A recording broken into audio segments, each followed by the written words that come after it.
Hey, what's going on? Let me check something real quick, and then we'll get started. Where are you? There you are. Okay, okay. That's all set. I usually just have the game pulled up, but I actually decided I was just gonna launch it regular style, just because there's some music in the beginning and it kind of loops, and I know that it would drive me crazy if it was playing on top of the other stuff because I'm just listening to what you guys are listening to. So let me just check some stuff real quick. Okay, I think we'll get into it.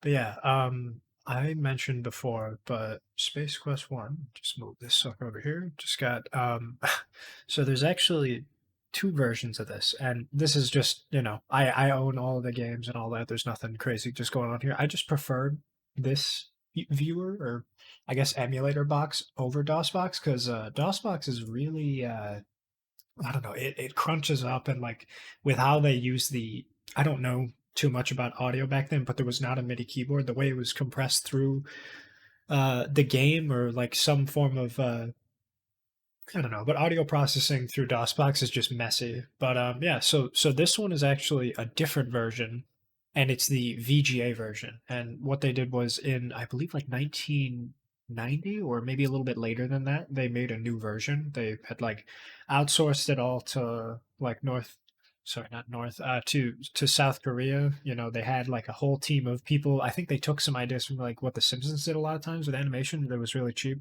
and they overhauled this entire game. So like I'll actually play just a second of it, just in the beginning here. But like this is super high res. Like if we're talking like 1986 regular like um oh what do you call it, like pixel graphics, like this is obviously way higher production. Right, like the music sounds better because they've actually got the MIDI keyboard in there. The graphics, it's a lot better pixel range as well as everything else. I don't know exactly how it works, but like this stuff that you see, I may run through this, but honestly, I think I prefer the older one for a couple of reasons, really. The first one being the system that they use, the parser system, which involved typing in things. It allows you to sort of I don't know. It had a better interaction with the audience, right? There are things that you could do more easily, and it's funny, right? Looking at my space loop and then this space loop being static, it's like a funny little illusion there. But yeah, I mean, like this is obviously way better. I mean, like if we're talking 1991, I believe by then it would have to been like Space Quest 4, I think came out this same year. Like and the Time Rippers, that one was way higher quality, like this level of like interactions and cutscenes and all that jazz. So and once this finishes up, I'll show you like the beginning portion. I think I'll just skip this real quick. Skip this bad boy. See right there, that little menu, which I mean you'll see more of it. This whole system, I can't remember what exactly it's called, but this is as part of the VGA overhaul of this sucker. And yeah, look at all this. I mean, this is way different. Like I'll just yeah, yeah. We don't have to worry about all this, but so this system, right? Walk, look, touch, I think taste and smell, and then like hear or something, or like look at, and you had to okay. But yeah, like there was actual voice acting. There was all these different things. There was like a way better use of like graphics and everything. And honestly, it just doesn't have the same vibe. It's all right, and I understand why they've got this there. But honestly, I think um I think I prefer the other Space Quest, and that's why I'm just gonna. There's not really an easy way for me to like unload the game that I know of, so I'm just gonna pop this sucker back open. I'm gonna drag it over. And then yeah, so this is gonna be when it says 2.2, that's the newer version of the EGA, the original 1986 one or 1987, I suppose. Well, it came out in like October of 1986, but it doesn't matter there. But yeah, like this music you're hearing, you see how it's like kind of double layered. You would only hear like the higher part with the DOS box and all that. But yeah, Scott Murphy, Sol Ackerman, and Mark Rowe. There it is. Those three dudes are like the main driving force behind this. What you'll see is, okay, light years from Earth's solar galaxy system, the people from the galaxy Ernon have been struggling to maintain the precious balance of life. The sun Ernon is slowly dying, the planets grow cold, the food is no longer plentiful, life will soon become impossible to sustain. The scientific community of Xenon devised a plan to convert one of Ernon's lifeless planets into a new sun.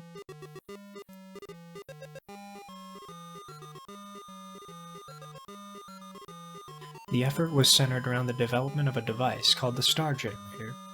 The Star Generator would be capable of igniting an otherwise useless planet into a raging ball of flame.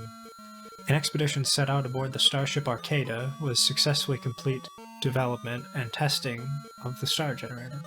The Arcada is now returning triumphantly to Xenon with the fully operational Star Generator.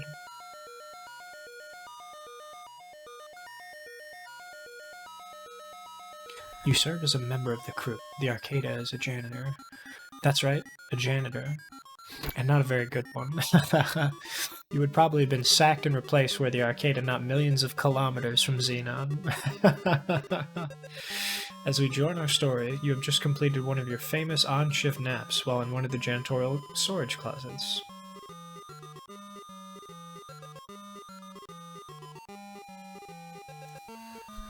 I believe that's it, unless there's one more screen.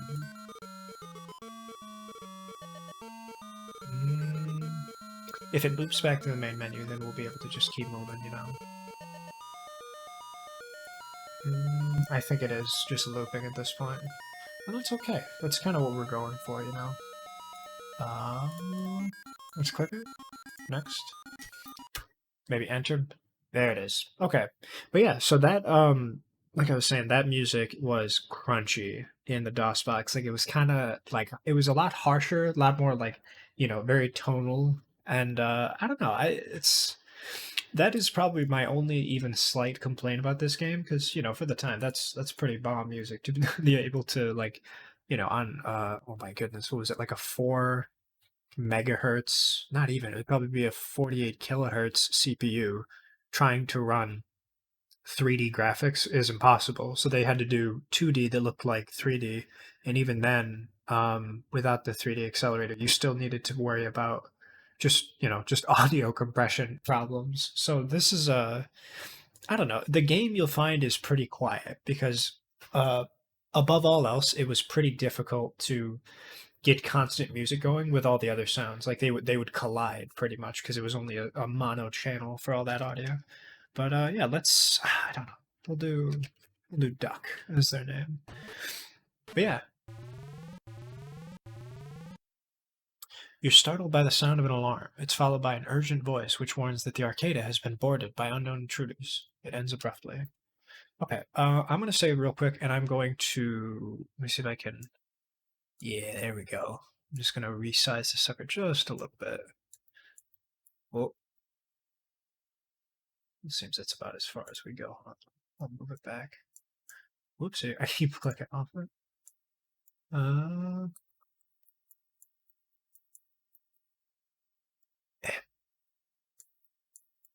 there we go. Okay. What I think I'll do real quick is no. I think that's good. I know going into studio mode always messes it up, but I say uh,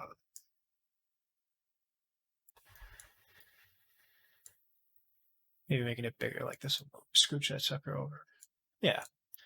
Okay, dokie. I think that's good. I'm not gonna mess with it too much, but yeah. So, this little fella here is named Roger Wilco, and I think that's like a pun on a like a military term. Like Roger Wilco is like will comply or something like that. But throughout all the other Space Quest games, we find that he's a bit of a dunce. He's not very good at anything. I mean, it's said that a little bit in the original one. There, you know what? I will go to studio mode real quick. Pop down to this boy. Oh, nope, it'll be this. And then we will move.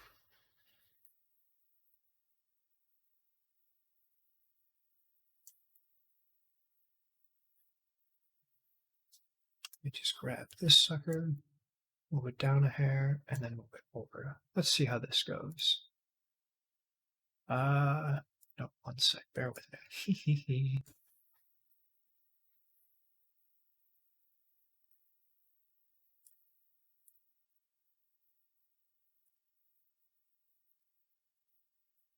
Okay, that's probably good. Here we go. I just shifted it over, but no biggie. But yeah, Roger Wilco, janitor, really nothing special to him. And from what we understand, everybody on this ship has died because of this invasion of the Sarians. Which if I'm being honest, I think their name is supposed to be a pun on like space Aryans or something to that effect, like a purifying race or what you call it. And yeah, the only reason we survived is because we we fell asleep in the broom closet. But yeah, so there's a it doesn't say, but there's a certain amount of time that we have to complete this first portion and skedaddle off the Arcada before before we get shot or before the spaceship explodes. We're gonna start moving. We're gonna get over here. Actually, wait, hang on. Look, room. This is one of the many hallways in the arcade. Okay, there's nothing special in this one. And I think if we go back in the closet, there's nothing there either. Whoop, I know sometimes it's a little funky. There we go. Look, room. This is the Arcada's data archive. Many volumes of information are stored on data cartridges. There's a computer console here. Okay, let's look console. Can't see that from here. Oh, right. We gotta get up in that bad boy.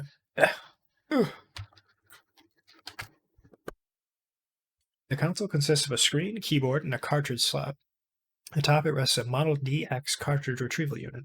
Okay, I think we just look screen.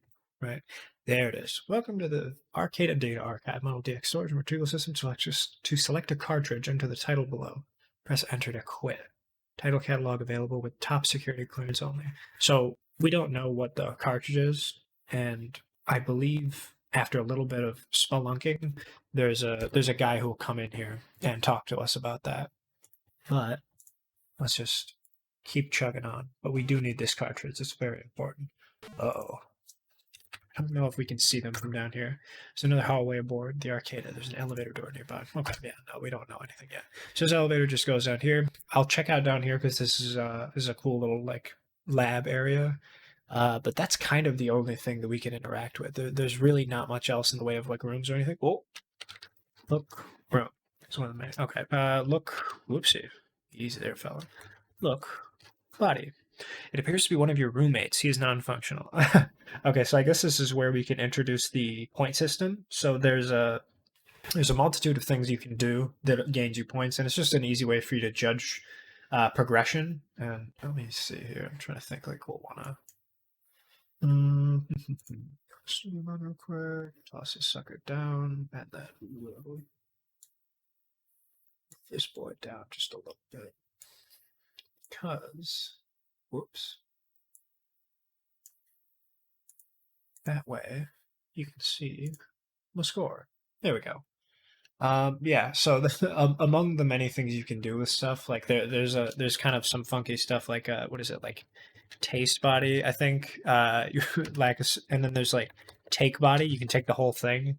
I hope you know how strange this sounds. So that's like kind of what I like about the parser system. They have a certain number of verbs in here that you can interact with, and from there they had a little bit of fun because I mean the not Mark Crow, um, what's his name? Goodness, I'm already forgetting it. It was two fellas there, and it was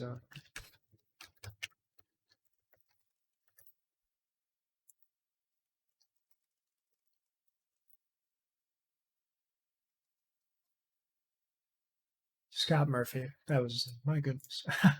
Yeah, Scott Murphy was sort of the one of the main fellas there that was looking through this stuff, and it's I love it to death. His sense of humor was really funny because he wasn't somebody who really grew up with PCs at all. Like I believe when he was signed on with Sierra at the time, he was like just some dude working at a restaurant, and one of his friends, who I think was either Mark Crow or Olaf Anderson, one of those two guys, when the when the restaurant he was working at burned down because the owner like torched the place for the insurance money, his friend was working at like this one place that was developing games, and it wasn't, I don't think it was Sierra at the time, but pretty basically he would just fiddle over at his buddy's house, and they would like check out the games and like the input output of like typing in stuff and seeing it happen. Before that point, right, no internet, really no games. The only thing he had in the way of entertainment that he knew about electronically was like pong at bowling alleys, and then like Tetris, or not Tetris, oh, I don't even remember the name. I think it was like just regular like tic tac toe that you would play on like one of those big mainframe computers at universities. Like it was a very very simple time. So this like blew him away, and it was really cool to like his development that he like his sense of humor that he developed from being just a it was a regular dude going about his business. Is he's got like this really funny like ADHD quips about everything that he says, and so that's where like a lot of this humor comes from. Is that you'll see like oh my goodness. So 2.2 doesn't have it, but in like the very first area that we're in, you could just type Ken Williams, the guy who owns Sierra Online, and there would be this big guy who comes in who complains about the game schedule and stuff. But they took that out in this version, I assume because this is the one they packaged with the compilations for Space Quest, and I assume Ken didn't like that one getting snuck in there. But yeah, I'll just keep going on with this. But so it's look body. So what we have to do is we actually have to search this body and find a key card.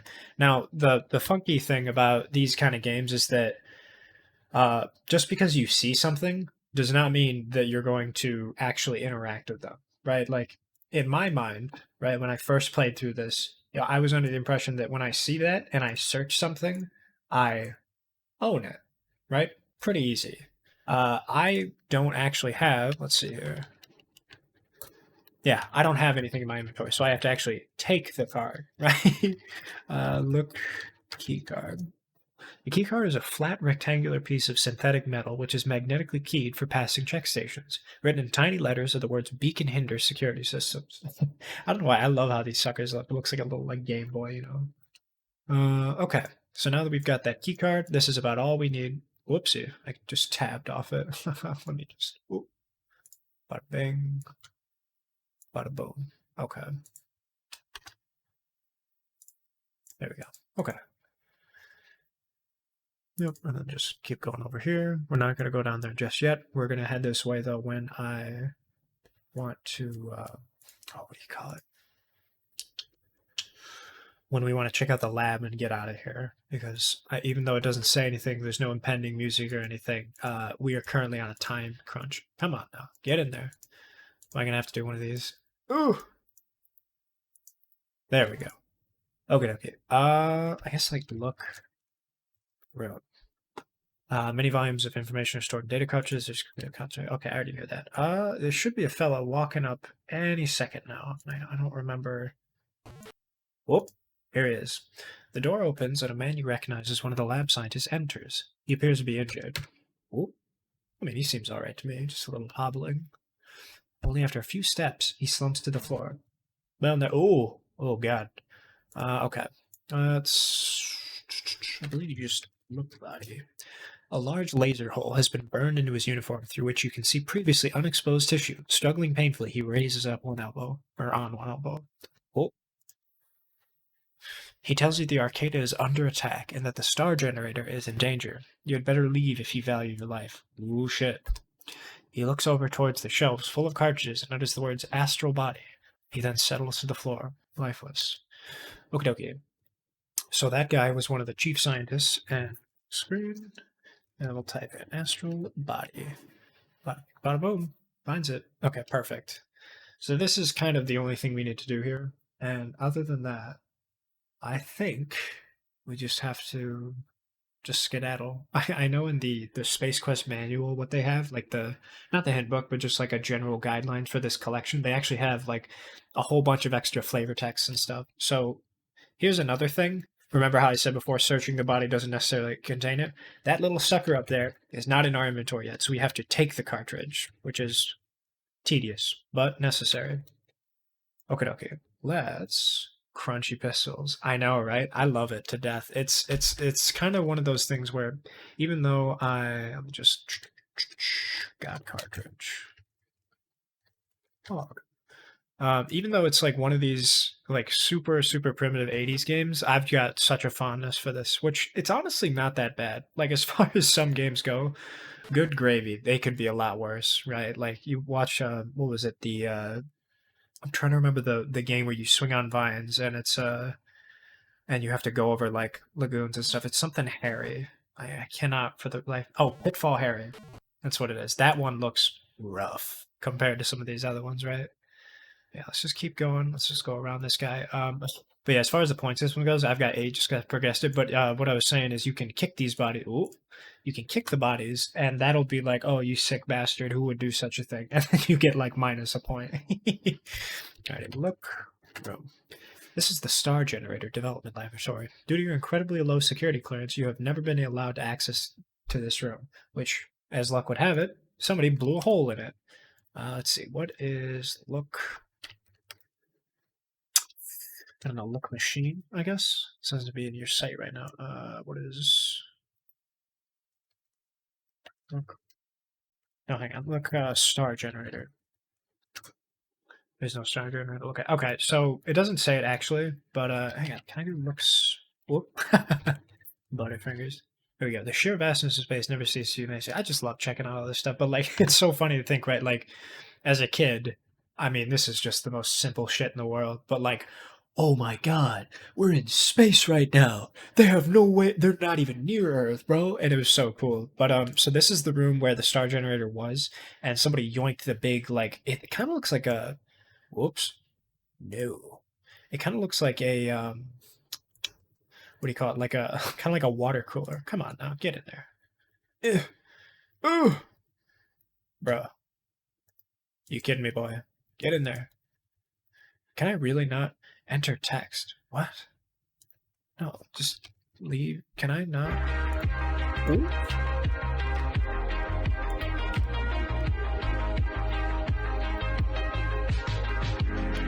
Get in there. Ooh. Maybe it's just to the left here. Oh my goodness. I think I'm gonna be stuck here. Well, howdy, Seth. How are you doing, fella? How was your stream?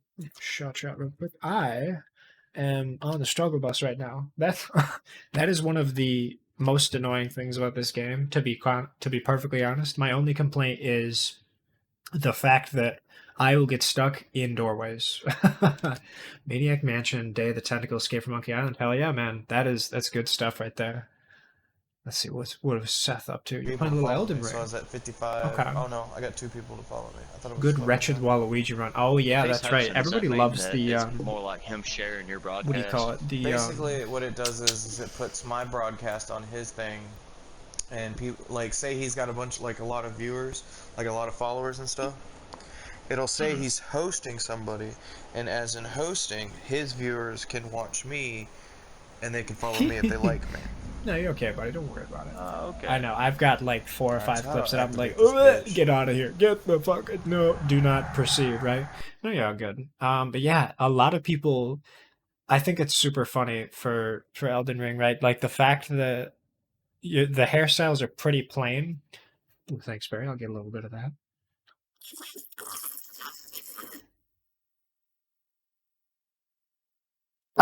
Oh, God. Okay, so I was trying to be funny and drink weird, but so there was a little bit of ice left in my drink, and I had a mouthful of water and just like a slightly too big chunk of ice, and I was like, okay, I can't swallow this. So now I'm like, I'm playing, I'm playing cough drop in my mouth. I'm like, where can I put this sucker that I can, actually drink something? But yeah, what was I saying about Elden Ring? The fact that you can have pretty pedestrian hairstyles, but the face, eyes, nose, and lips are just all over the place. Like I think that's like classic Souls game. Let me get me out of here, bro. Enter text. What? I have no idea what this wants from me.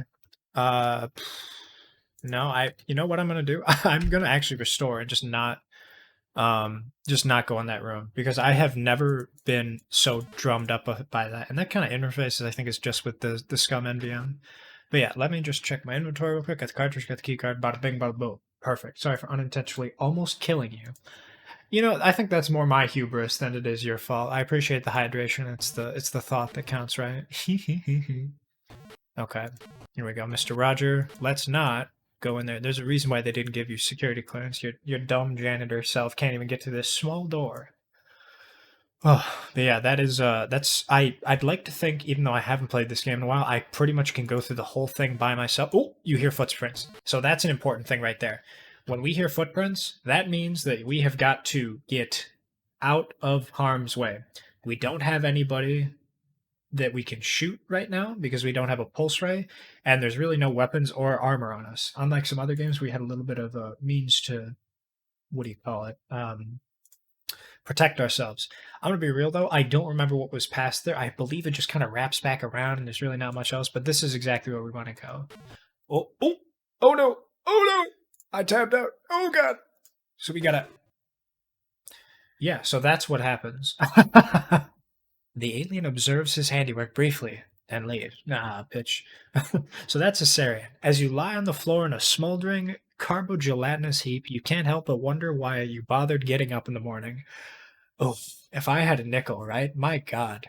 Okay, so thank you for playing Space Quest. Too bad you failed miserably and doomed all your people to a horrible death at the hands of the Sarians. If you continue playing as skillfully as this, we'll never have a chance for a sequel. Better luck next time. See, that's the kind of stuff I'm talking about. Scott Murphy was such a little snarky bitch about it, and it's so good, right? All of this little onesie twosie stuff, because at the time, 1986, we didn't have like 7 of these games, obviously, but it's really funny to me that that's the kind of stuff that we run into. Like the fact that carbogelatinous is such a good word, isn't it? Though it rolls off the tongue, something delicious. Like the shit that SpongeBob in the first cameo of Plankton, where he's in his head with the little the little brain plug. Every time I jinx somebody, get out of my head, leave my brain alone, never, never, and then he like does the laugh and walks through the wall. Right before that, SpongeBob, what are you doing? Are you mad? I'm talking to you, and like he does like the Exorcist, turn his head backwards. Shut your mouth, uh you mediocre clarinet player. Mediocre. If you call somebody a carbogelatinous heat, I'll just say this real quick, just because I'm doing good so far. Bada bang, bada boom. It's the kind of shit that sticks with you. Okay, come on. So I should be able to get past the screen. How it works with enemy detection and stuff, like me hearing footprints, even though there's somebody coming from my right, if I can get across the screen before I hear them in like a 4 or 5 second, it resets their interactions. And I believe at this point we should be good. Okay, you're in the central control area of the arcade. The reactor domes pulsate irregularly as if they had been tampered with. This does not look good. Through the window just above the control console, you can see down the vehicle bay below. So that is where our escape pod is, and that is an important thing here because we got a little bit of buttons here. Now, if you tried to go down there and you tried to, just use the escape pod as normal, if you didn't open the bay doors, it would just fly through because of the auto navigation, and you would get killed. Second thing, if you have the bay door open and you don't grab a flate suit, you just pop like a balloon because, it's space. So what you've got to do is look at this panel. On the console by the window are 2 buttons labeled open bay door and close bay door. Hal, open bay door. Push, open button. There we are. This does not compute. Push, open bay door button. There we go. Perfect. And we just keep chugging along. I love this, right? This is classic Sierra, like the the little lines of graphics to just, ooh, hey fella, look. Well, this is one of the mid-level decks of the arcade. Okay, so we can't get in here, and we're going to need a key card, which luckily I knew after searching every single body and dying 100 times to look at this panel. The key card unit is a small, sturdy box with a slot on. Just above is a display light, which is not currently on. Insert key card. Oh, fingers. You slide the key card into its slot. You hear an audible click. You take the key card back. Pog. That's all there is to it, folks. Okay. Look.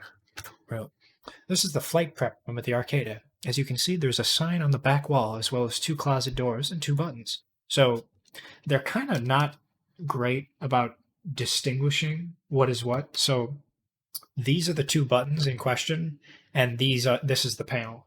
Again, I had to touch everything, look at this stuff. And by the way, these are 2 closets, and I love this little bay door opening. So one of the people I was like looking through this when I was talking to them about Space Quest all those years ago, they did this little scraper program because they programmed this in, I believe, AGI. I don't know too much about it, but what they were able to do is to and I guess umpile the all the game stuff, and they found some unused assets in there, and I love showing this one. But the boys made this, which is attention Kmart shoppers, which I love to death. Right? It's so funny to me the fact that they've got like little things that they were going to do, and I don't even know what their plans were for this because they've got this whole universe that they're building. At no point are you ever gonna need to talk about Kmart shoppers. Maybe this was like something that they were doing to test fonts or something. I don't know, but it's so funny to me that that's what they chose as like the tester or whatnot. Okay, let's check out this panel then first. Yeah, ooh, come on though. See, this is the shit I'm talking about, right? Fucking, come on, boys. There we go. Okay. Look panel, right? The console is adorned with many status indicators. One on the right is marked airlock. Push airlock. Hang on, let's save first, because I don't know what happens yet. Airlock. Sus. Okay. Push airlock. Okay, so that's just the door. I was concerned that I was going to get sucked out into the void of space, but it appears that the game is a little bit more forgiving of that. Or maybe they didn't want to have to animate that. Oh! No, sir. So I don't know how much time we've got, but we should be good so far. So we're going to look. Button. There are two buttons here. Left one and right one. Okay. Push left button. Alrighty. Look. I guess that's a closet? I don't even know what you'd call this sucker. It looks like an electrical gadget of some sort. Ooh. Again, we talked about looking and taking are not the same things. You look with your eyes, touch with your hands. Okay. Got that sucker. Look gadget. Written on the electronic gadget are the words dialect translator. On one end is a dial and the light, currently dim. Okay, so this sucker is off. I don't know if there's like a battery system, but it wouldn't surprise me if it is, so I'm just going to leave it off right now. That's a surprise tool that we're going to come in later, or we're going to use...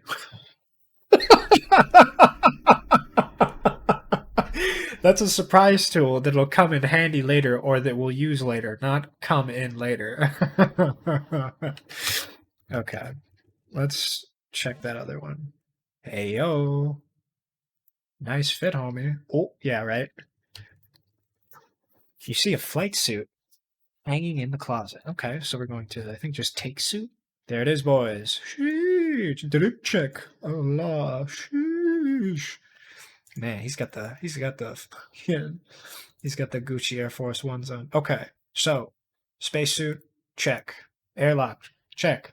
Bumper, check. Bumper sticker, check. What we gotta do left is look at the console. Looking at the console, you see a button marked platform. There are also some gauges which don't interest you. Yo, Space Easies, yeah. One. I don't. Every time I make that reference, I feel like nobody knows it because it's like a really obscure part of TikTok, which I've always said is skill-based matchmaking. I don't know what kind of bizarre shit I've got because I don't even have a TikTok account. I just kind of browse the website every once in a while. But there's this guy in, I believe it's like Vietnam or Laos or some Asian country that I don't recognize because I'd like to say that I can understand when somebody's speaking like Japanese or Korean or like Mandarin. This is one of those languages in a third world country that I am not familiar with.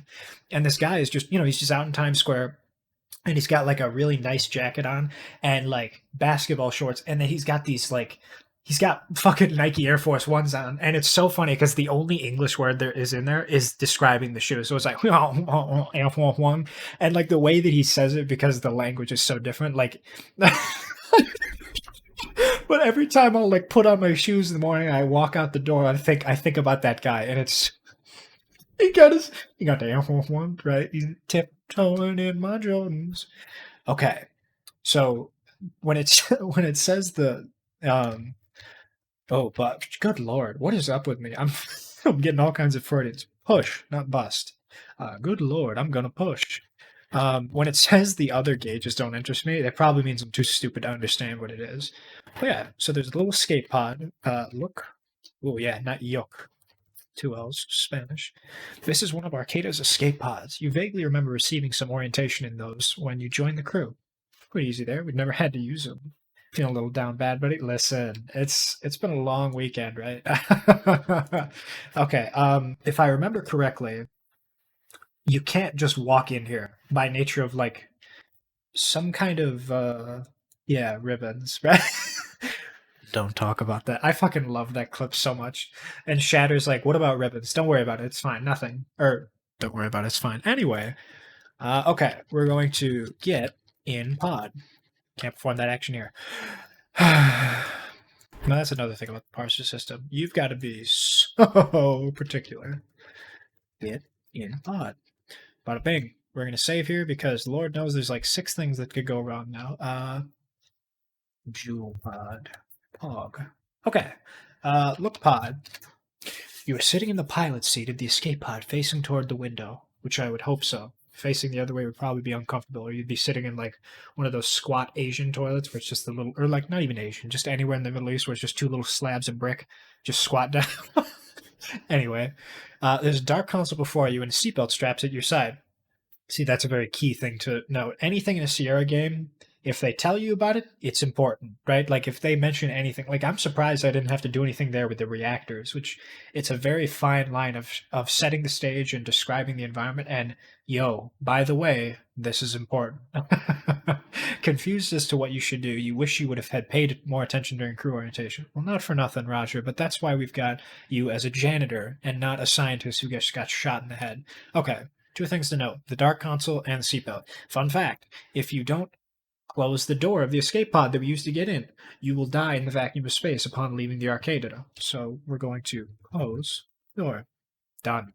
Second thing, upon running out of fuel and going to the next planet, if you don't have your seatbelt on, you careen through the window and get killed. So we're going to put on our seatbelt as well. This is the result of many, many, many, many, many times that I've died on this game with no remorse, right? This game, this game does not care. Okay, so we should be safe. Let's check the inventory real quick. Cartridge, keycard, gadget. Perfect. We don't need anything. Just actually, did I look at the cartridge yet? I think I did. Oopsie.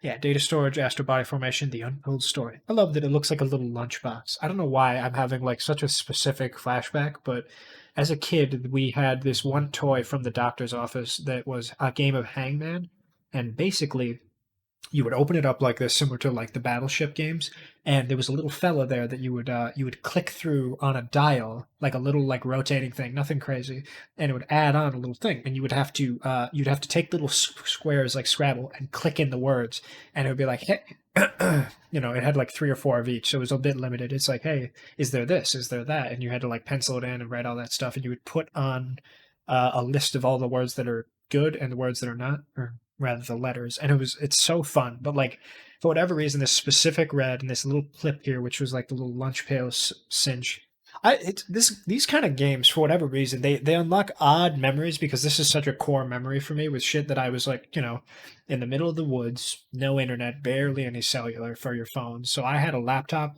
and if I went to the library, I'd like download a couple games, shit like this, or like the Zerg, or sorry, not Zerg, the Zorg Anthology, all of these like text-based games that were so tiny and would work on any old shitty laptop, required no help whatsoever. Like I would pour into these bastards, and the fact that these games had no hint book really that I could go buy because it's fucking 20 years out of date, I was so up shit creek. Like nothing about this made sense. So like that little thing with the door and the seatbelt, I had no idea why. I was like grasping at straws, like, oh my god, why am I dying? Right.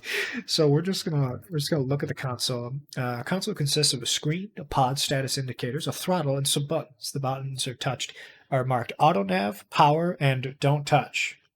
All right. So first things first, push, don't touch. No effect now. Okay. I want to push that button so fucking bad. So we're just going to make sure that we're safe. We're all good. We're just going to push power. Bada bing. There we go. Now let's look at the console. So, perfect. Okay. Pod status indicators a throttle. I believe we just push throttle or pull throttle, I guess. The throttle is back as far as it'll go. Okay. So we're going to pull the throttle. See, little verbs like that. That shit. There we go, boys. Now we're moving and grooving. The escape pod moves slowly out of the vehicle bay and into space. Perfect. Oh, excuse me. Congratulations, you have narrowly escaped an explosive death. Don't start patting yourself on the back now, just as you're aimlessly traveling through the cosmos. I love that, right? The little Milky Way style thing. I'm not even an artist. I'm like, damn, that shit looks awesome. Jewel Pod Pog. Okay.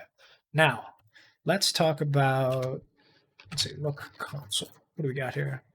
Right. We're going to do auto nav, but let's touch, not power, push, don't touch, because I want to see what happens. It said don't touch. I warned you. Oh my goodness. Ken, did you hear something? It was probably just the Gators entertaining another Space Quest player. Go back to sleep, Berta. Okay. Through a strange quirk of fate, or was it, you have stumbled into a place beyond time, space, and dimension. You have entered the Daventry Zone. That's right, the land of King's Quest. This will not help you now, since you're playing Space Quest. So the boys in blue over at Sierra Games loved doing this, which involved self-advertising their other games. So they also made King's Quest, which has I don't know why it said Ken, because that's Ken Williams, the name of the guy. I believe the father figure in this game is I don't remember his name. Right? It's like King Daventry, but yeah. So if you press the don't touch button, it hurdles you off into a different game. So we'll just restore this sucker. Bada bing, bada boom. Okay. Now we're gonna push the auto nav button because that's gonna be what gets us to our next destination. Oh, it's the A button. My God, I didn't even notice that there. Okay, so I believe we just sit here for a little bit. Look console. Look screen, maybe? There we go. All systems are go. Oop. Let's look one more time. What is it? Throttle, indicators, and a screen. The monitor flashes. You study it to see what new information is being displayed. Does it just quicker? Alrighty, perfect. We got a little desert there. I forget what the planet was called. Oh no. Oh my God, I forgot this was called Corona. That's so crazy. POV 1986, you have no idea that that's what that was. Right? There was no way of knowing. The autonav system is locked onto the small planet of Corona, and the pod has begun its approach. Nothing to do now but hang on. So, does Corona just mean life? So, as I understand it, they got it from the Mexican beer company called Corona. I believe it's Spanish for crown, and that's why, because like the bottle cap kind of looks like a crown. As I understand, as a second little bit there, the boys over at so before it was Sierra Games, the two fellows, Mark Crow and Scott Murphy, who made this game, they also have a company called Two Guys from Andromeda, and that's kind of the main publishing company that these Sierra games are under. Because before they worked officially with Sierra, who gave them most of their funding, this was sort of a passion project of theirs, where it was just Mark Crow made the music. And the graphics. Scott Murphy did a lot of the programming, and then what's Al Oldenfield was kind of the guy who helped him just with a little bit of the marketing and stuff. But they used to drink this stuff all the time, and I believe that's kind of what they did. Thanks to what is it? I think I don't even remember, but it was like it's just like little tidbits here and there. Like they would always have these little things in there that would just be homages to the game. And there's some examples later, but right now it's just kind of funny that there's just a desert. Because I mean, I don't know if you saw, it was 40°C on this planet. That's hot as shit, right? I don't even live in a place that uses Celsius, and I know like 30 is like 90 or 100 degrees, right? Way too much. After a skull-jarring landing, see seatbelt, you peer through the shattered viewing port out onto desert landscape. A feeling of utter desolation settles in. You're in a fine mess now, Duck. 40 is hot, right? Yeah, that's like. But yeah, see how it's like cracked and all that stuff? Let's look pod. Oop. Let's move over on the key move. You're inside the escape pod. It appears that the more fragile devices were damaged severely in the impact of the landing. A survival kit has broken loose from someplace. Ooh. Let's take that kit, baby. Bada bing. Okay, look. Survival kit. Because that's another thing, right? Like in these games, sometimes you have to interact with things to even worry about touching them.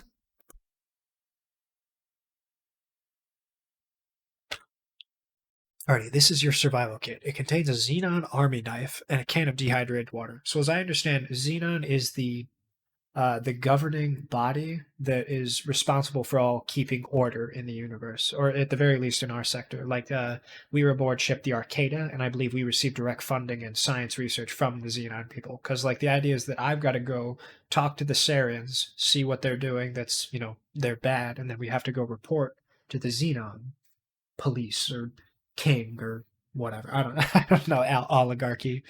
Okay, so now we've got dehydrated water and a xenon army. Let's look at that. Look knife. This is your handy dandy xenon army knife. It's a little Swiss army knife. Okay, look water. There's a cylinder of dehydrated water. At the top is the cylinder is a regulator and a short nozzle. On the side is a label. So, as I understand, when you take the hydrogen out of water, you just get oxygen. So I don't know if this is a gag that it's literally just like it's just a can of air, like in that one Dr. Seuss movie.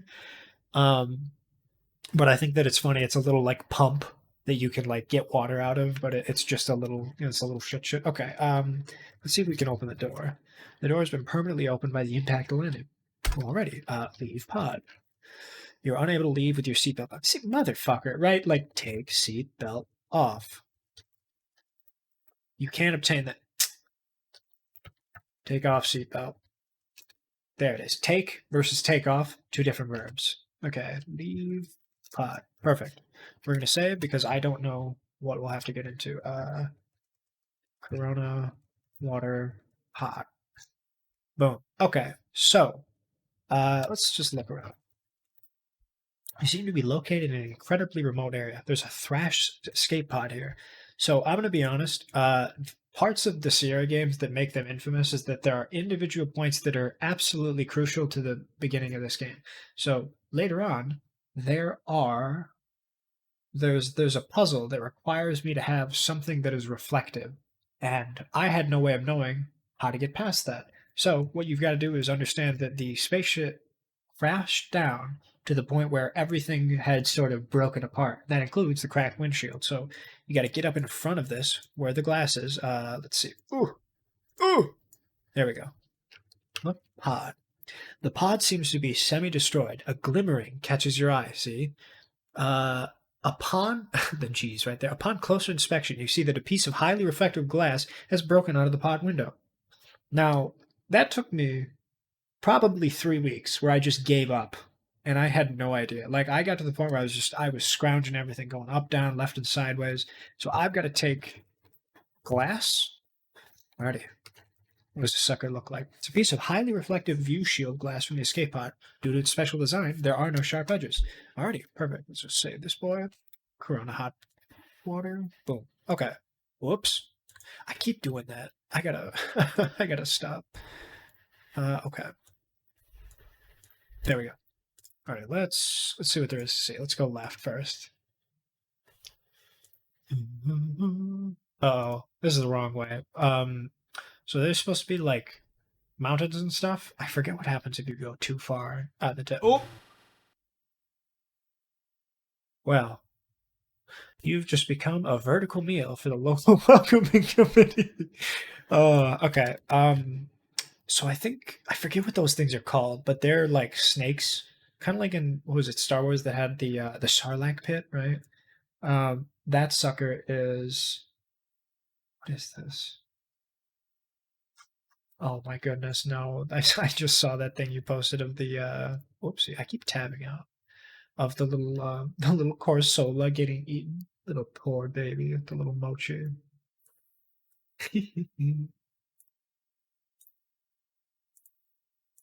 Alrighty, so this is like a little mountainscape, and this took me forever again. There's a little crevice down here that you've got to walk through. Okay, look around.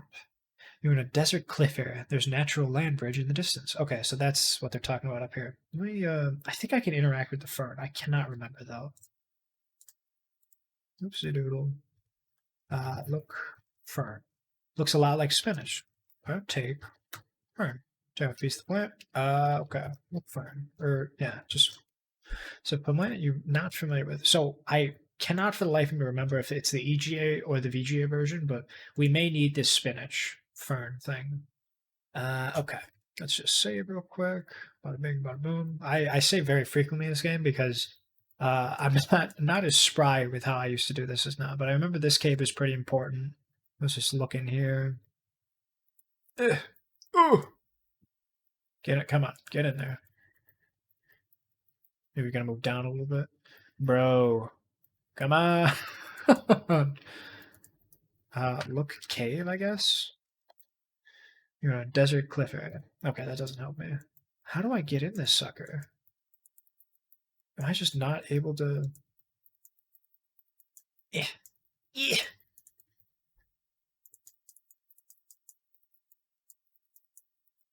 Well, all right. I guess we'll come back to that later. I hope to God we don't have to worry about that. It looks like an ads plant. Okay, I'll worry about that later. Okay. Let me queue up. Oh no. Okay, this is bad. Okay, so that, oh God. We'll restore that.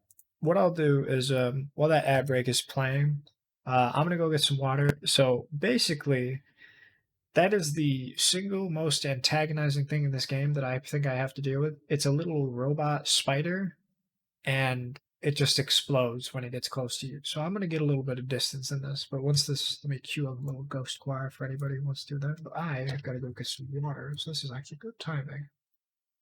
Whenever that sucker decides to get going and play, we'll do that. You just check here. Okay, okay.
Whoopsie.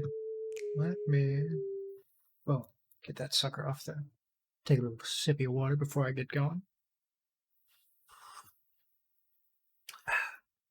But yeah, so I remember looking into it, and as far as the ads go, it says a 3 minute ad break is enough for like something like an hour of ad free viewing. And I'm just chatting here more than anything, just to give us a little bit of time for everybody to just come back from the ads and not have to worry about it. But a lot of times lately, it tells me I'm getting like I think like 33 minutes, which is an odd, I don't know, maybe arbitrary number, but I just get concerned that I don't want to get yelled at with a lack of monetization, whatever, per their rules and stuff. But at the same time, I feel like I'm not getting the full amount of like pre-roll break as I was promised. Because I've got people that they'll get ads in the middle of my video, and I'd like to think I've put enough forth on my end to sort of prevent that to the best of my abilities. And I just hate to have anybody, I'm not going to make anybody pay money to just get around ads, especially now with the system of people having to, they could potentially get ads as subscribers. Even I, in my stream dashboard, little mod view, I can still get an ad on that player, and I think that's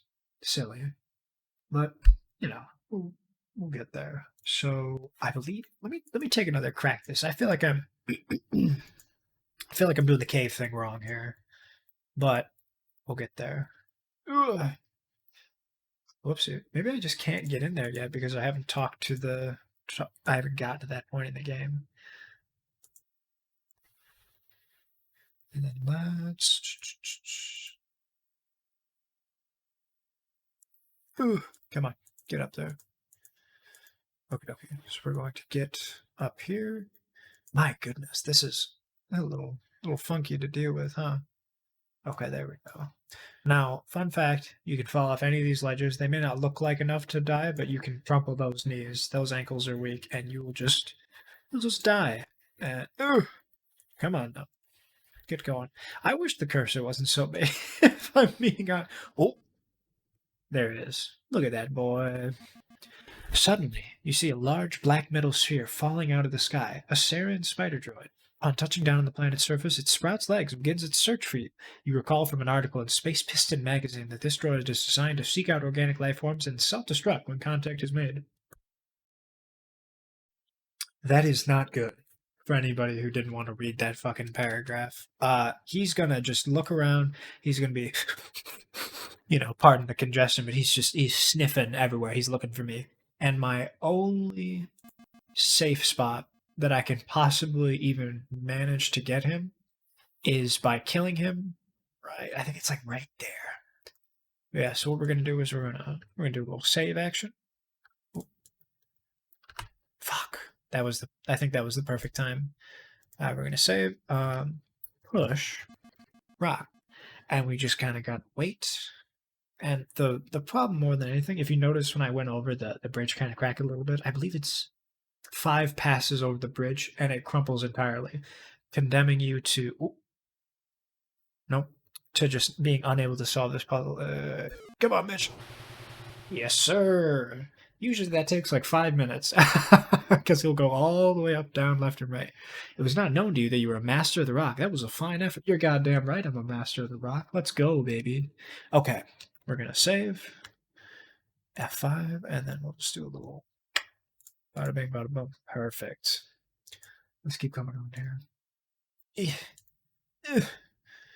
There we go. I think like you could fall in like this crevice or something. Oh! Now, what did you say that was? Maybe a story? You've traveled a long way only to die by carelessly stepping to your death. What a clod. Oh, poor bastard. We didn't intend for that to happen, right? Yeah, I think we're good here. Okay, let's restore. From hot. Okay, oh, I almost just fell off the edge again. Look at that.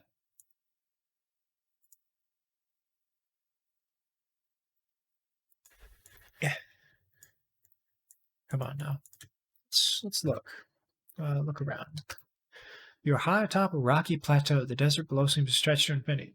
So I don't remember if it's this planet or the next one, but on the Apple II computers, because this was, primarily designed for just like the old Windows PCs, or was it IBM? I can't remember. But Apple IIs, this purple back here used to be this ugly orange, and I think I vastly prefer this on the eyes than anything. Because I mean, this is a pretty bright, right? Heavy primary color use of yellow. So orange, I think, just isn't it.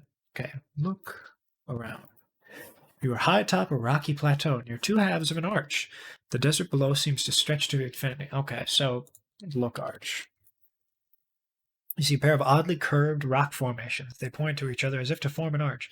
Yeah, so that was another thing. I didn't think to look around on every new screen and have it sort of just, just kind of tell me what I have to do. But I did not realize that this little buddy here, you go down and, ooh, sheesh, it's a little elevator. Isn't that sick?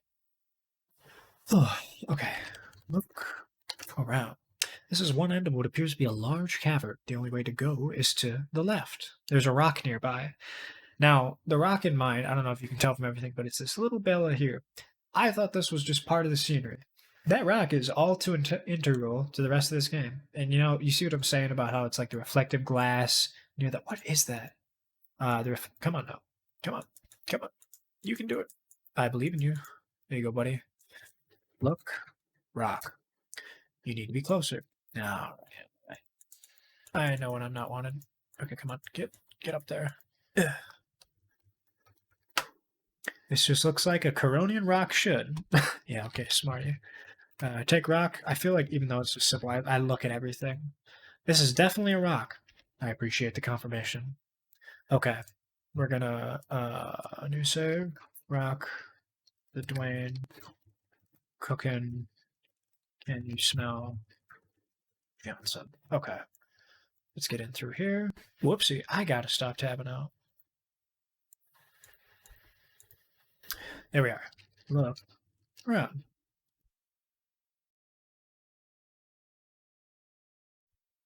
It's another large chamber in the underground complex. There's a patch in the back wall, which is not accessible from the bottom. Okay. So I've obviously got to go through here, and I believe that wall doesn't open or whatever. So let's look at the grate on the ground. The grate is made of metal, thanks, and it seems to be fastened securely to the floor. It is too dark to see down through the grate. There is, however, an odd smell emanating from down there. You smell great. Does not compute. Okay. Taste great. Okay. Let's see. Look, plant. I think the plant we need here. Use plant on grate, potentially. That's not how you spell it. Say what? Use plant. What would you like to do with it? Place plant, maybe? Yeah, no, it's not that bad. So let me just show you real quick what happens. Rock. Okay, so this little fella here, if we go across it, oh, good heavens. And is that it? There it is. You've been snatched from existence by a tentacled beast lurking beneath the grate. You feel the painful sting of digestive fluids. Yeah, so that's kind of what happens. I believe that settles it. It's not the EGA version that I'm playing. In the VGA version is the one. Yeah, right? That's every man's dream right there. Shove me through a space I can't fit in with some tentacles that I can't get away from. So the plant, I believe, is like, it's basically like kids hate eating their vegetables as a pun on this thing. But what we're going to do is we're just going to shim sham, shimmy shimmy, and we're going to try to go for a little, oh! No! Oh! Can we just... Okay, yeah, okay, I can use arrow keys for this. Perfect. Alrighty. I think I'm going to use my arrow keys from now on. I'm not going to click around. Okay, look, wall. Everything down here is composed of very hard rock. Everything has a slimy look and feel due to the humidity. I love that idea that underneath every desert is like a bustling ecosystem of slimy rocks and water and snakes, tentacle things like that. That guy that was eating me, the fact that he's able to maintain moisture is just really cool. I don't know why that one tickled me. Oh, goodness me, my back is itchy. Oh, I gotta use my hairbrush because my arms aren't long enough to get the like square of my back. Oh, there we go. Perfect. Alrighty. Okay. So if I understand, we can't go through this door. Look. Look, door, I think. There's a door here. Okay. Open door. Try as you might, the darn door won't open for you. Okay.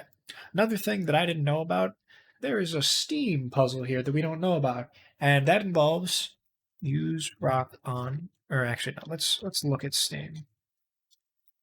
There's a geyser column here. It's originally spewing hot steam. That's the mechanic. So use rock on geyser. Say what? Okay, use rock on steam. I don't understand. Just use rock. It's not currently one of your options. Place rock. Does not compute. Okay, use rock in hole. What in the world is the mechanic? I cannot remember how to do it, but it's yeah, it's like place rock.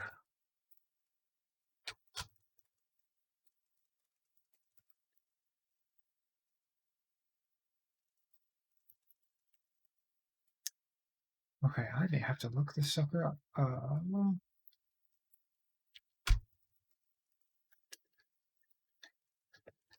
Because that's another problem with this parser game. Like I know the puzzle, and that's sort of what sort of contributes to the fact that you have trouble with that sucker. But remember exactly what it would do. It's just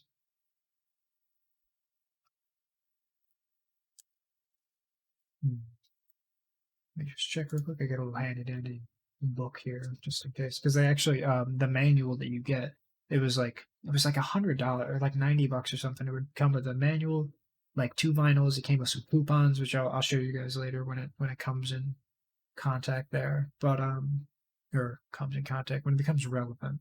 But if I can't place the rock on the guys, what in the world? Because another item that came with it was this hint book, and it was really cool. Oh, so the verb is put.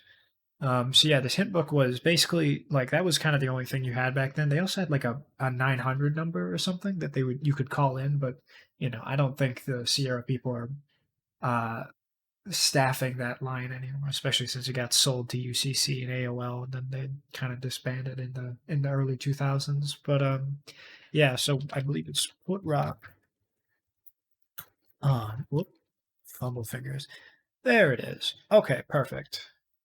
See how fucky that is? Now we can get in here. Ooh, come on. All right. We're gonna use the arrow keys. Yes, sir. Oh, what is? There's a slightly smaller chamber in the underground complex. There is a path above, which is not accessible from here. There's a pool on the right side. Let's look at that pool. You gaze intently at the purplish pool of liquid, the first real sign of moisture on the planet. The pool seems to have no bottom. The gentle dripping has a soothing effect on your frazzled nerves. I'm not going to lie, that's not very soothing to me. We're going to save it. Let me see if I can drink pool water. Let me just sip, sip, sip. Say what? Drink from pool. Use pool, I guess? It's not okay. Let's just get in the pool. Maybe I need to do that. There's no way to get there. Okay, so I believe the only way that I can get hydration is from my little water bottle, and I don't think this is very palatable. What we're going to do is we're going to see about. We're just going to use the arrow keys here. And this was, again, I keep saying it, but like this is another thing I didn't understand. But you've got to like, anyway, no, here it is. Boy, get back here. Where'd you go? Okay, there it is. So you've got to kind of go under here. That's not a connecting way like I thought it was. You got to kind of go over here. You got to go up. You got to kind of loop around. And way, way, way, way back in here, you've got to go left into an unknown door area.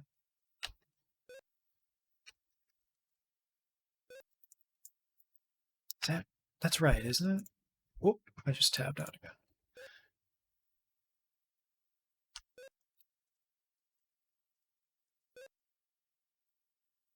Well, hang on now. Is that not working how I thought it would? Maybe you have to go right. Well, no, because I could have sworn. Gotta.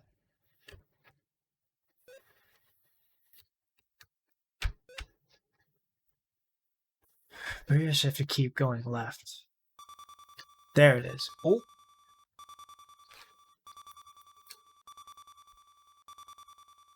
Okay, yeah, you've got to like double press. Look room. You're in a large room in the cavern. There's a pathway above. At the south end of the room are two odd-looking units emanating beams. Okay, look beam. Can't be done from here. Okay, let's get up in its face, huh? So this is the part I was talking about where it's like, my god, how do I do anything? Look beam. The beams seem to form some sort of electric barrier across the path. Alright, well, I don't think they're that bad. Let's just take a quickie. It's fine to me. Oh. You're now lying on the floor in many pieces. Guess those beams meant business, Doc. Yeah, I guess so. Alrighty. So, as far as the inventory goes, we've got to use glass on the beam because we learned that the glass is particularly effective. Maybe it's put it in beam. Okay, so I've got to like, there we go. That's kind of the funny thing is because it's like using the arrow keys, you have to start a mechanic and then keep moving from on there and like press it again to stop moving. Put glass in beam. Here it is. So now it's going to take it and it, bada bing. You've quite cleverly turned the beam upon itself, frying it into inoperability. Let's go. Alrighty. Let's get up in here. Yeah, and then it's like, I think like sometimes in the old games too, instead of using like the arrow keys because of the keyboard you had to do like page up and page down for left and right or something like that. Alright, let's just get up here. So this is the upper passageway now, and we're just gonna, keep chugging on. It's funny though, right? Like it doesn't seem like we've done much, but 55 out of 202, you realize pretty quickly, oh damn, this is like the whole game. Okay, look around. This is the upper pathway in a slightly smaller chamber in the underground complex. There's a level area below, which is not accessible from here. There's a pool on the lower side. Look dripping, I guess? Look drops. From tiny cracks in the ceiling, several small drops succumb to the influence of gravity. So we don't know what those are yet. I'm just going to save just in case. Oops. Wait, what is it? Can't be that bad. Oh! Jesus. They didn't really have much of animation for this one. You are unpleasantly surprised by a drop of searing acid which bores its way to your feet. Okay, so we've got to try that sucker again. And we've got to... Oh!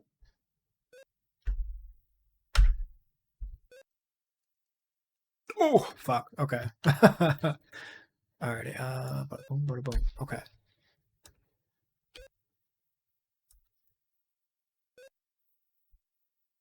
Very... Ooh.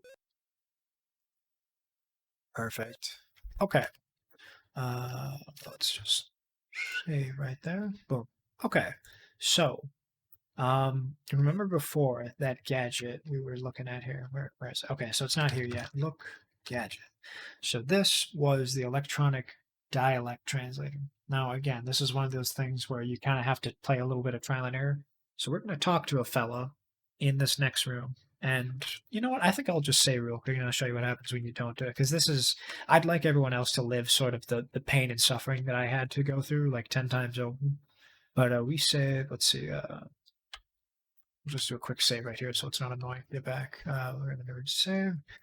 No dick, no balls, no translator. Okay, let's get on in here. And the translator is off. And now we are going to have to deal with... Oh! As soon as you enter the room, you find yourself surrounded by darkness. Suddenly you become aware of the fact that you cannot move or speak. Strangely, unknown force has taken over. Ooh. Ugh, it's hard to look at. A massive holographic image before you appears. You sense that you're the only life form in the area.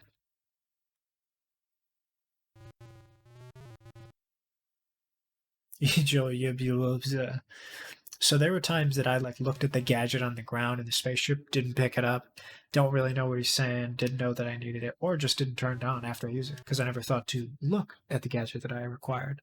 But yeah, good thing to know is that unless you're absolutely positive you know the one use that the thing could be used for, no bitches, no maidens, touch grass. Let me just play the old, where is it here? Bell plus plundered plus no wenches plus maroon plus ye have scurvy.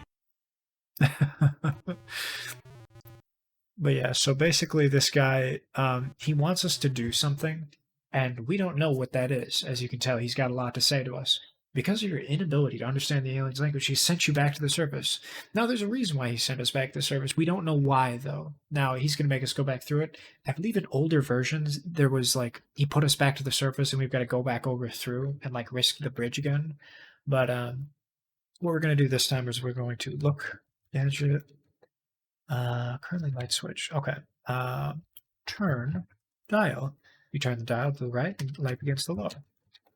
Low. Glow. Look at that little pink boy. I love that. I like that they've used the same color assets, right? Like very limited 8-bit graphics, but they're damn making their use on it. Because like look at this, right? Like little stalagmites, little foreshortening, a little bit of contrast in the lighting. I mean, they did a lot of good stuff there. Okay. Now we're gonna talk to Mr. Big Head.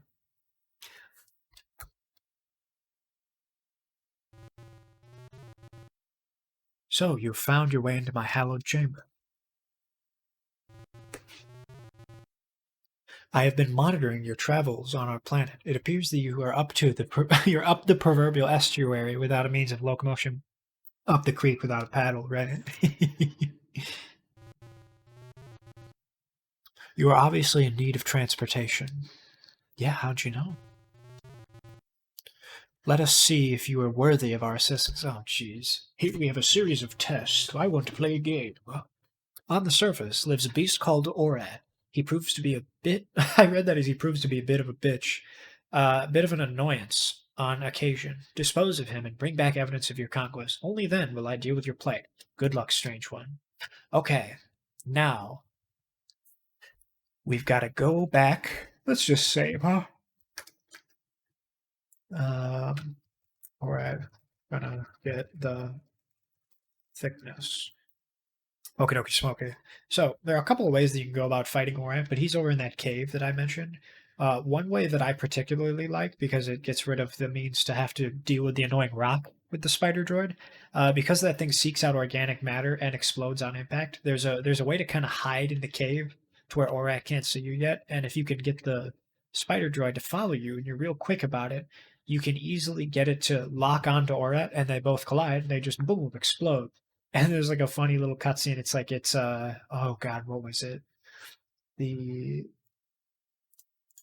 trying to remember the line that it was.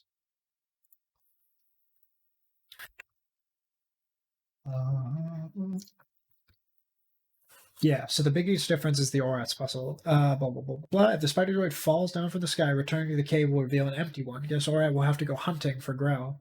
You want to make Orat collide with the spider droid. They'll have to successfully visit the holographic image, right? And then a bit more refined, blah, blah, blah, blah, blah. Where is it here? Because there's a thing that just talks about bombs.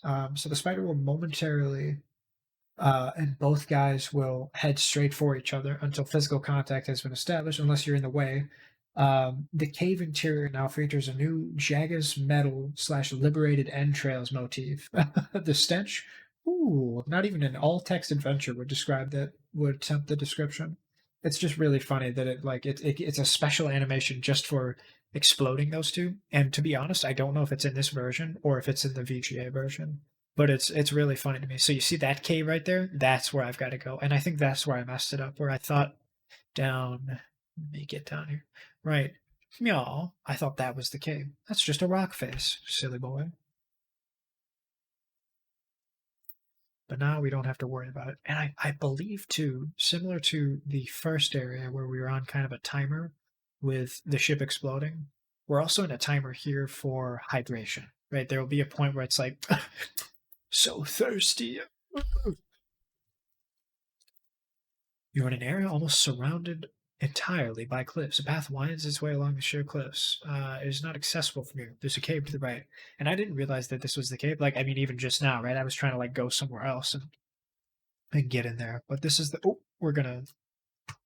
Goodness me, let me get back here because I tabbed out again.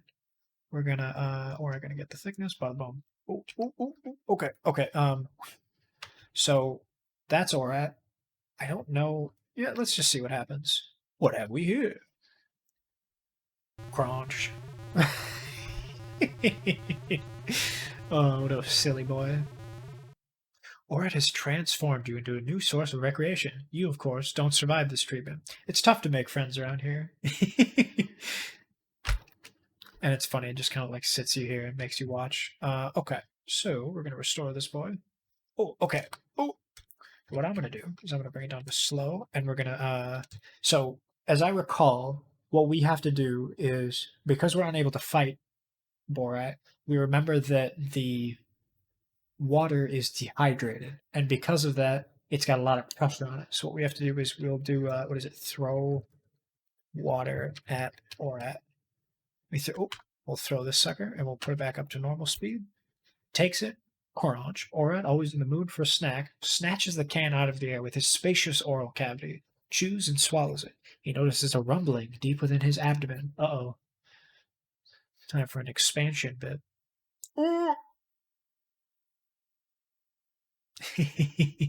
No sound on that one, which I think is funny. Orat's eyes proved to be bigger than his stomach for once. Incapable of becoming history's first living reservoir, his body succumbs to the intense internal pressure created by nearly 10 gallons of instantly reconstituted water. As a special bonus, you have a much-needed shower. Gross. So this is the part that I was talking about. I believe if you wanted to, you could like get in here and kind of hide away from the spider drone, and he comes on over. Absolutely. I didn't want to say it, but I'm glad you thought of it. This is one of those things like similar to Kim Possible, how it kind of unlocked some odd points in our childhood to become a core memory. The fact that this has, I okay, I think for reference, there are 10 gallons of blood in our system. Let's do gallons to liters. So I believe a gallon is like 3.7 liters. So imagine 38 liters of water in somebody's stomach. Absolutely, that's some inflation going on. Boy, that is some fucking. That's top tier. Okay, look around. You are in the slimiest of caves. The odor in here is less than desirable. On the ground rests a gleaming chunk of Orak's anatomy. Gross. So that's going to be our proof that we killed him. You reach down and take the Orat part in your hand. Some of it oozes to fill the space between your fingers. Ugh. Look, Orat part. The Orat part seems to consist of a spiny piece of bone with a small amount of somewhat less solid material clinging to one end. So it's like a tooth or maybe a spine or something, and then just gook on the other end.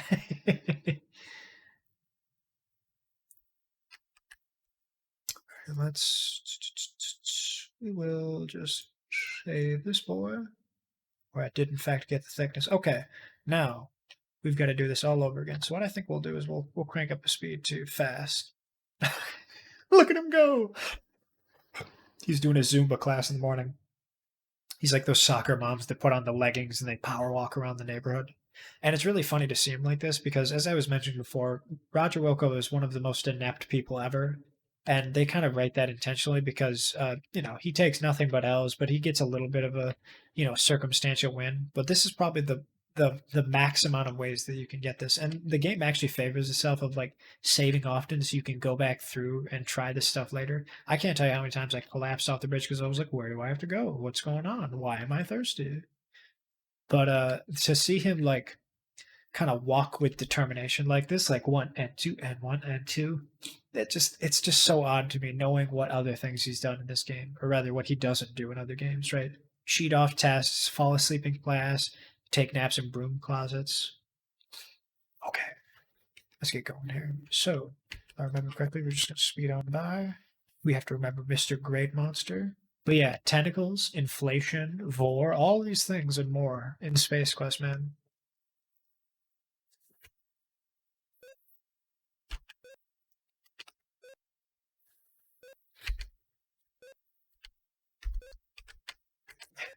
There we go.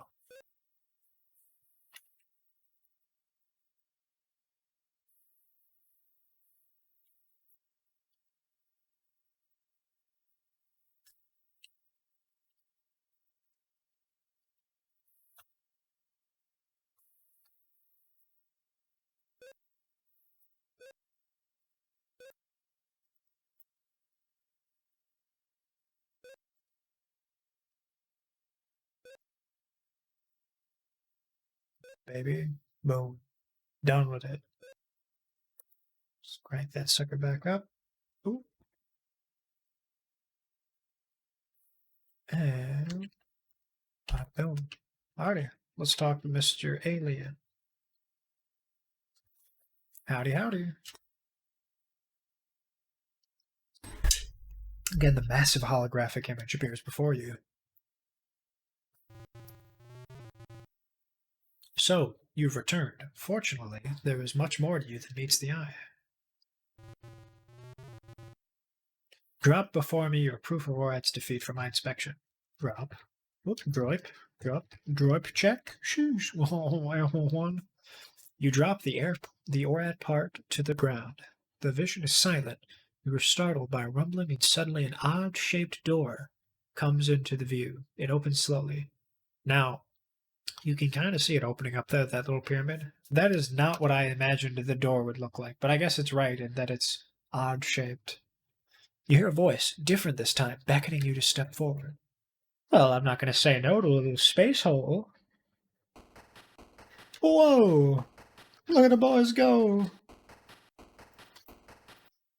This place is most interesting indeed. A mix of both old and new technologies. On one side of the chamber is a primitive steam generator, its pistons pounding rhythmically turn steam into useful energy. On the other side is what appears to be a computer console. That is very important to know. Hi, fella. You're not so strong without your big bad hologram now, are you? Please, don't be alarmed. We intend no harm.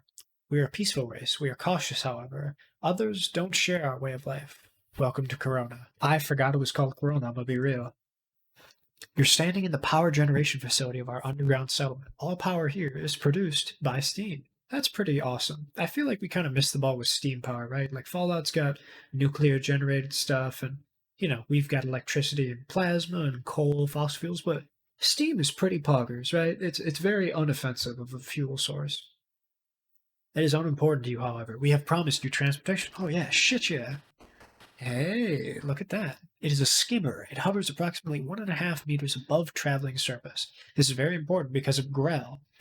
Grell and his like dwell in caves below the sand. If you stand on the surface too long, you chance becoming a rare moist meal for him. So, we've got a name for our little, little sandworm who killed us before. The skimmer is programmed to take you to a settlement on the other side of Corona called Eulance Flats. That's funny. Flatulence. It's just a fart joke. These guys are so funny like that. They're 6 years old until they're like 90. You can make further travel arrangements there. Okay, I can work with that. Appreciate it, boss. I'm sorry this is all we can offer. I hope your trip is a safe one. Board the skimmer when you're ready and depart. Good luck, strange one. Well, I wouldn't say strange one. You're the weird fucker with the skimmer and the notebooks and all that. Okay, so this computer is important. So you remember before we were messing around with, well, let's still do a little save action. Strange. Forearms, looking ass, steam, punk, bitch. Okay, punk bitch. Yeah, so when we got that cartridge, pretty straightforward. It's just called Astral Body. We don't really know what to do with it. Now, let's just look, right? Look, console. The console consists of a monitor and a cartridge slot. There are also some readouts which indicate the status of some of the mechanisms in it. We have to take this cartridge, which we had to remember to grab, and now we have to put it in here.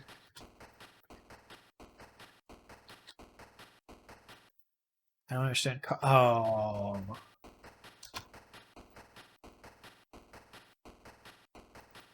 The cartridge snaps neatly into the slot, and the screen comes live.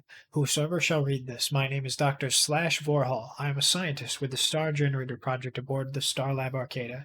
We have just successfully completed development and testing of the Star Generator. During this time, I have come to believe that our progress has been monitored by others. I fear the Sarians have learned of our mission. Uh-oh, the Space Aryans have got us. If my fears prove true, the Star Generator and the people of our universe are in serious jeopardy. The Star Generator is a miraculous device. Used as intended, it will help preserve life for eons to come. Used as a device for evil, it will cause the destruction of millions of lives and enslave all who oppose the Sarians. Oh, Encoded within this cartridge are all plans and specifications for the construction of the Star Generator. Should any disaster befall the Star Generator project, scientists will be able to create a duplicate of the Star Generator with this information. Please guard this with your life. Return it to the Xenon ruling body as quickly as possible. Important note, the Star Generator is capable of self-destruction. If introduced, this was introduced as a system precaution. To activate it, must enter this code, 6858. I'll just write that down. Okay. As a 5-minute timer will begin to count down, beware, anyone within 5 kilometers of the Star Generator will be in serious danger once the timer has been initiated. Please be careful and good luck. Okay, so let me just take cartridge. Wisely retrieve the cartridge from inside. See, it's even telling me, like, yo, dumbass, you gotta grab it. So, as with everything else in this game that I have painstakingly gone through, there was a scenario where I didn't realize that this console is all too important, because you can get through the rest of this game, get all the way to the end, and then it's like, okay, here's the Star Generator. Now, here's a code you have to put in. And I'm like, at no point anywhere in this game did you even hint at the idea of finding a code. What do? They're all going to kill me. I'm at the board of the middle of their ship, and I'm about to beat the game, and I don't know this code.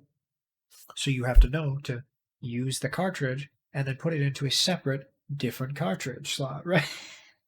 it's just ridiculous, right? Like, the whole time you're thinking about this shit, and it's like, come on, dog. I mean, for real. But what's interesting about that is I looked into it. So the Sierra helpline used to have a telephone number. Classic Sierra soft block. Yeah. So, fun fact, the Sierra people, they used to have a telephone number back in the 80s, and I don't remember the exact number because it was somewhere over in California, but the last 4 digits were 6858, and that's the code we use later on to initiate self-destruct on the Star Generator. Well, isn't that kind of cool? But I think it's so funny that that, like, all these things come into play, because they're not the smartest guys in the world, but they had a lot of fun with this, and the little bit of class there. Let's see. Look at Skimmer. Actually, hang on. Did we get the key from him? No, we didn't. Okay. Look at Skimmer. As described, it's a sand skimmer. It looks like it has skimmed quite a bit of sand in its time. On it is a little panel which has a small readout, currently dark, and a keyhole with a key in it. Okay. Let me just save here because I did a lot of reading, a lot of stuff like that. Yeah, how are you doing, David? I didn't. I feel like I didn't say hi properly. Let's get on the skimmer, huh? Ooh. Look, key, maybe. No, pest. Okay, let's take the key. You remove the key from the skimmer. Let's look at that key. I don't know why I like taking it.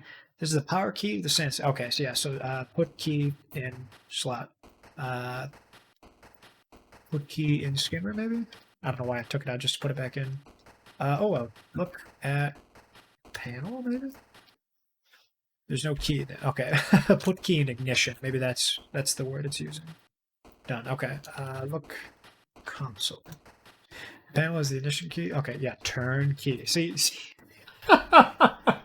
All of this, like, little shit that you go through, it's so funny to me. Like, I didn't have to take out the key, but I think it's a little interesting. I can take it out, put it back, right? I don't know, monkey see, monkey do, put the block in the hole is very satisfying. You turn the key and suddenly the jet turbines begins to whir. The skimmer begins to shake beneath you as its platform slowly moves into the launch tube. You can't help but wonder what you've gotten yourself into this time.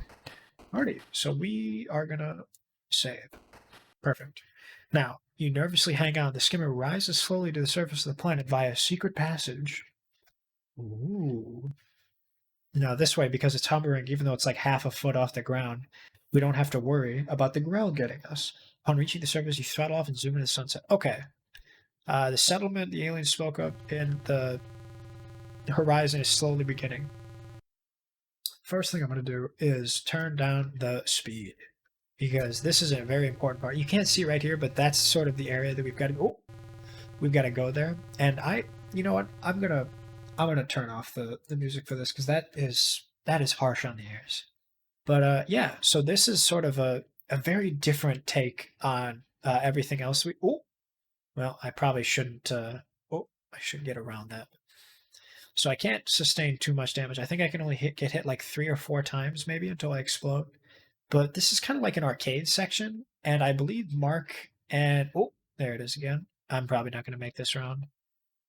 Mark and Scott went on record during an interview saying that they, later on, they wish they would have put a little bit more forethought into some of these puzzles and hadn't made them so difficult. And like the glass near the space pod, or sometimes you look at like the fact that you've got to put the cartridge in this slot and do a couple other things. It's not too terribly impossible. It all makes sense that there's a key component in every puzzle that you need. It's not like 7 steps to do something, but in later Sierra games, later King's Quest, later Space Quest games, you had the ability to skip these arcade games if you weren't interested in it.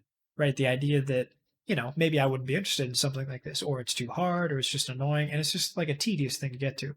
And if you notice, it's like rising in the back. I'm not even a third of the way through. And this, it takes a little bit of time, but I put it at a slow speed because quite honestly, oh, yeah, see, one more hit and I'm done. Motive games are too easy. Yeah, I think like that's the big thing, right? Like the idea that there I go. A few less donuts during the mission might have cleared that route. He called me a fat fuck. That's funny. No, but I agree. I think a lot of the games nowadays are hand holding, and the idea that you've got a game like this being the antithesis of something like that, you kind of maybe not risk it, but like it's a very jarring experience. And growing up with like a couple of games like that, when I came across this one, I'm like, wow, this is pretty challenging, right? But I kind of like it. And would I say that this part is challenging? Maybe not, but I think it's just long enough where it's kind of like oh, what do you call it? It's the idea that eventually if you give somebody a task that's simple in nature, eventually something will go wrong, right? Like there will be an error, there will be a an oversight. The fact that I've got like very simply just moving around these rocks and stuff, all I have to do is kind of miss a little bit, maybe careen a little far left, a little far right, like this, for example. You're bound to hit it, and it's not the end of the world. But I like to take my time on this one because it quite honestly is like really annoying to finish. But yeah, I guess I've got some time to talk about it. Let's see. I hated Final Fantasy. Let me just go all the way over here. I hated the Final Fantasy Pisco remasters for that reason. Might as well just watch a video of the game being played. Yeah, no, I totally get that. Like ooh, I think this is the cheese. The idea that like I don't know. I mean, I haven't really played. Let me pause this real quick. I'm realizing that I kind of cut off the bottom of that game here. Let me move this bad boy up a little bit and oops.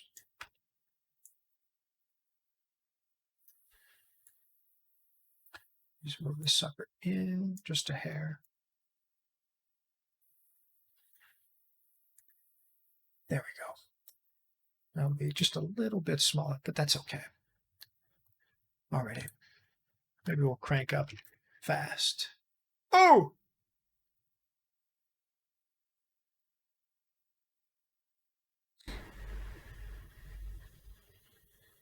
Okay, maybe this isn't the play.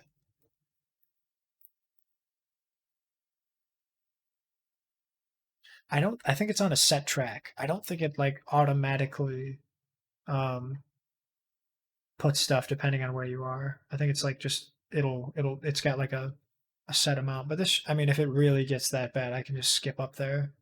But yeah, I've only ever played I believe 15 was the first one I played, which was obviously very recent, very straightforward. They tell you how to do everything. There's maps, there's indicators, icons. Like you would have to be very stupid to not understand like the core mechanics on that to be able to finish the game. There's not really a ooh, you pretty intense. You managed to successfully navigate through the treacherous boulder field and are quite relieved to see that you've reached the settlements. Yeah, you have no idea. But yeah, I played a little bit of Final Fantasy 14. I've heard that 7 is the really, really popular one. Let me pop this sucker down here again. Let me just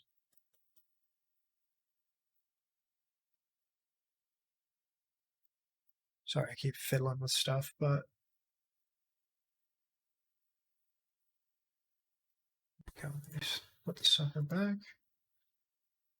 I'm old as fuck. I grew up on 1 through 6. They all seem great. I've heard the remasters were all right, but I definitely want to go back through and play 7 and 3. I think 3 was the, like, I want to say SNES or maybe even NES. I don't remember what system those older ones are, but like those guys were really like straightforward, JRPG, turn-based stuff. You had to kind of assemble your team, go about your business. After a truly stone-crushing journey, you finally miraculously arrived safely at Yulin's Flats, and just in time too, because the skimmer's power cell has been drained. It'll take some time to recharge itself. This place isn't quite what you had expected. It's semi-bleak at best. Let's look around. You're at the south edge of Yulin's Flats. The area is protected from predators by an electronic barrier which runs around the perimeter of the settlement. That's what these little cookies are. I didn't quite understand what they were, but it kind of seems obvious now, right? Okay, let's take skimmer key. Okay, because if I remember, if I don't, I think somebody will just take my skimmer, even though it doesn't have gas in it. The idea that like somebody will just yank it if you're not careful. Yeah, let's get off skimmer. Okay, let's say Newlands Flats, which is so funny that it's just a fart joke. Newlands Flats, skimmer. Okay, oh, there's a fella here. I think he talks to me. Yeah, he does. Say, this is a genuine Fountain Sand skimmer. I've been looking for one of these, just like it. I wonder if you would accept 30 buckazoids. Fuck no. We're not going to accept it from you because... No, fine, be that way. And the reason for it is because that guy gives us something that is all too important. Is he stuck in me? That's funny. Alright, let me just turn back on that music. Because there's some buddies here we'll want to listen to. Okay. I think that's supposed to be blues, not blues, but that's ZZ Top, right? Yeah, that's Sharp Dressed Man. Yeah, that's funny. Okay, so that guy, if you didn't notice on the right, was decimated by Jizz band. Yeah, they're doing some yeah, like jizz, some smooth jazz. Okay, thanks for getting that out of my way, boss. Okay, let's look at this thing. Okay, so this is the part that I've been somewhat dreading, but it's not the end of the world here. So we're gonna save this before anything.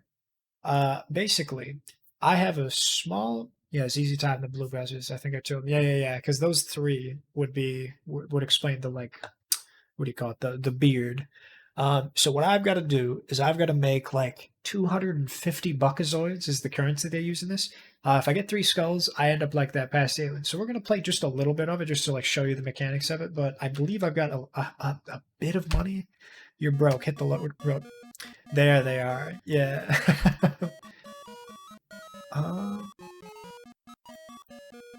Let me just look around. It's a seedy little place. Galactic riffraff are seated at the bar. The bartender drops by occasionally to serve them. A band is cranking out some of the more popular tunes in the quadrant. There's a slot machine standing at the bar. You notice a sweeper in the lower corner of the room. It must get messy in here. No one seems to notice or care that you've entered the bar. Let's look. Slot machine. There's a way that I get a little bit of money. Look around, I think. Oh.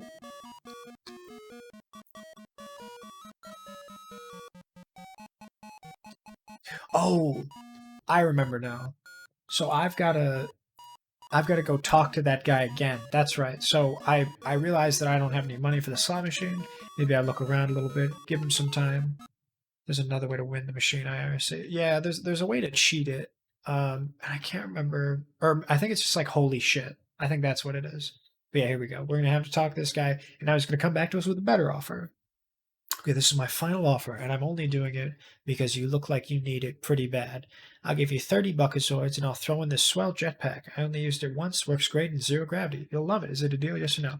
Now, we have to say yes to this because the next time I say no, he's just going to shoot me and take it without even paying. So, we're going to accept his gracious request. Glad we could do business. I'll just take that key.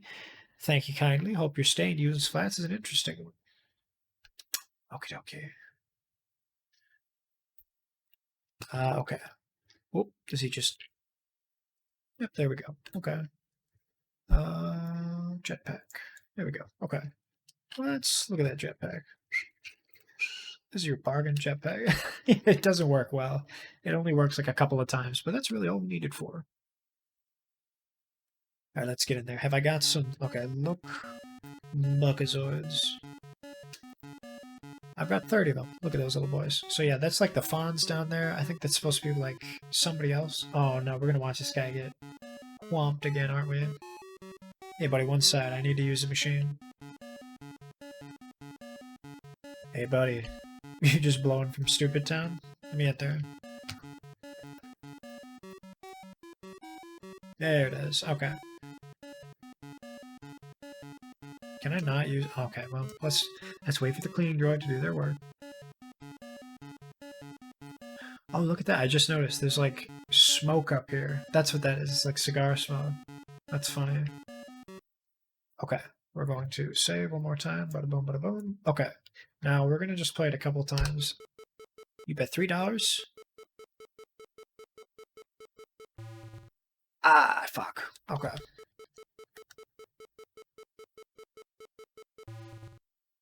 Okay, so I believe, holy shit. Skulls, diamonds, cherries, eyes. I think diamonds is the way to go.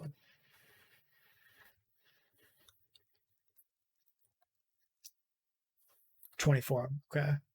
Then we just bet $3, and I think this is just how it does it. Perfect, okay.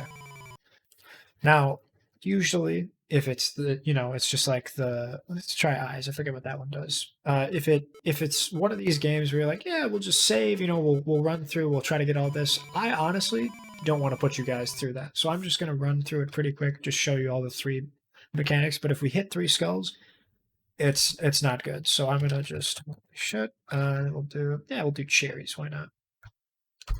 And then just bet a little moolah there. But I think it tops out at 250.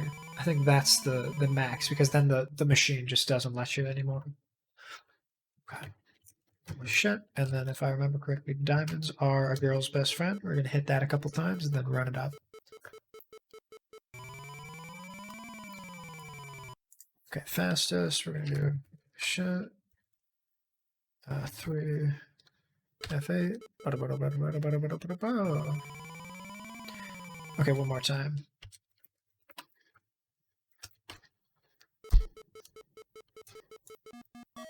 Oh!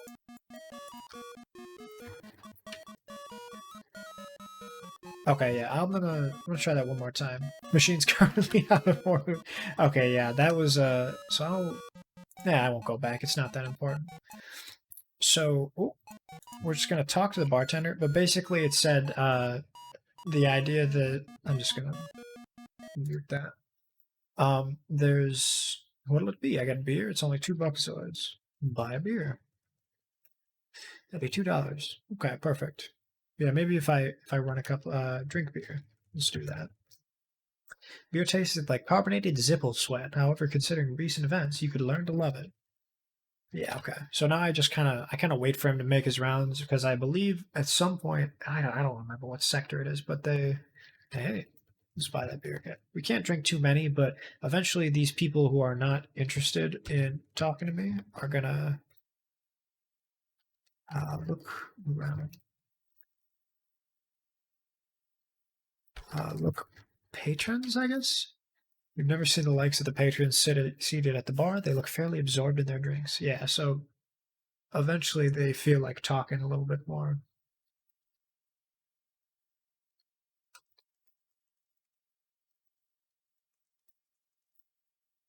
You sip there it is. As you sip another of the odd brews, you overhear someone at the bar speaking. There I was, cruising through Sector HH. There was, the hentai heaven sector, when I spot this blip on the scanner. So I head towards it, you hear, and right there in front of me sits the Del Toro. It's just sitting there. My heart starts hyper-warping on me. I figured my milliseconds are numbered. All I can think of is getting my craft out of there. So I'm reaching for the throttle. All of a sudden, there's this incredible flash of light, you see, and just like that, this little planetoid explodes into a ball of fire. I tell you, I've never seen anything like it. I mauled the throttle and got out of there, bet you quick. All right, so that's really all we need to know. Let's look at my buckazoids real quick because I think I need a couple more. 244. Okay, let's just try the machine just in case. Yeah. Okay. Holy shit. 3, and then we'll just do a little bit of movement and get it going. In. Sorry, there seems to be a circuit failure. To be reimbursed, send claim to Gipazoid Novelties 2001 Odyssey, Blastaway Gurnville, Fedor XL Galaxy. Please allow 2 decades to deliver.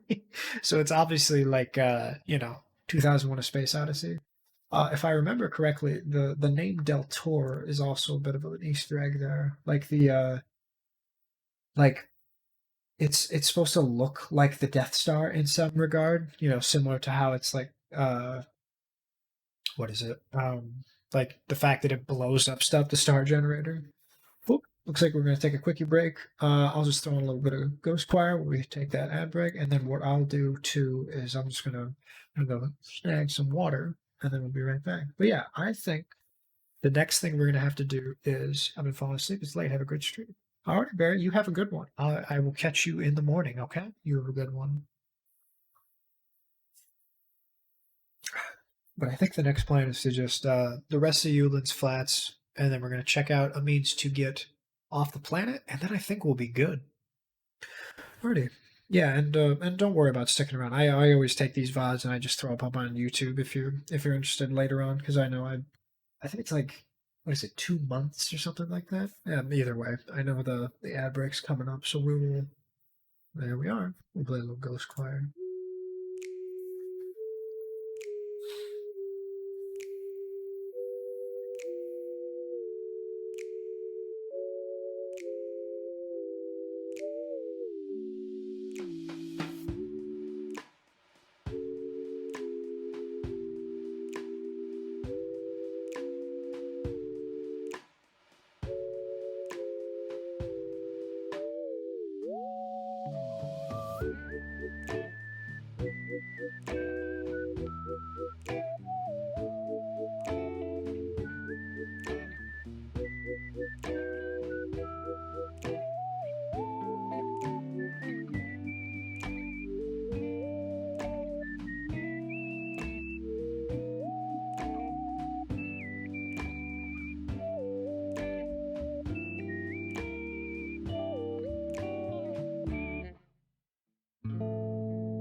And perfect timing. It's funny with the Ghost Choir goes through like an exact amount of times I move, so I love that about it.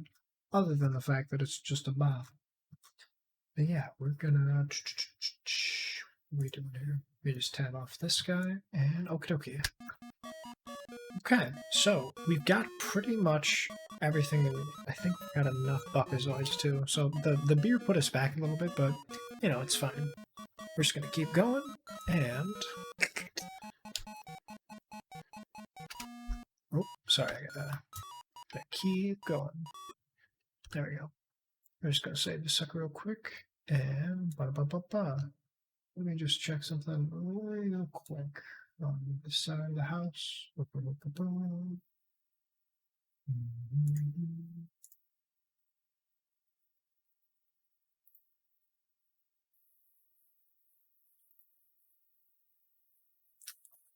Perfecto.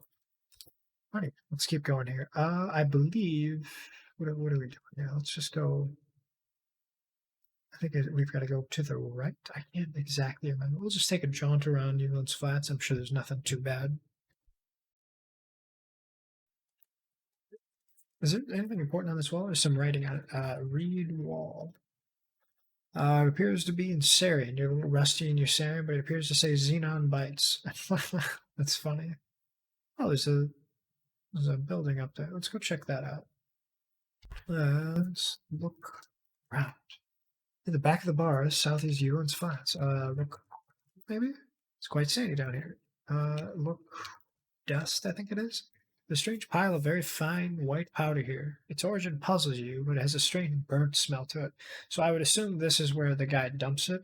Pick up dust. I don't know if I need this at all. It's extremely fine dust, seeps through between your fingers. There's no need for it anyway, especially considering its origin. Alrighty, let's. So I know these little gubbins over here are the what do you call it? Those are the little border there, which I believe is just a means to keep the Grell out, which is pretty cool. Droids Be Us. Oh, welcome to Droids Be Us, the finest emporium for mechanized beings in the quadrant. We have a complete line of droids for any purpose imaginable. Well, almost any. All top of the line, but I suppose you would be probably interested in our sale items. Please walk this way. So if I remember correctly, these super cool droids on the bottom here, which are like badass, super powerful, are ones that we can't afford. Let's see, look, room. This is the inside of Droids Be Us. The room has any pedestal in the middle, has a pedestal in the middle and the stairway and balcony towards the back. A variety of droids adorn the floor space. Oh shit. Oh, I forgot that this one has dialogue to it. We call that one the Peacemaker. It's used primarily in security. In crime situation, it is capable of apprehending, trying, sentencing, and punishing the offender on the spot. Swift and effective, and only 368 Buckazoids, 294 with a coupon. So that was actually one thing I wanted to talk about. There's in the box set, which I mentioned was like $90 for everything, including the manual, the hint book, the game copy, a little vinyl, and all that jazz. There was actually 2 little coupons you got with it, and primarily why they had these, as I understand it, was because you had people who would scalp the game. Excuse me, but the whole reason, more than anything, was just the fact that they needed to ensure that people who bought the game would be able to know what to do. And if I remember correctly, you need to give them a code or something with a coupon. But this is what one of them looked like in the box. You just receive a little 20% discount on your purchase, and bada bing. So this is what it's talking about with the $2.91 with coupon. There's another one which I think is for the bar. Yeah, good for $5 Buckazoids and a Corona now. Yeah. So what I think we'll do is we'll go back to the bar and see if I can use the coupon. I don't know. But I believe there's another version where they're like hand them the coupon, right? The 1.0 version, the like OG. Oh, excuse me. Okay, let's see what this one has to do, because that's the Terminator, or no, the Defender.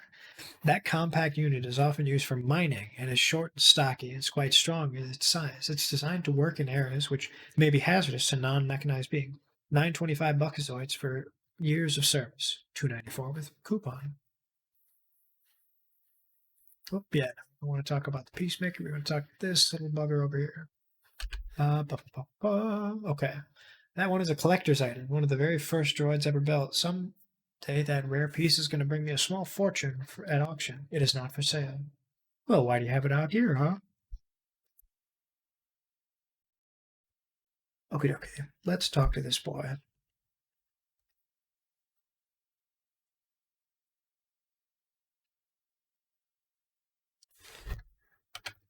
I don't know what you call him here. You seem no one of interest. Look, salesman, maybe? The salesman is a strangely built being. It looks like he might tip forward any minute. It's his big, like, Jar Jar Bink nose. Okay. That unit is a good all-around droid. Sure, it may be a little dinged up, but it's not as bad as it looks. It's still quite a bit of life left in it. It's a great little companion for you. Only $40, so it's 32 coupons. Okay, I don't remember which one is which, but there is one that is just not a good option. And let us... Okay, that model is ideal for flight systems operations. It will pilot any modern fighter or cruiser, and is one of the most experienced droids we carry. I ask only $45 for it, 36 with coupons. So I would imagine, because one, this thing is more expensive, and two, that it says it's specifically for flight operations, that we're going to want to buy this one. I got it from some gambling type who's required to pay up or perish. Buy droid. Using your discount coupon, which you have made a relatively decent purchase on a pre-owned sale item. Perfect. We love a thrifty buyer. Look at the little buddy. Oh, and usually, we would go over and talk to the fellas in the, the side of, what do you call it? The means of purchasing the ship, and then we would get in there. But I think there's like something that happens later where if we didn't have the droid immediately to get in with us to pilot it, I think something happens, or maybe we just can't get off. Or get off. We can't blast off. All right, let's keep going here. And I think we'll save. It's been enough time, right? Okay, let's get going here. So we've got the jetpack, we've got the droid, we've got the Buckazoids. Yeah, I mean, this is pretty much everything we need.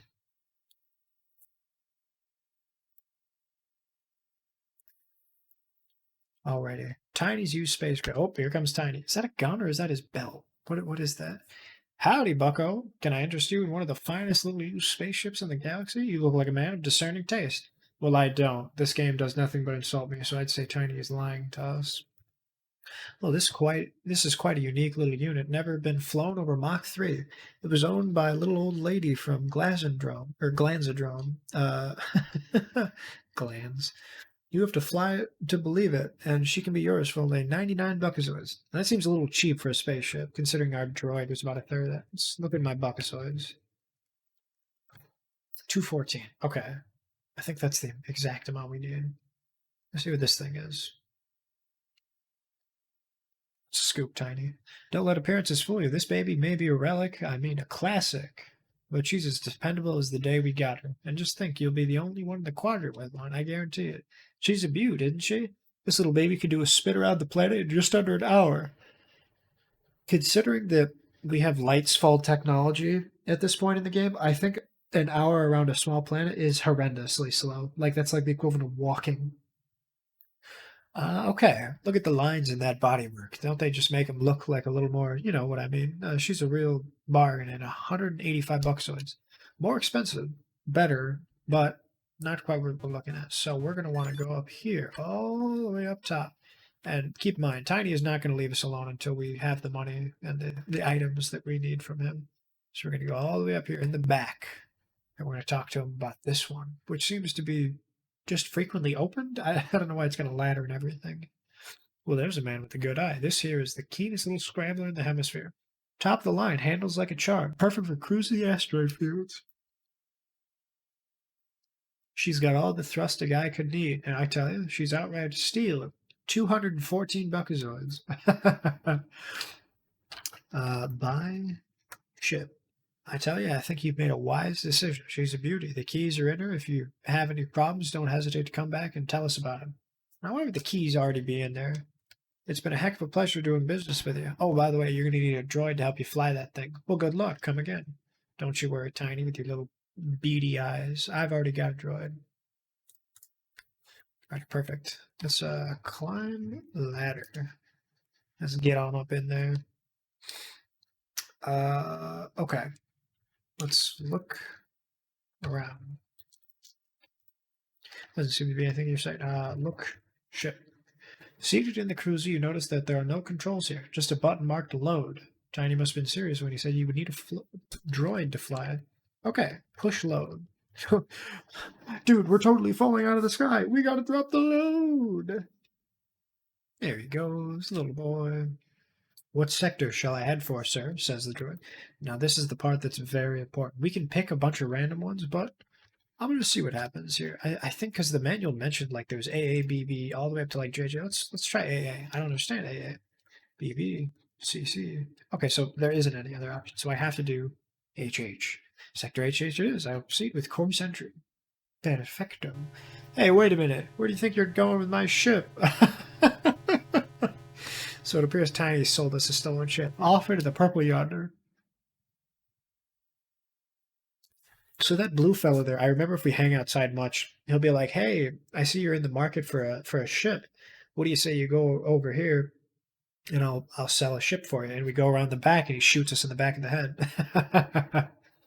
Well done, Duck. You've managed to overcome the elements of Corona, from endless deserts and spider droids to obnoxious salesmen and bad booze. Yes, the sand in your boots shall forever serve as a reminder of this forsaken planet.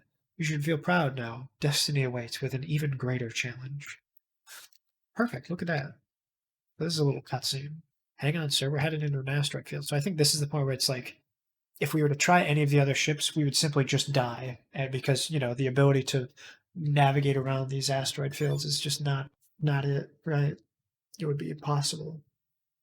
Like, look at all this maneuvering. Sheesh.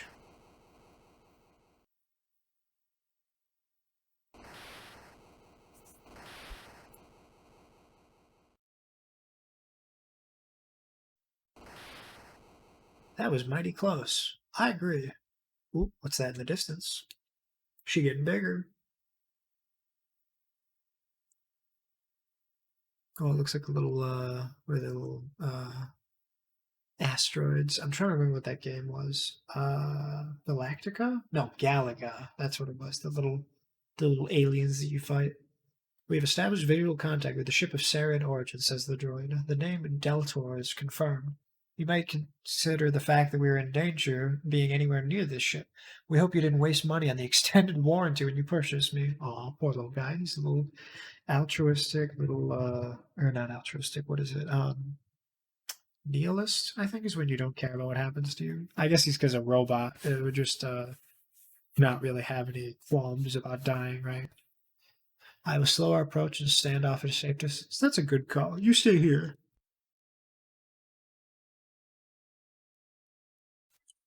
I kind of enjoy that these games are like real quiet, Okay. Ooh.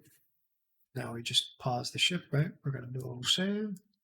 Oh, there we go. Del Tor ship. Okay. Look. There we go. Look around. Are you sure you want to do that? Okay, so here's the thing. We've got a cartridge, gadget, key card, glass, jetpack, plant, xenon army knife, and a survival kit. So the big thing that we're going to run into here is the sheer fact that when we try to get around in space, we're just going to float in the abyss. And actually, I'll get out. Shit. There we go. Oh, look at him go. He's just floating around. He doesn't know what to do with himself. So this is one of those examples where it's like, man, I wish I hadn't just immediately sold my skimmer. I'm glad that I said no, played hardball. Darn, Duck, upon exiting the ship, you find that you have no means of maneuvering and are subject to the whims of inertia and gravity. You quickly learn the true meaning of helplessness as death is its way with you. That's so fucking scary. Okay, so what we're going to do is we're going to put on jetpack, not a spacesuit. We've already got the spacesuit. You're not wearing the jetpack. A small control of your helmet, or a small linkage snaps into the back of your helmet, allowing you to control it merely by focusing on where you want to go. Okay, get out and ship. Before leaving the safety of your ship, you instruct the little droid to set a course for Xenon. where you will rendezvous later, providing, of course, that you are successful in carrying out your mission. Once again, you are on your own. So this is funny, right? Like, he doesn't have the droid stick with us at all. This is like our means of escape is gone. Like, this little droid, for whatever reason, he thought it was a good idea. Okay, we're gonna move up.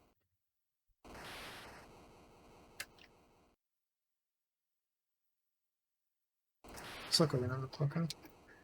You're floating in space just outside the biggest darn spaceship you've ever seen. You see a door, perhaps it's a way in. Look, door. There appears to be a standard airlock. There's a handle, isn't it? Turn handle. You're not close enough to perform that action. Maybe right here. You grasp the large handle and twist, nothing the rather significant amount of pain being registered, or rather noting the rather significant amount of pain. You're extremely grateful to hear a click. I've been there, dude, where you're lifting something, you're like, oh, just a little more. I can feel it giving. And you're like, come on, bro, fucking just go, snap for me. As you enter the Sarian ship, your airlock door seals itself behind you. You try to open it again without any success. It appears that you're stuck in here. Okay, I'm going to do a little save proof. Now, if I recall correctly, the only way to get out through that airlock is because it's like, look, you're in an airlock. Okay, look, door. There is no apparatus of any sort for which to open the door, so we have to wait for somebody to open the door. Like, just get out of their way, because I think they push into me.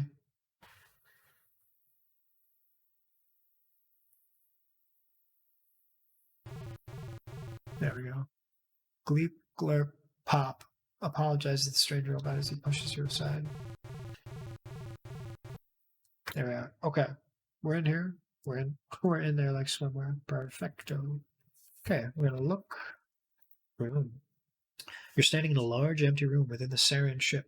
On one wall is a vent. There's some sort of trunk on the floor. Okay, so if I remember correctly, we have to use the vent system. In order to get through there, we've got to take off this bulky jetpack. And how we do that is we stuff it somewhere where they can't find it. Book trunk. There doesn't seem to be anything special about the container. Okay, well, we're going to pop that boy open. Place jetpack in trunk. Put. It's right. Put is the verb, not place. Done. Get in trunk. Okay. You climb into the trunk and the lid pounds shut above you, which isn't good. I think we're trapped in here, which is fine because another way you could do it. Oh, we'll read that. You hear voices, muffled and then louder. Suddenly feel the trunk lift off the deck and the sensation of movement. After a few minutes, the trunk thuds to the floor, causing you to see stars in the darkness. The voices sound farther away, then gone. Okay, so now we're in, if you notice up here, the little grate here, another way that we could have done it is push the trunk up against the wall, and we can hop up in through the vent and go up through and do this. So what I'm going to do is I'm just going to open trunk. Okay, close trunk. Stand on trunk. Look. Great. It's completely dark on the other side of the vent. Open vent. Using your Xenon army knife, you pry the vent open. Get in vent. Okay, so we're gonna save here real quick. Open this sucker up. Now, I think there's another room I think we have to worry about. Whoop. Wow, that's slow as shit. Get him up there. Take the tiniest steps possible, right? Wow.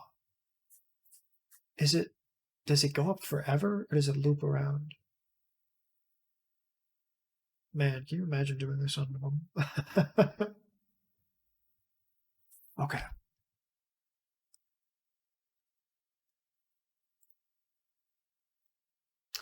Your nose has just been redesigned by your ill-advised attempt to insert it into a closed grate. Kick. Vent. Looks like you jarred it loose. Kick.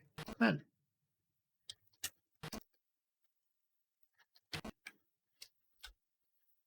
Open vent. Okay. Whoop. Is there any way to get through here? Oh!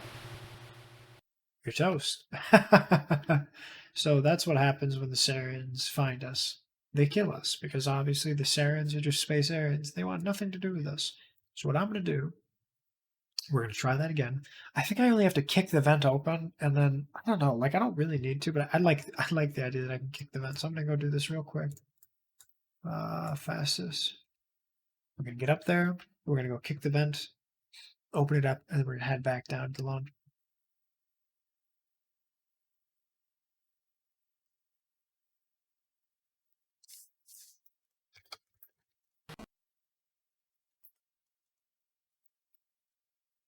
Okay.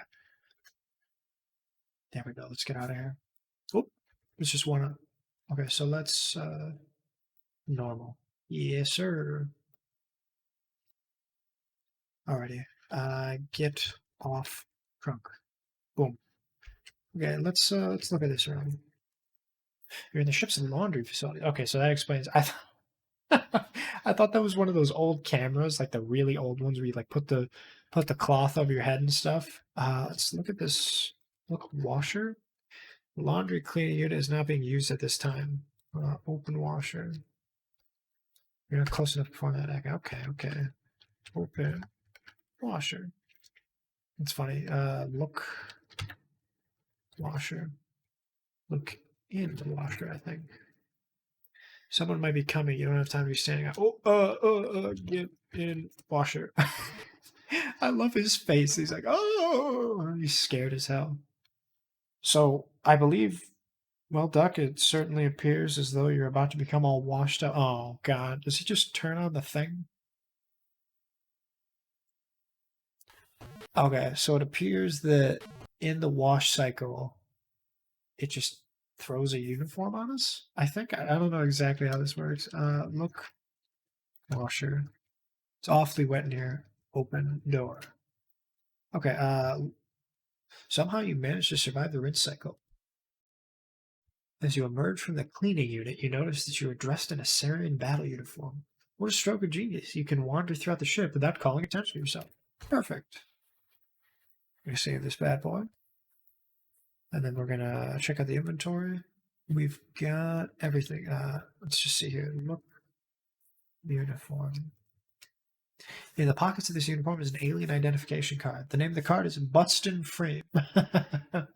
You wonder if this is a common Sarian name. I don't know if that's like a pun on like bustin' free or something to that effect, but that's really funny. Alright, let's get going.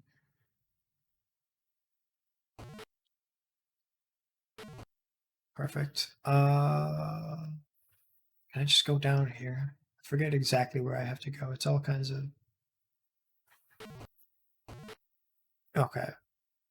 That's not the one just here. Let's talk to this guy and see what he says. Okay. Talk. Guard. Quiet. You want to accidentally blow your cover to you. Look. Guard. He looks to be armed and dangerous. I wouldn't mess around with him. Guard pretends not to notice you. Guard talks back. Do I not have the... Okay, look.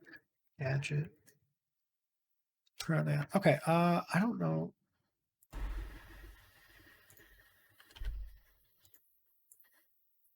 Yeah, I guess... I thought before you could talk to this guy.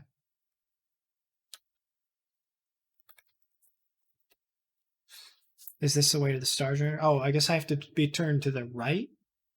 Because I have to look at him? I don't know. Don't ask me. I just work here, responds the unhelpful guard. Okay, well. Let's keep going then. Let's see what's over this way. I don't want to go to the... There we go. Maybe this guy will be more talkative. We've got to interact with him. Talk. Guard. Looks as though you look different somehow.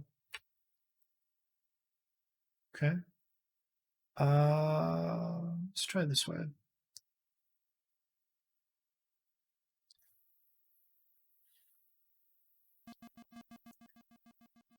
Look.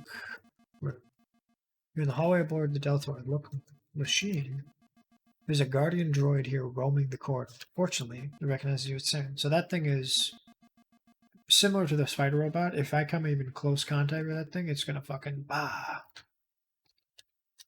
See, look, guard. He looks to be armed and dangerous. I wouldn't mess with him. Let's talk to the guard, huh? Let's go say hi. I don't remember what's in this room here, but we'll figure it out. Having fun yet? Asked the guard. This is the most fun I've had since the Hippoglopus ate my brother, responded the bored-looking Sarian. Okay. Oh. There's that droid. I guess it's random where they show up, huh? Maybe this is the way we've got to go.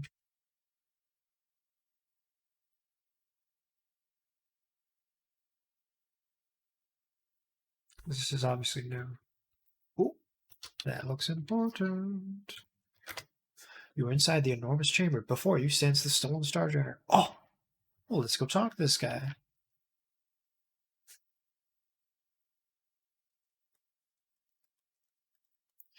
Looks to be armed. Yeah.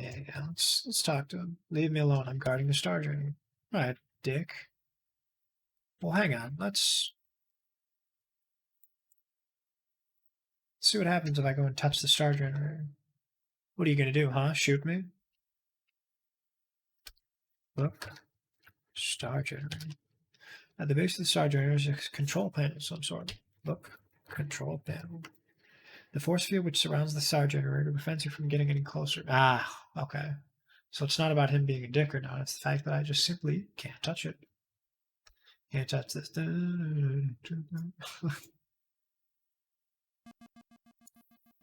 Hi, Droid. How are you? I'm good. That's good. Okay. I think we have to... What are we doing here?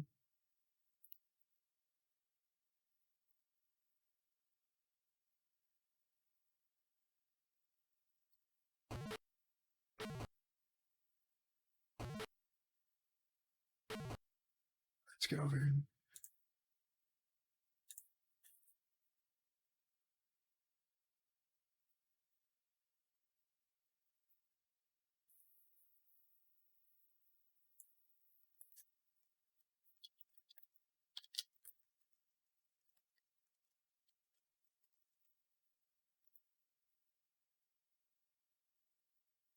Okay. Okay, we just keep going here.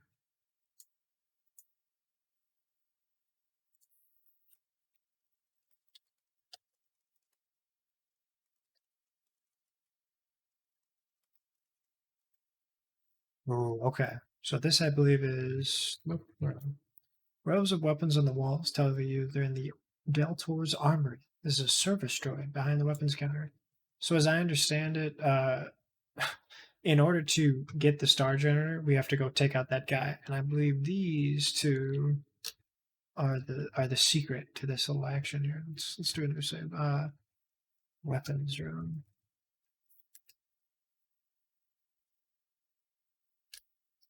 So let's see here. Look, counter. There are 2 gas grenades sitting on the right side of the counter. Take grenade. I'm sorry, you may not possess that servant device. It would be punishable by death. Okay. Welcome to the weapons dispensary. I will assist you. Please supply me with your ID card. Give ID card. Okay. So what I'm going to do is I'm going to make this slow because I think I've got to go over there and grab it while he's looking the other way. Give ID card. Excuse me, I shall retrieve your weapon. Okay. Yeah. Take grenade. You already have it. Okay, well, I suppose I can't take 2. But while I've got the gun, we're going to head back up. Here we are. Perfect. There we go. Your rank allows you to bear 1 pulse radiant. Remember, no firing in the ship. Have a nice day. Press F6 to fire pulse rate. Oh, I love that timing. There we go. I'm just going to save a little bit, and then we'll get going. Okay, so, as I understand, we're good with the Sarens as long as we don't make any fuss. So this is going to be where I drop the grenade without worrying about actually dying myself because it's a poison grenade.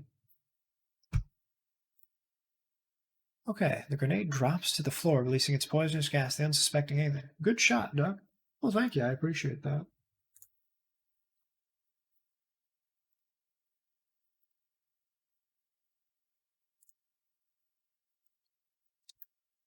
Alright, let's keep going.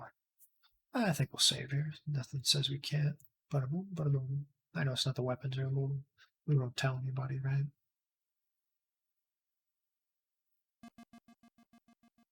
So far, so good. Droids don't expect anything.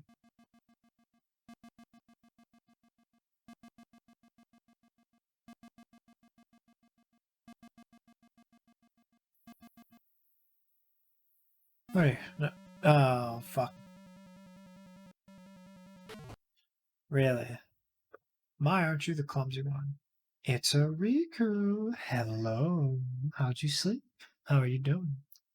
My, aren't you the clumsy one? Because of your inability to walk without falling on your face, your helmet is now riding the elevator without you.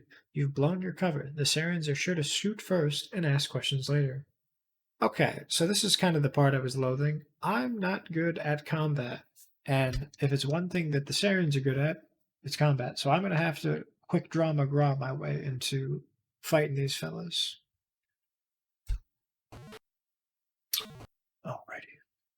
I slept well. How was your day? My day was good. I was hanging out with Miss Barry. I had a lovely little lunch. I ended up making like some spaghetti, some tortilla, little bric-a-brac and bubble gum and all that. But yeah, I got some of that candy I've been stuffing my face with, so I'm good. I'm just peachy. Have you eaten, or did you like just wake up?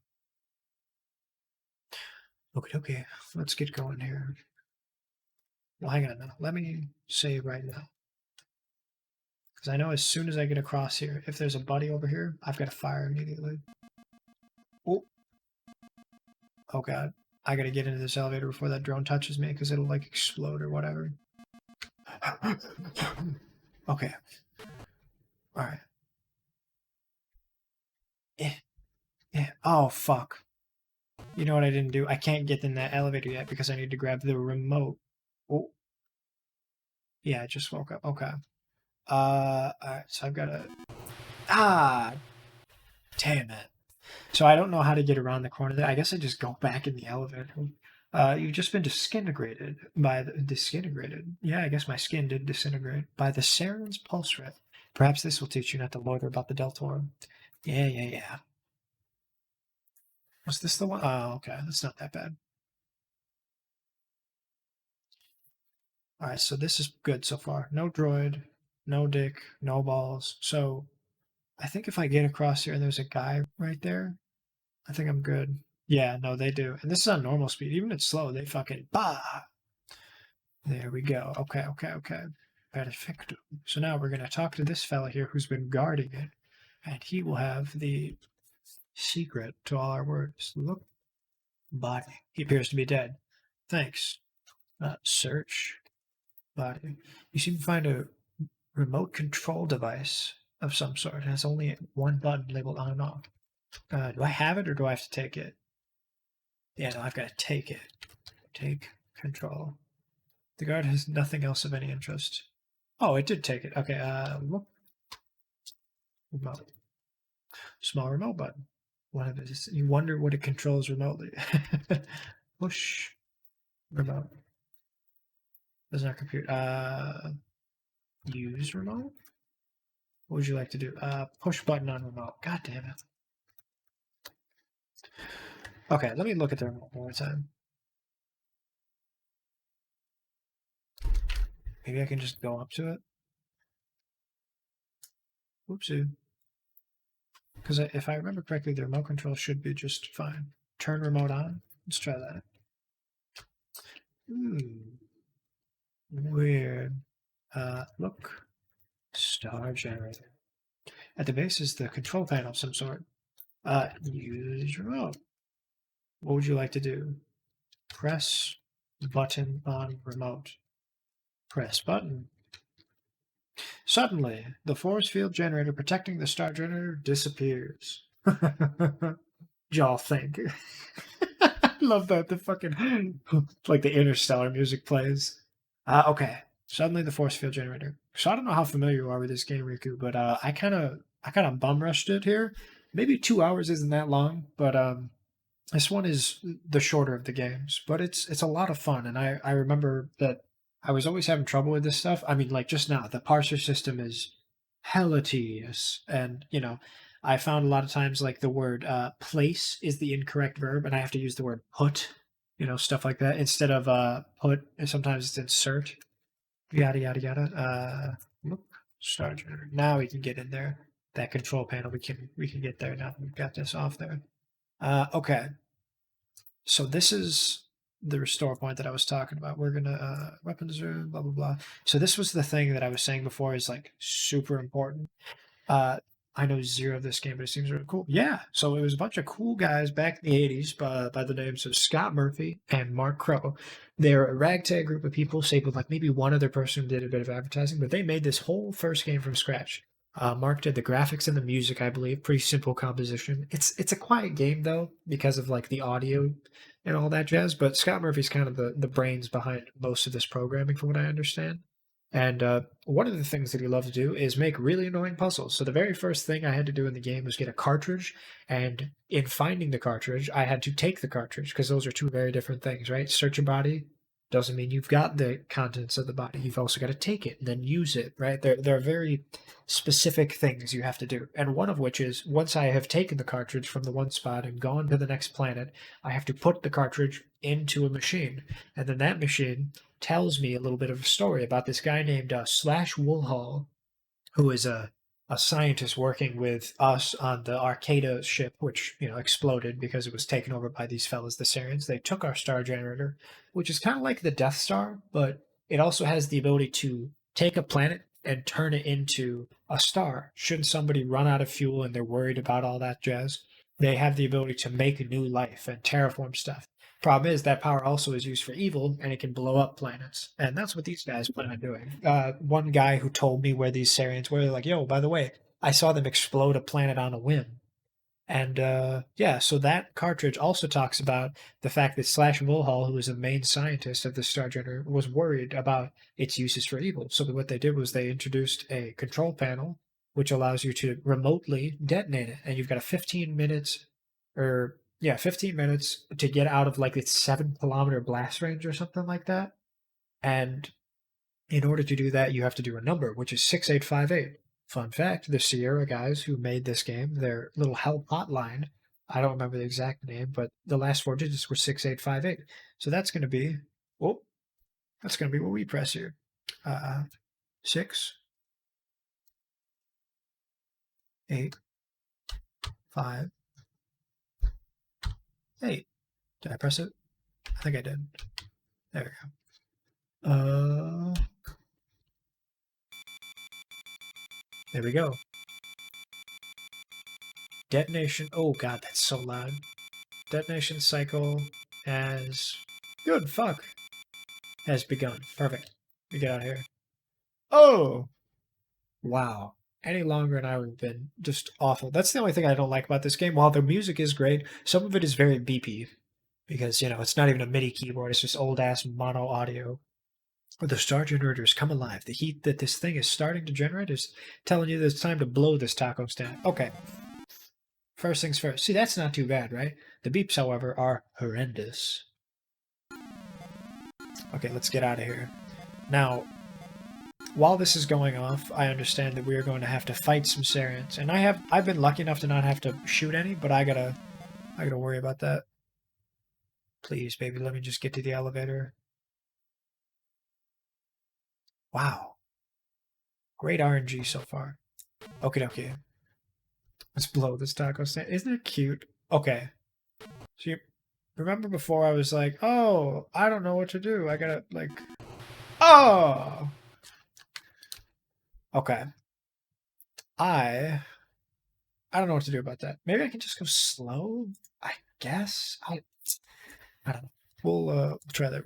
Oh, not restart. Goodness me, no, we don't want to do that. Okay. Let's go one more time. Maybe I'll go slow. Yeah, right? He's fucking standing at the gate. So far, so good. Please don't come around the corner, because it's random, right? There could be a droid there could be a guy, there could be nothing. Because that's how the game starts, too. It's like, you hear footsteps. Okay, time to leave this screen and come back. Oh! Oh! Quick around the draw. Yeah, okay.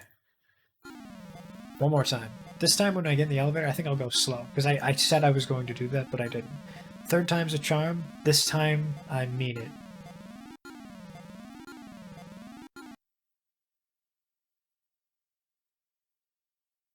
I guys get some good target practice in. Okay.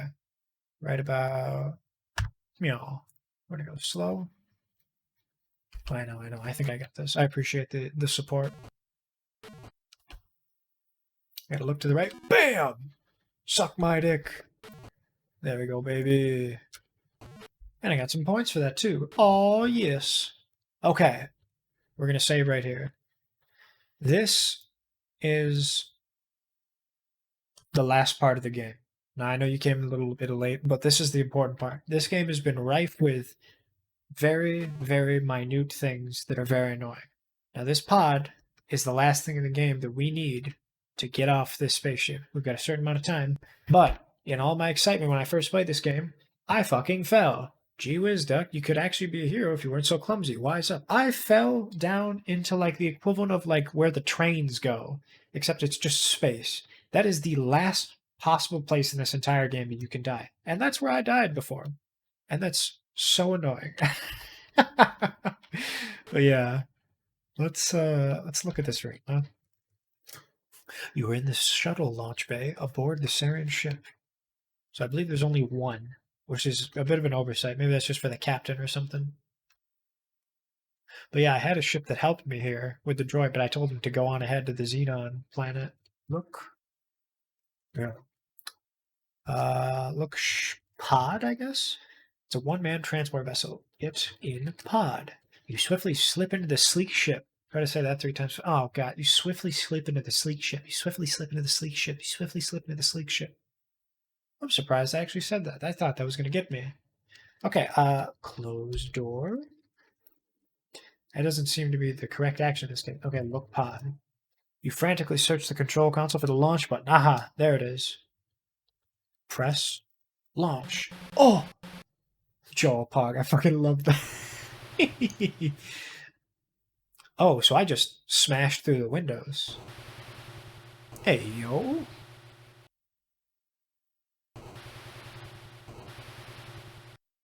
Sheesh. That whole thing. Oh, my goodness. Look at that little purple glass. Bah. Got his ass.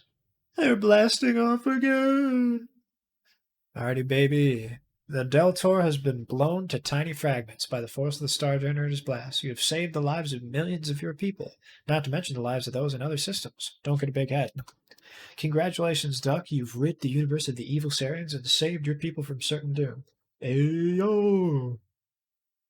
The Star Generator technology is safe inside the data cartridge. Now a new generator can be built and can carry out its original task. You're an all-around hero. You've made it home safely aboard the stolen Sarian craft, where you've encountered a cheering Xenon crowd. They've gathered together for a ceremony in your honor. The ceremony is already in progress. Does this look familiar? It reminds me of the Star Wars thing. Look at this big beard guy. What the hell is that? Applause. Look at the little buddy up there. As a token of appreciation, you're presented with a golden mop. Thank you, Duck, for cleaning up our galaxy, says the Xenon leader. Once a janitor, always a janitor. Oh, my goodness. Now, that was fun. I quite enjoyed that. This game will always be a favorite of mine. The series in general has so much character, right? The little ragtag group of people responsible for this do great work. Oop, end the game. Yeah, I know, right? Awkward. I love when I pop in and someone's like, alright, we're gonna get off for the night. I don't know what I'm gonna do after this. Maybe we'll play a little Lost Ark or something. Mark Crow, Scott Murphy. Saul Ackerman. That was the name of the third guy. I couldn't remember. Saul Ackerman. Ken Williams was the guy who was he was the corporate CEO, blah blah blah, whatever, of what is it called? Sierra Games. Chris Iden and the Stevenson guy, don't recognize them. I think they just helped out. And Sierra Online was the governing company. I have it, I just haven't played it. Well, I'd be surprised if you didn't have it, considering it's free. The Sarian fleet, the entire human race. This has been brought to you by people like you. Or this PBS, Duck Galactic Warrior. Love that shit. Yeah, this PBS channel is brought to you, blah blah blah. Thanks for Space Quest. Well, thanks for making it. 1986 has never looked so good. Watch for Space Quest 2. Oh yeah, they're actually making it in the middle of this. Trying to play Lost Ark? Yeah, I'm trying to. I think that's it. We'll just save here. End. Pog. Okay, and that's where it lives. Word. Okay. Let's get up here. Let's go on here. Lost Ark. Let me just switch the game here. Lost Ark. And then we probably want to switch the title as well.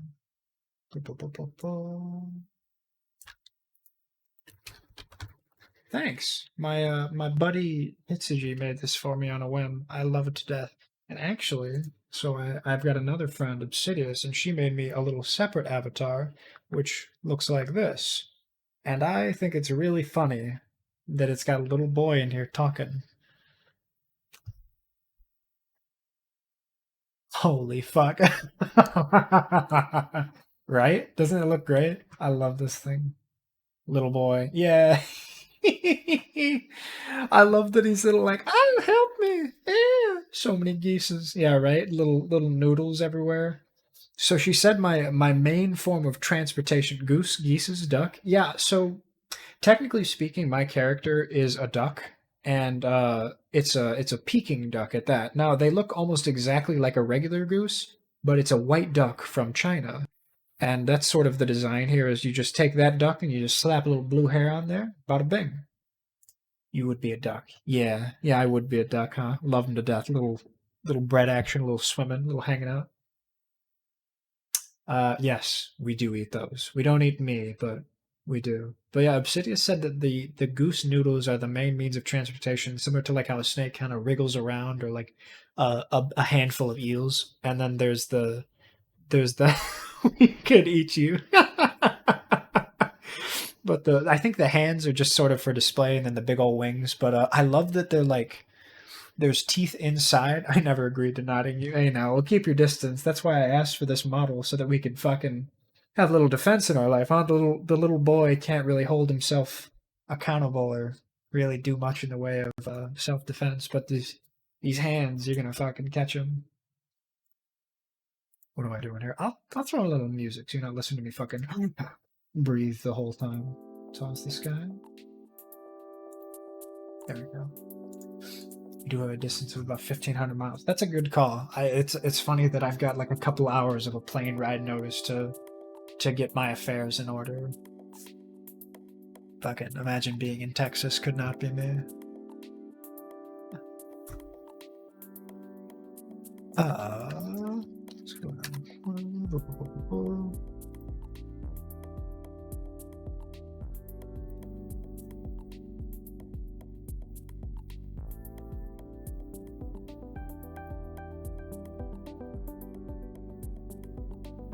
B word.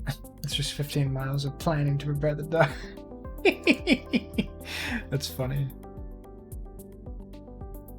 Alrighty, when is this boy gonna load up? I know Lost Ark takes an hour playing the whole way. Yeah, you got your little whiteboard, your fucking dry erase and all that. Yeah, I forgot how long Lost Ark takes.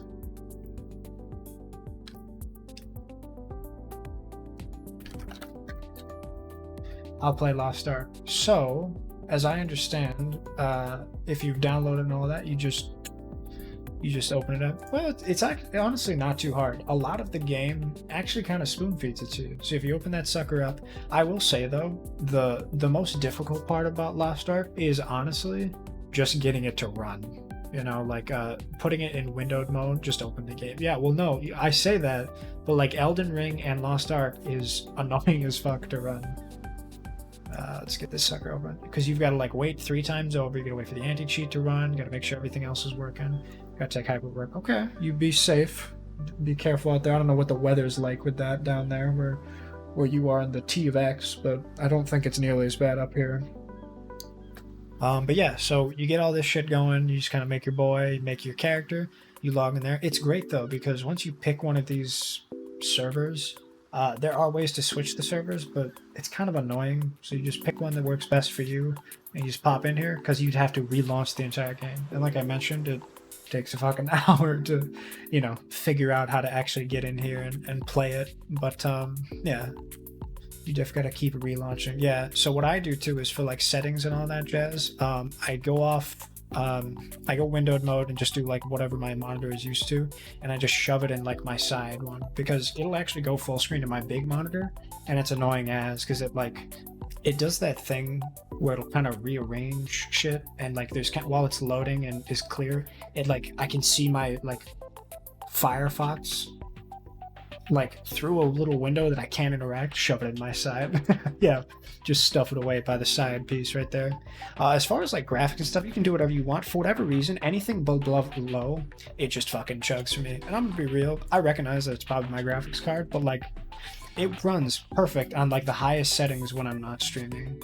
Like I recognize that OBS takes a lot of resources, but like, yeah, okay, well, if you've got fucking $1,500 for me to get the 2000 series card, we can talk about that. But up to this point, everything except Lost Ark has run just fine, okay?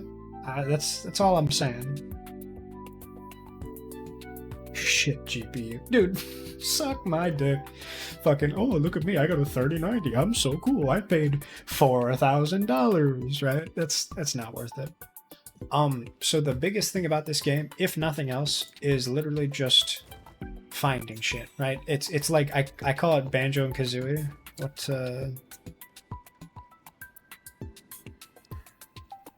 let me put the sucker down. But basically what you do, if you've ever played like Diablo, I have $2 to my name. Dude, Sam, I have $3. But yeah, you start in Pride Home. Let me just pop over here. I'll learn you something real quick with just the basics of the game. Everything that it has you do in the main quest is going to be the number one. You just follow what it does, and it'll teach you everything. All of this engraving shit and gems and PvP and skills, you don't need to worry about it. You just hit shit till it works. Pick whatever class you want. Not super important. Everything is designed to work perfectly. There's nothing that you need from one class or another. Now, see these little boys here? These are Makoko seeds. These are your sole existence for being if... this is all you need to worry about in the game. You gotta collect fucking thousands of these. Yeah, sure, you can pop in. We can hang out for a little bit. Those are my cocoa seeds. Okay, so it's actually not called my cocoa seeds. They're Makoko seeds, similar to Pokémos Kokoros in Zelda. They're not Kokoros. They're Kokomos or Momoka. Fuck. Let me just look them up. They're Mokokos. Here it is, Makoko seeds. These are your reason to live. Everything else, it's not that bad. But yeah, so what we'll do is howdy. How you doing? Oh gosh, I'm getting text messages. It's funny.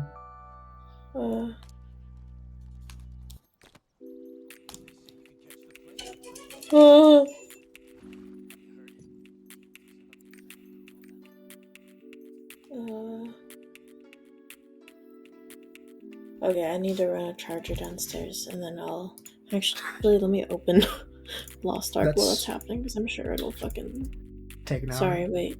Can I curse? Wait, I don't wanna. You're fine. I appreciate it, but I mean, I said suck my dick and balls probably 5 seconds ago. Yeah, that's completely reasonable, yeah. Nah, you're Where good. the heckin' balls is Lost Ark? It'll be in Steam. Play, yeah. Watch my whole computer crash, that'd be kinda silly and quirky. Deadass, dude. That's the only shit I had to deal with for the first 2 days. I remember I was talking to Riku about it, because she played like 20 minutes before me, and I was like, alright, word. Yeah. We're gonna get in here, and I'll fucking play this. I didn't get it to run right for like 3 days straight. Every time I'm like, my computer crashed a couple times. Right. I mean, the servers were also big full because everyone was trying to play the game at once. Oh my god, yeah. And suddenly a day later, everyone's like, "Oh, I don't care anymore." Right. It's like, oh, I already played through the whole game. I'm like, what? Huh? So I'm wearing a unicorn onesie to work tomorrow Ooh, any special because occasion it for that? is Mardi Gras Day. Yeah. So I actually have a little video that I recorded because my dad was playing all kinds of Mardi Gras music downstairs, and you could actually hear it from my room. So I turned off my sound suppression, and I was just like, "Yeah, listen to what what I'm in the middle Oh of." gosh. It was really funny. Okay, I will be right back. Burb. Burb.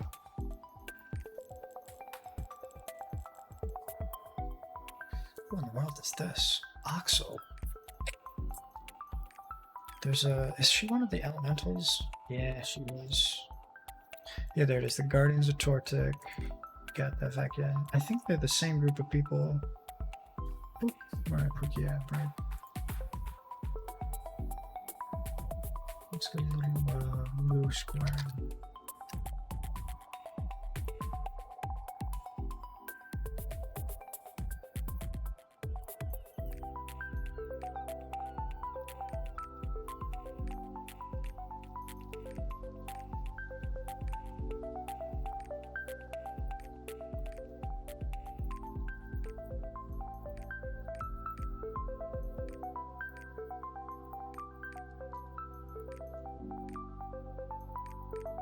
What's this spell?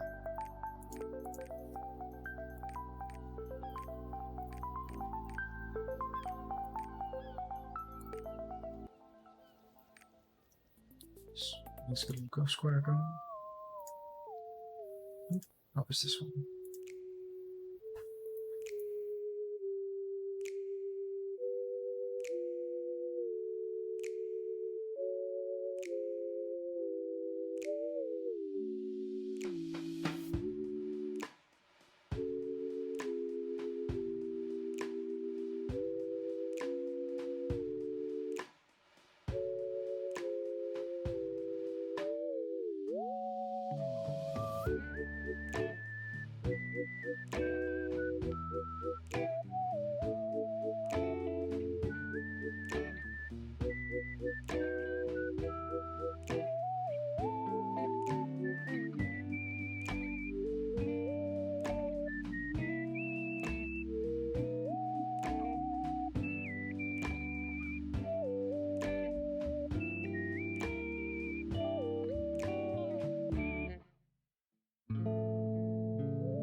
But me.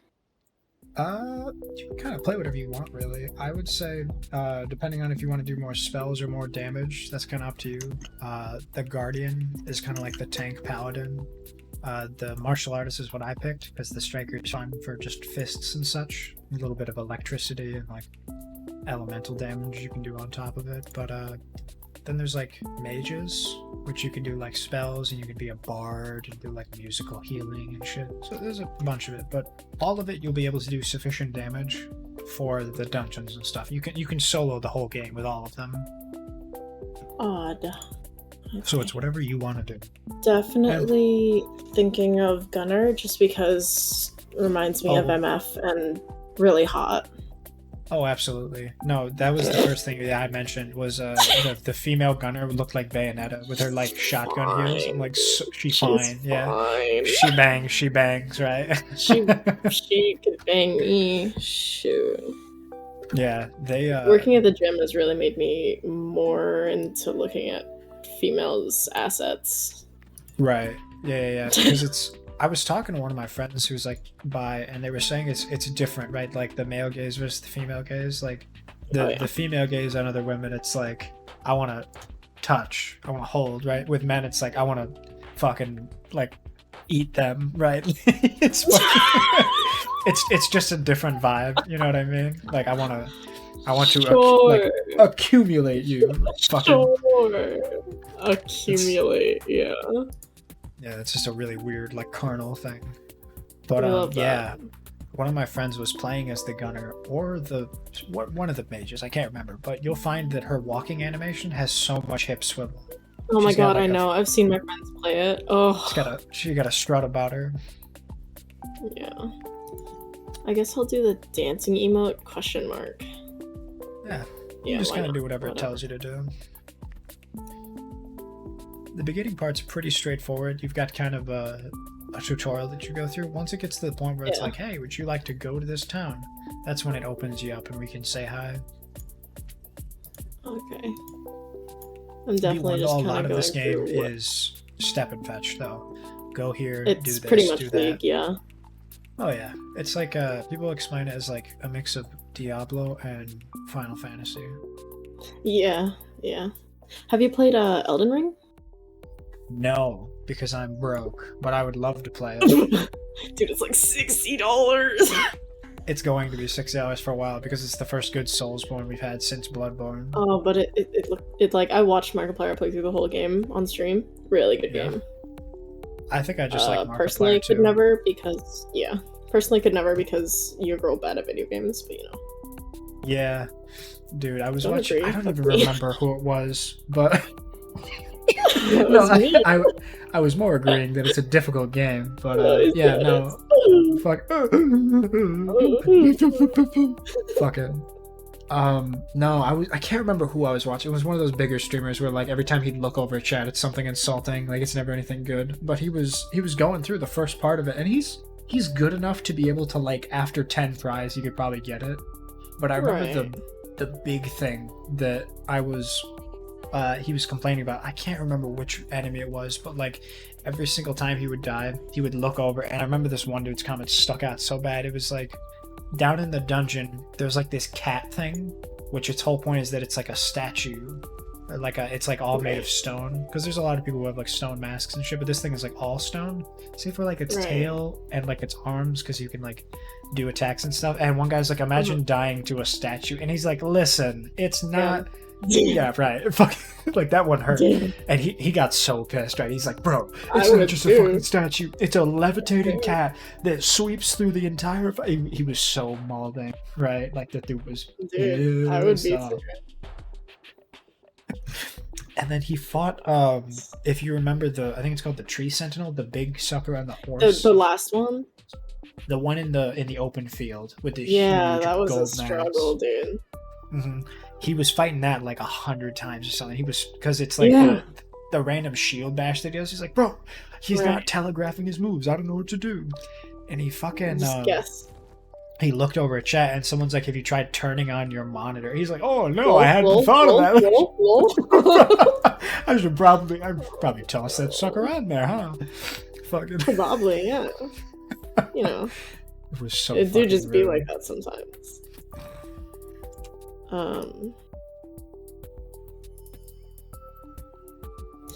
I don't know, man. That's kind of silly and quirky, though. That's really funny. Oh my god, yeah. He was mauled in something fierce.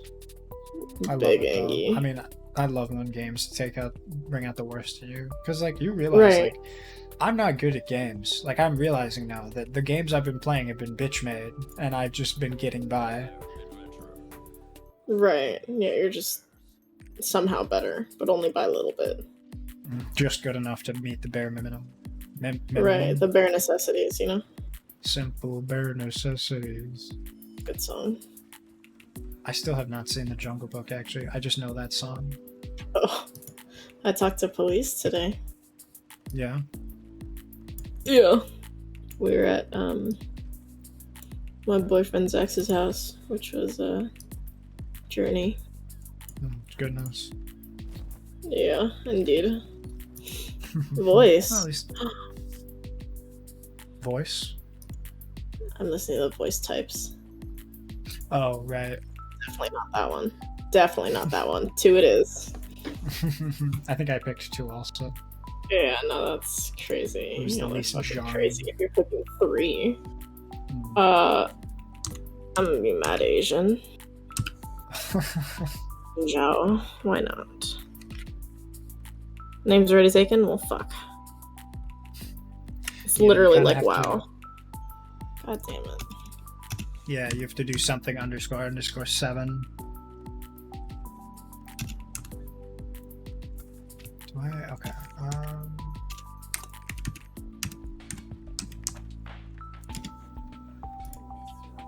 Damn.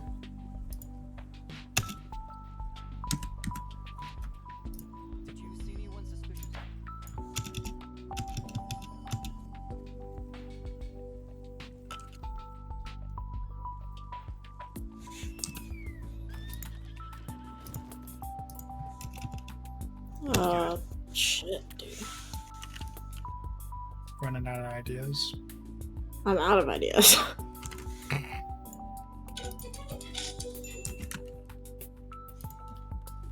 Motherfucker. That's funny.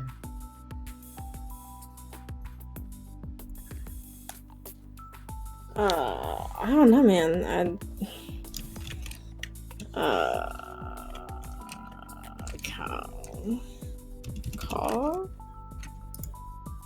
Cow? How is it taken? Who? I've never had an original thought. Yeah, you realize how unoriginal you are when you have to come up with a name in one of these games. That's what I'm saying, dude. Everything I've said has just been a fucking like an imitation of something else.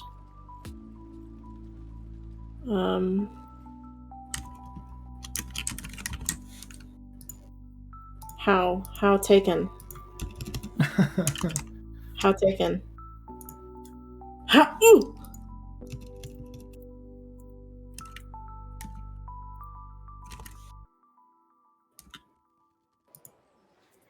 Why are you like this?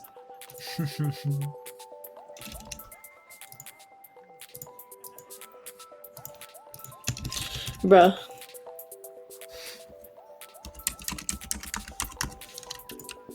That's funny. Poor thing. Am I like high? Like, what is going on?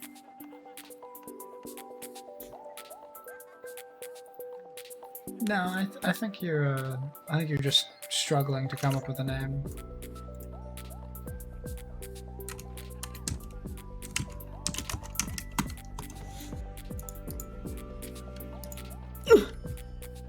What do I do? Struggle. What do I do? Is there a way to like to randomly generate a name, or do you have to I come up with I something? would like to, but I think I have to come up with something. That sucks.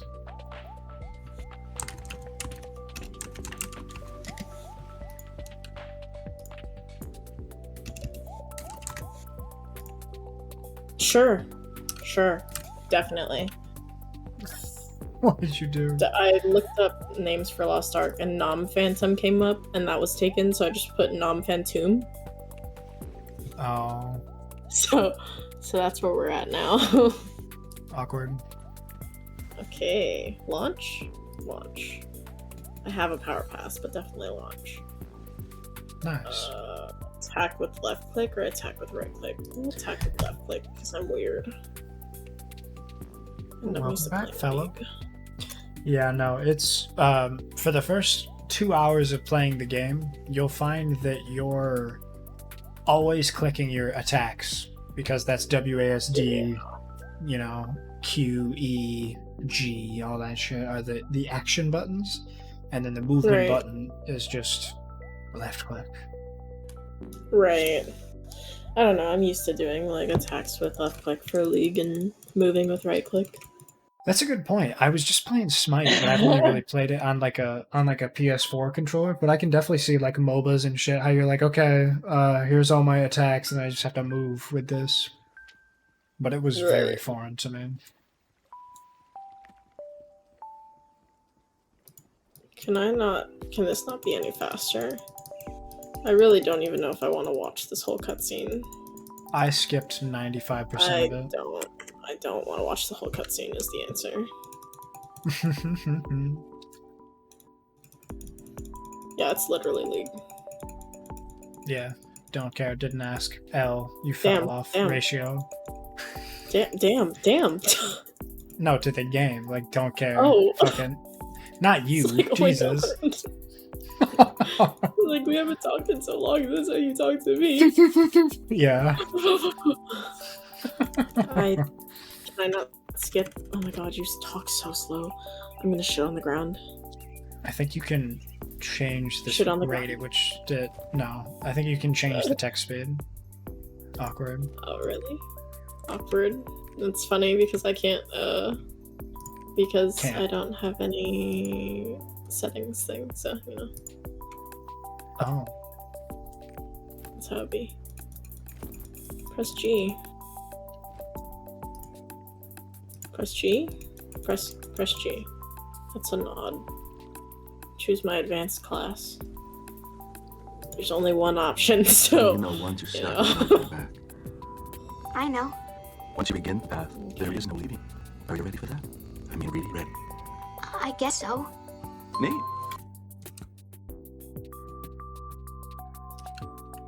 Oh, hey. Thanks for the sub, fella. Oh, You're yes. welcome. How do I... So I picked this, right? What is Now this? what? It's asking me to pick my advanced class, so I picked it, Okay. and now I don't know what to do with it. It won't just go away. Share your screen for me. Okay. Also, Riku, if you're playing Lost Ark and you want to pop in, feel free. I can't stream it in this channel. Oh, you can? I don't have any permissions. Oh, that's awkward. Oh, that's a class tester. Just take a screenshot for me and just toss it in voice. I can't be fucked to How mess with do predictions right I... now. Never mind, I did it. We're good. Nice. Put it in where? Huh? Just toss it in voice. Not a big deal. In The butt. voice. This thing? Does it say voice? It says voice Yeah, chat. so class texter. Yeah, I mean you just to press escape or whatever and just play it a little bit. What do you mean play it a little bit? Can you just not When get I out press of the... escape, it brings up the like escape terms of service settings, character select, return or quit thingy. Press Z and X to switch between yeah, I don't know. Let's see here. Lost Ark Game broken. stuck. Oh, in- click class tester. Oh, thank you, You Riku. just have to Riku's smarter than you. Yeah, she's a pretty smart lady. Definitely smarter than me. What's with the monkey noise? Did you figure out how to play? I am a little bit. It's She's funny. literally MF. What's MF?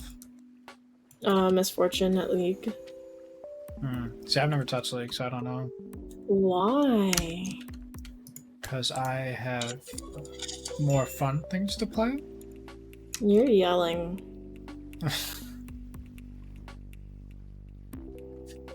Okay, so you have to press and hold. Yes. Okay. And The menus test. are wonky and vague. That's the best way to Summon describe it. monster.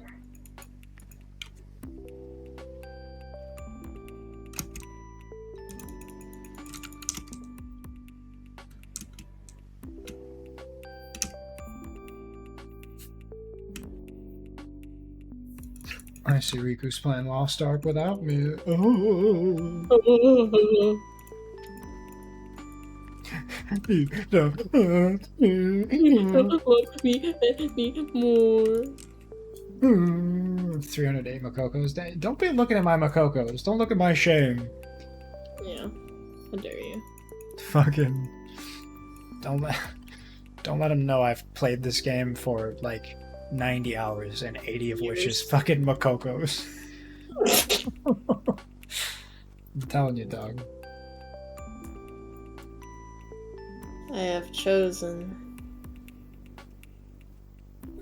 Ah, so you've chosen poorly. I have chosen poorly. Okay, she's naked now. Cool. Gee. Yeah, I added an aardvark sniff and a Makoko seed, you know, from Riku's server, because that's me I every love fucking that. day. I love that. That's great. That is you. That looks like a fucking bourgeois, whatever the fuck. The what? The bourgeois. The dog. What? Oh, the borzoi sighthound. Fucking The dog. borzoi. There it is. I just typed in borzoi in the first fucking thing. Look at how long. There's actually a version of that meme where it's like the Scooby Doo, the bongo sound as its nose is moving left and right. That's Fucking. funny. I'm not watching this cutscene. I can't skip this? Oh my fuck. Yeah, some of them you can't skip, unfortunately.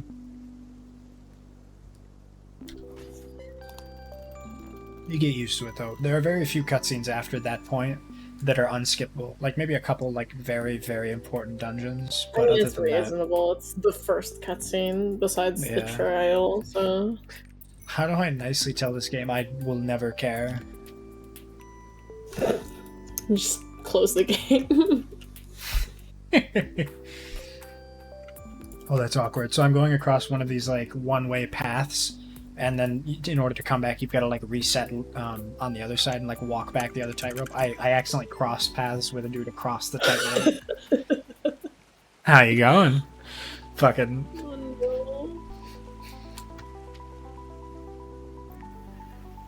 Good eye, Mike. Ah! How you going? Every need to time write your key- fucking goose thing opens. Ah! Ah! Yeah, I love it. It was funny. I had a certain amount that I was paying for Obsidious to comment. I was like, wait, actually, if I toss you the Lexer Dash, will you make an open mouth? She's like, yeah, that's easy. And I was like, alright, come on. Do a little reactive.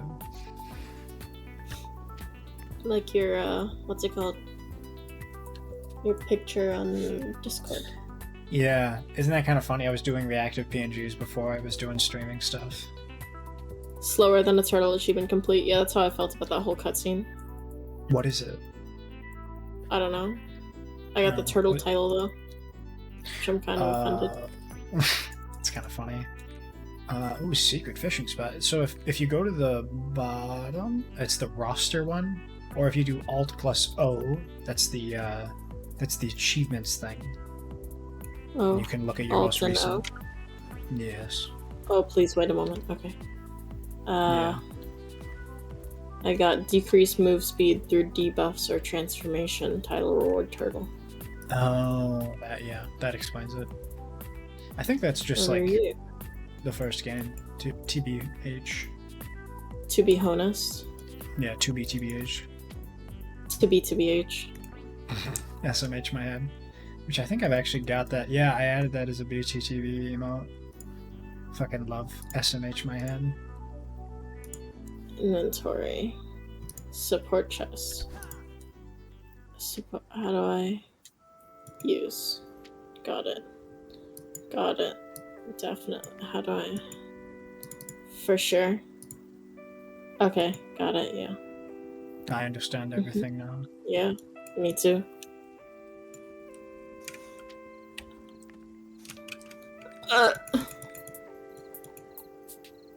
Did I not equip the gear? How do I equip? No, I did. It's equipped.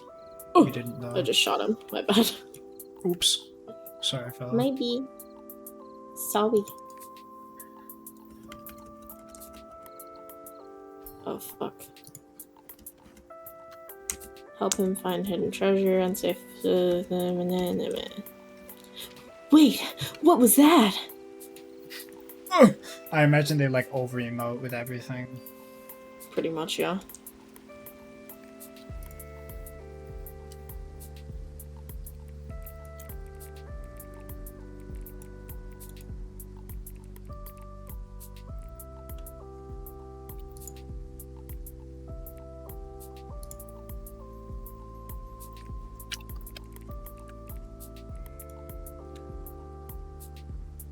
This is literally just WoW. I'm playing WoW right now. Yeah, it kind of is just WoW, which I like, but at the same time, I also like Banjo and Kazooie. So it's like, hey, in 100 hours you'll have everything, but you've got to like scroll through and collect everything.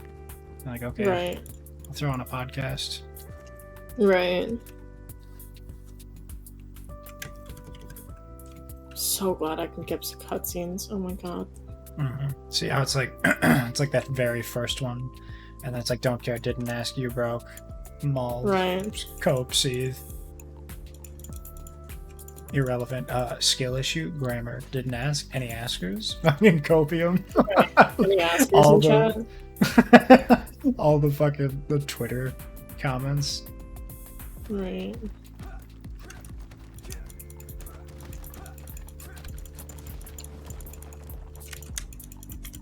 Damn, I just broke into a sarcophagus. Sarcophagus. These nuts. Ooh, got him. Got him real good.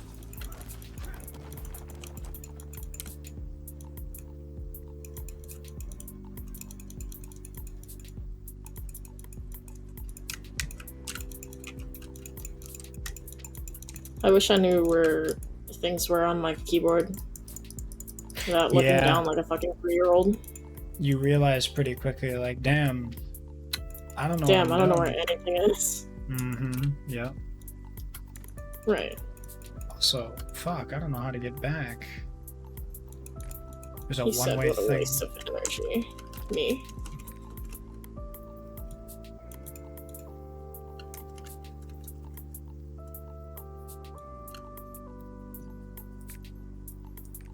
Let someone else enter the breeze. Oh, I'm gaining health. Okay. No, I'm not gonna touch grass. That's where ants have sex, dog. Yeah, imagine what the hell. Fucking Hugh Neutron on a motorcycle. Imagine having sex. It's disgusting. What a fucking whore. When did this become a whorehouse? God, what was that episode of? I think it's Always Sunny. It's Danny DeVito's character who just goes like completely overboard.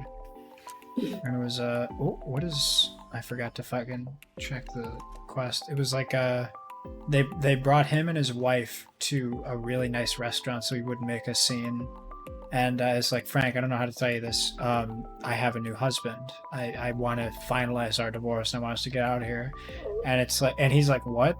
He's like, yeah, I've been telling you that our marriage has been stale and I want to get out of it. And I'd like to introduce you to the person that I'm seeking new partnerships with. And he's like, I'm sorry, how long have you been seeing this guy? He's like, it doesn't matter, Frank. It's time for us to break up. Keep in mind, this is a whole like satirical show. It doesn't matter what these fucking people do. But the whole thing is like, and it's like, Frank, now don't make a scene. It's like, not make a scene. Fucking pulls back his chair, gets up. Not make a scene? How can you ask me to not make a scene? Excuse me, waiter, come over here. Excuse me, did you fuck my wife? And then goes over to the table. How about you, huh? Did either of you do that? Is anybody else in this restaurant fuck my whore wife, huh? He's just going around. He's like, how am I supposed to act, not make a scene? He has like a heart attack on the table. The equivalent of telling a girl to calm down. Don't tell me to calm down.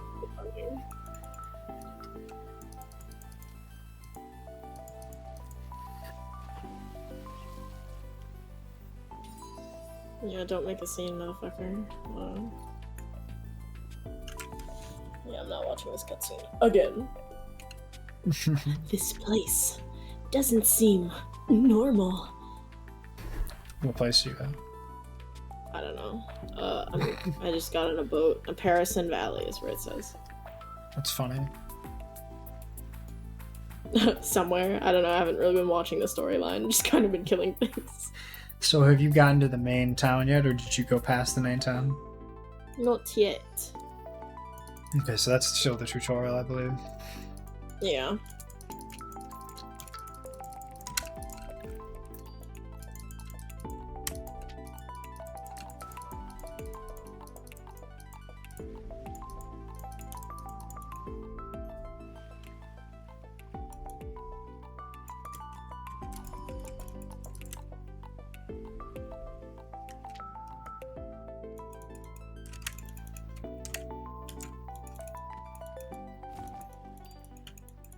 Fucking silly goose.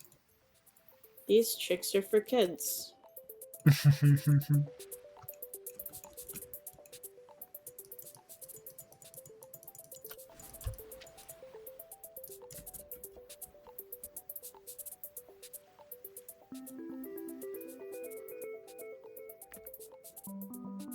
Okay, I guess I'll just be stuck here. Yeah, that's kind of how it I goes suppose. sometimes.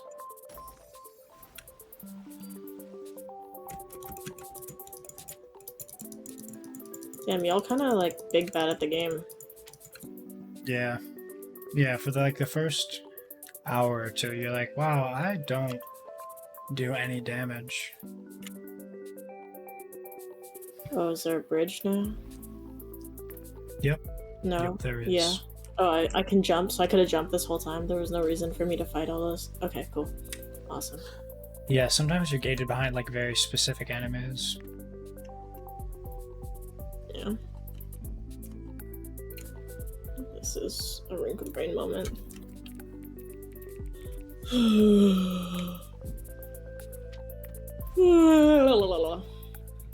Yeah. Yeah. It's kind of late for you, no? Don't you have work I tomorrow? mean, it's 11:30. I don't work the shift anymore. I work 11 to 7, so. Oh, so you got a little bit of time. Oh no, I definitely have quite a bit of time. For sure. For sure, for sure. Yep, or no, what is it? True. Fuck. Fucking hate that shit. Shit was funny as fuck. Ooh, new quest. I don't want to keep digging anymore, Grandpa. Oh, it's too damn bad. Too bad. What was it? My white girlfriend not wanting to wash the rice anymore. I'm tired, Grandpa. I'm tired. That's too damn bad. Yeah, my Asian fucking husband. That's too damn bad. I took my fucking white boyfriend to the Asian store today. Yeah, how was that? Journey. You know, I go, those fancy damn, little this is candies. Right. I go, damn, this is some Asian ass music. This is like generic fucking Chinese music, right? Oh yeah, the shit that they always play. The like, tunes. yeah. It's got like the Yeah. lady belting in the over the Right. speakers. Right, Really and twangy instrument. we're in line, and I had said that before we got in line. He goes, you were saying it's some Asian ass music, but you're bopping in line. I'm like, shut the fuck up. Well, it's because we've been listening to it for hours. Right, that's what I'm saying. You get used to it. I'm saying. Ridiculous. Absolutely ridiculous.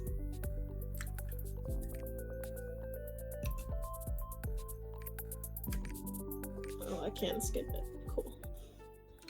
You can skip most anything.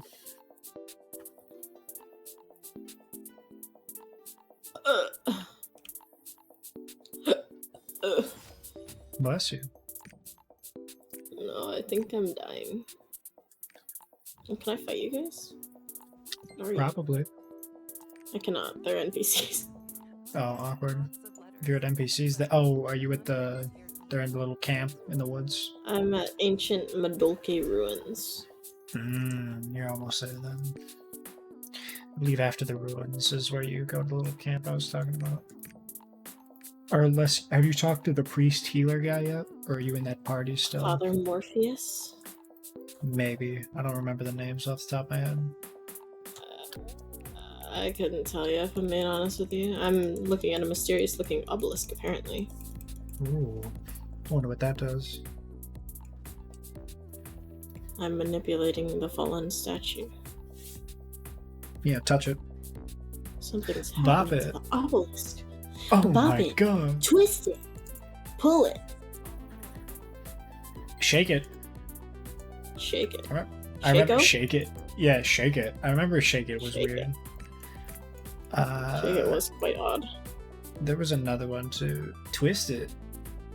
I remember the pull it was the fucking weird sounds that came with it. It was like Oh, a sprawling.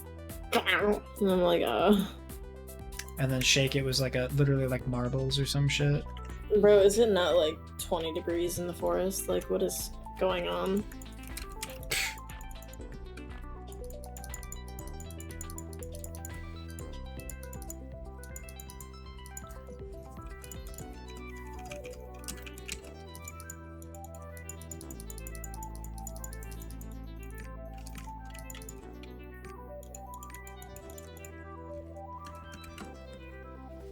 Talk to people around the tavern. Bro, I'm in the tavern. I've got to go outside.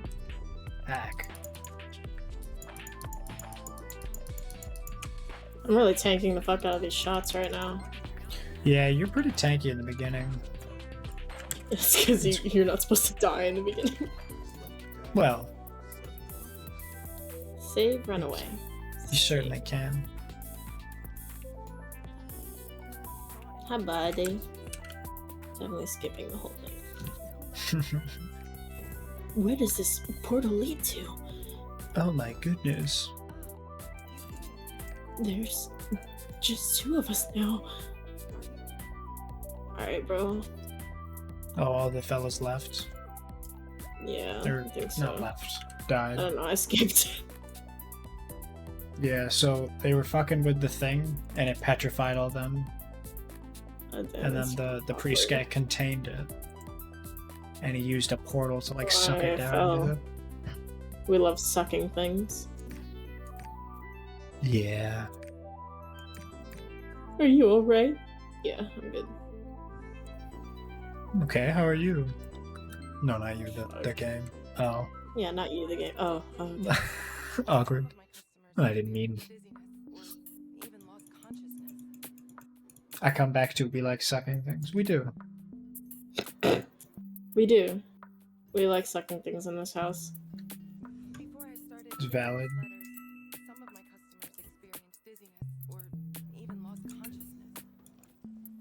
Indeed, indeed.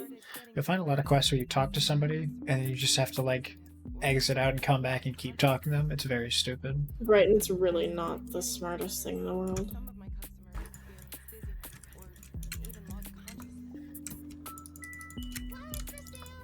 It may or may not be me just typing the same thing by accident and just not picking the other option, but Me.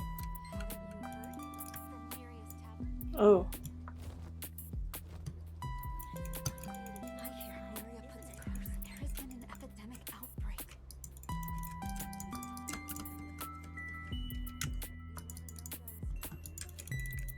tell me about this curse. Well, there has to be somebody who's been cursed by it. Yeah, usually. It's really funny because, like, when I'll go to the Asian store sometimes, like, I've never really gone with friends, but I remember my mom distinctly hating the smell of the, like, raw The Asian fish store? section of the butcher. Not even the Asian store, because I don't even know if she's been with me. But, like, if we were just at the regular store, you know, like, the lobster or, like, the shellfish or whatever, it has that, like, funk to it. And she's like, I can't Yeah. go back there. I'm gonna throw up. I'm like, really? It's like you're a little dramatic, but it's okay. Yeah. Well, she's also, like, she'll bring a sweater if she's going in the freezer section. That's reasonable. Yeah, I forgot you're, like, one of those. Asian. I was gonna say a woman, but I think the better way of putting I it mean, is just, like, yeah. cold. Yeah, no, I'm definitely always cold.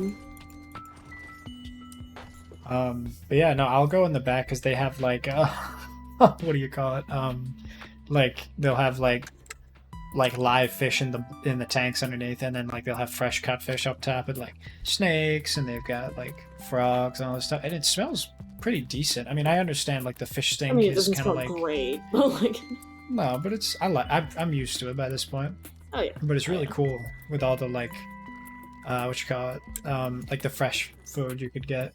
Yeah, I mean, like, there's a very distinct fresh fish versus not good fish smell. Yeah, that's true. There's stances Fresh of fish. between.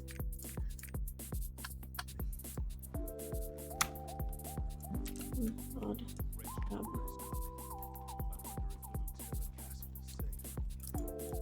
So, oh yeah, but I do find it kind of funny sometimes. I'll go through, and it's a real crapshoot on the items. It's like, am I going to be able to read this or not? And it used to be because Right. there's not English, but now it's like I don't read Korean, or like I don't know what Right, these exactly. Mandarin kanji are. Like, bro, It's like, what the give me hell are something these I can fucking lines and read. squiggles you're showing me?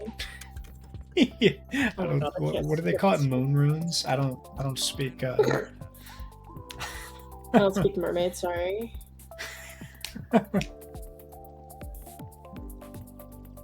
He looks rather frail. He looks like a woman. Hello? Thank you so much for this warm welcome. Damn. For being Yeah, right. medieval times, these girls really got her titties out, bro. What?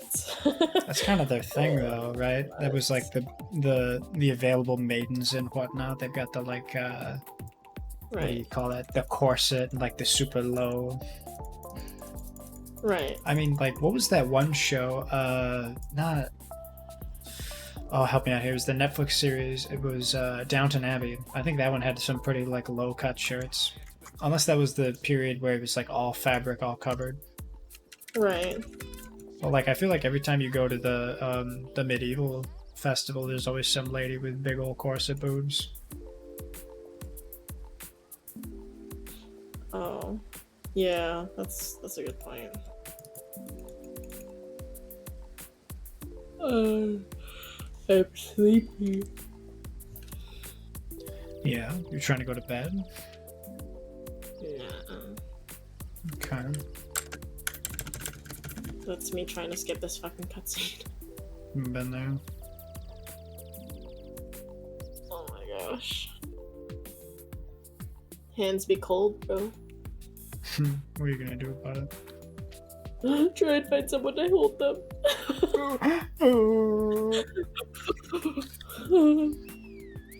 Fucking what? Oh my god, hang on. It's like, hey man, have you ever had wrong bro before? No, what's wrong bro? Everything.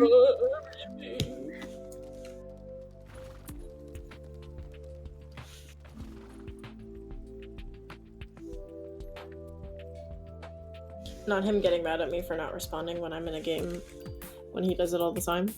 Can't talk right now, babe. I'm gaming. Can't talk right now, babe. I'm in a really important cutscene. I'm playing SMT right now, or I'm playing MF. SMT. I Right. was just thinking Smite. Fuck. It's like, what the fuck is this? Shin Megami Tensei, Persona series.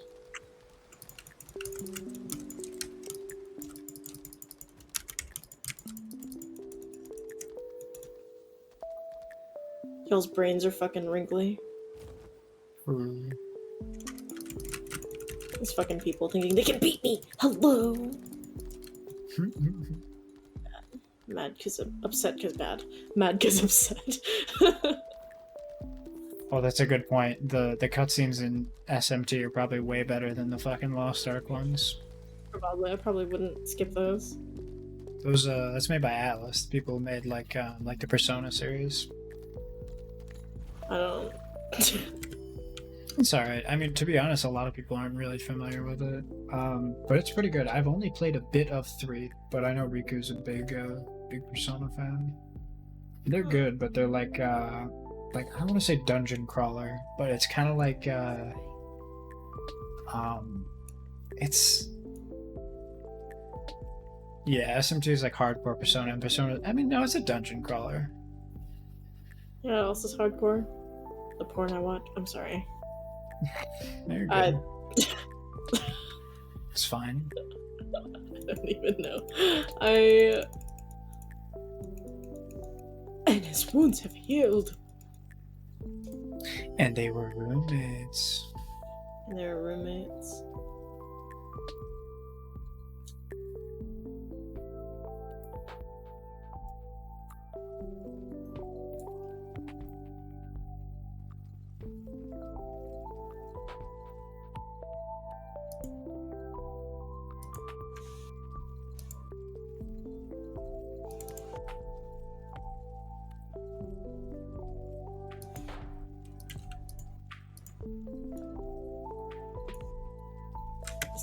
Skip, por favor, skip. Oh, awesome. Love that I don't have to actually play the game.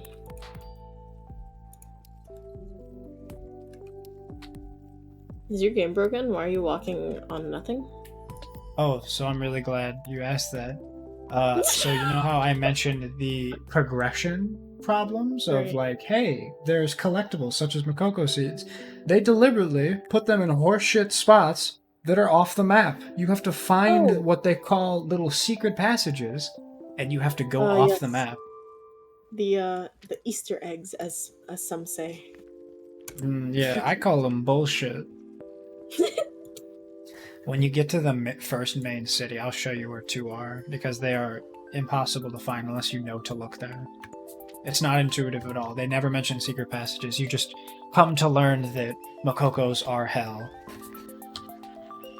Do I want a white one or a black one? We'll do black because my outfit's supposed to be black. It's up And to it's you, Black G. History Month, so True. We want it to be would be allies. racist for me to do otherwise. Right. Right. You can now use a mount. Cool. Oh, pets and mounts are different. Okay.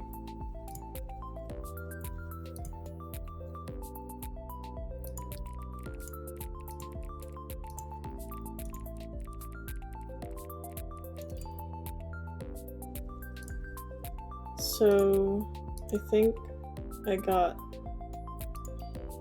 the. How do I. M? Definitely not M. How does one, mount? Never mind, Alt found plus it. Z. I'm sure it Without tells the you. block. What did I say? Alt Z. Alt Z is how you use the GeForce Experience tab. And record and fucking all that. Yeah, no. Is that that drink that y'all gamers wear? Didn't work out No. very well. You know the G in G Fuel does not stand for gamer. They make that very clear. Gatorade. No, it's not Gatorade. Definitely is Gatorade. G Fuel is short for ground. Ground fuel? Yeah. Oh, because ground, it's a because it's ground. I get it now.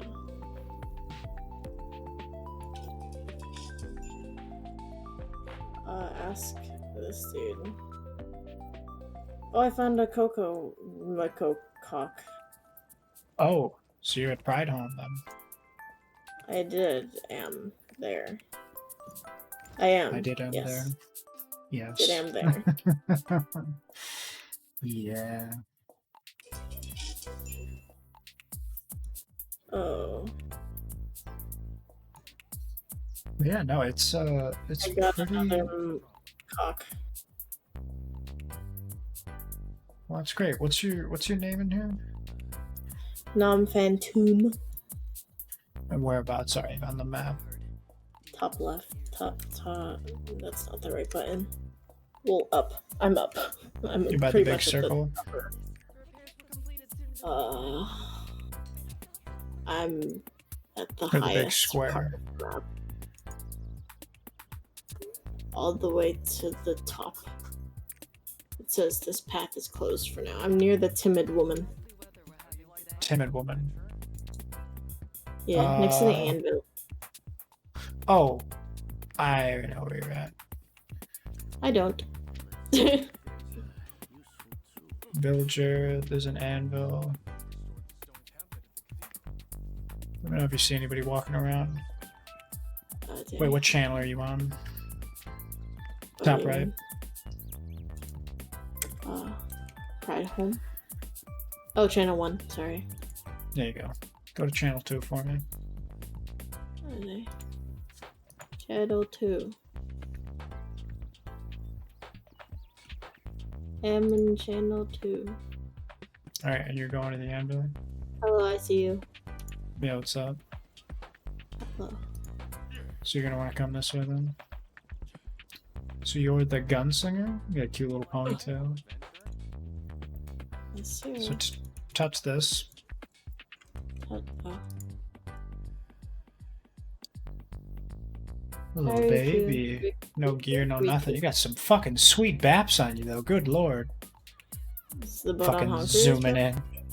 You remember that meme where it's like Ed from Ed, Ed, and Ed, he's got the binoculars on backwards. He's like ass so fat Ed had to zoom out. Fucking-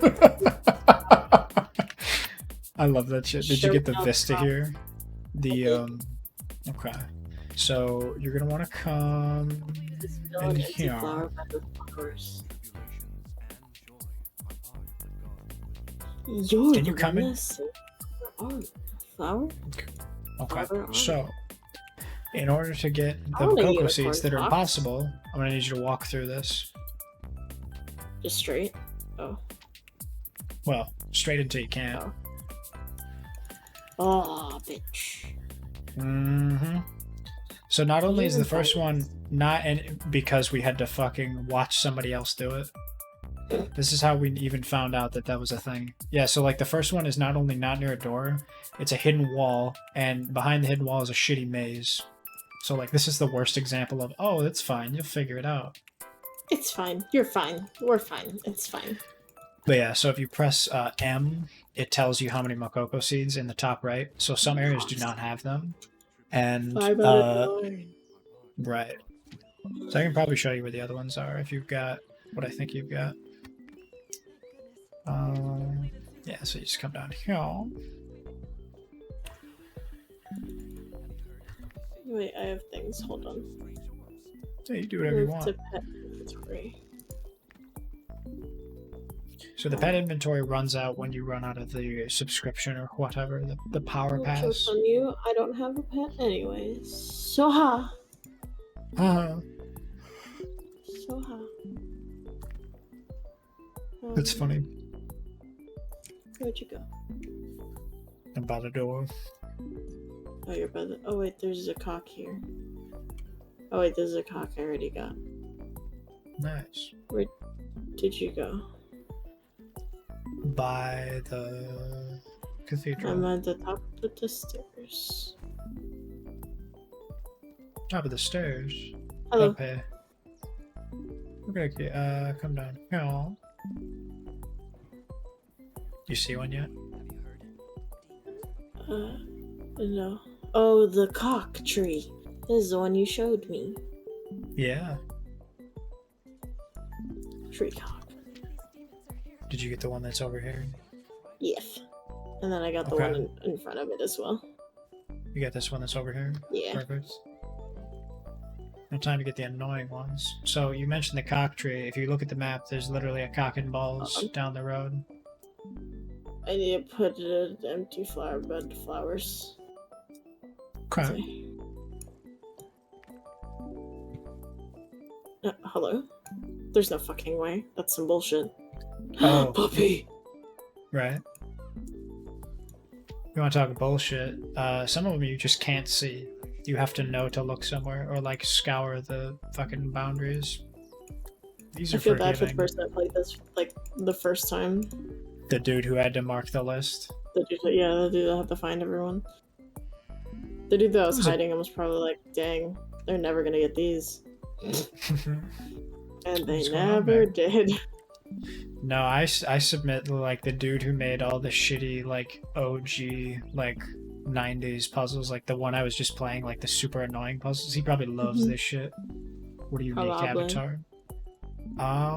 Yeah, so fucking this one is real cool with the giant ass ponytail, but mine's just a blue boy with a seedling on it, which I believe you get in a little bit for being a new boy. It's really honking weird. Oh, you're not talking about the game. You're talking about the Eldritch Horror. Yeah.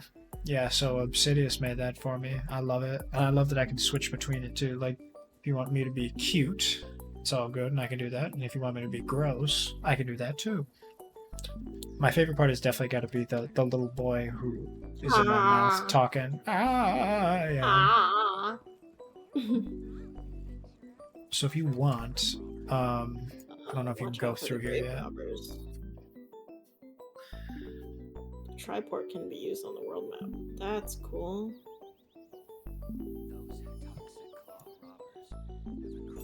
Is this different or are they all the same amount? Oh, okay. Yeah, Press see T. new areas. Press T. Ooh. Oh, it auto moves you. Oh, can I kill this? Oh my god, wait, what? Yeah, it's auto move. I did not know that. Riku, did you know T was auto move? Because if you did, why didn't you fucking tell me? I've been clicking like a chump this whole time. Oh my god. What the fuck? Does everybody know about it except me? Probably. It was in the tutorial. I didn't read, dude. Because I thought you I- knew. See, everybody says that. Well, I thought you knew in DayZ to press the equal sign on the numpad to auto run instead of holding down your mouse and getting arthritis for 10 hours of moving.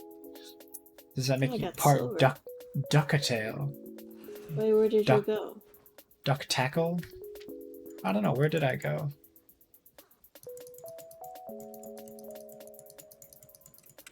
Where are you? Fighting things. Ducticle. Oh, Hey, what do you call a duck with tentacles? ducticle. Yeah. A quacking. Ah! Oh, that's funny. I'm taking that. True final boss of Bloodborne. Yeah, right. This is what happens when you get all three pieces of the umbilical cord in Bloodborne. You gotta fight Geralt or whatever the fuck his name is. Okay, I'm gonna actually switch permissions and all that jazz because I didn't know. Yeah, no, you can auto walk or what? Listen.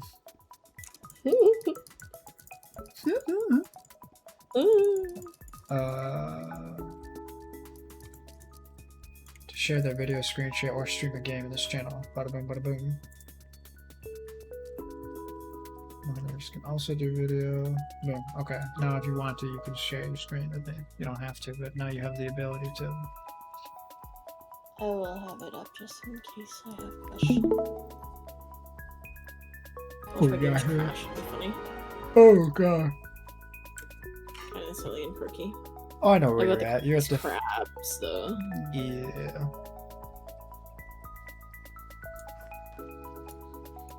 I'm just looking for cock seeds, dude. Oh, you're here, hi. Okay. Sorry, I forgot I was following you to find all the cock seeds. First thing, just hit this triport. G. Okay, so there's not really any of them over here. Where Riku is, there's two hidden boys who can go up there.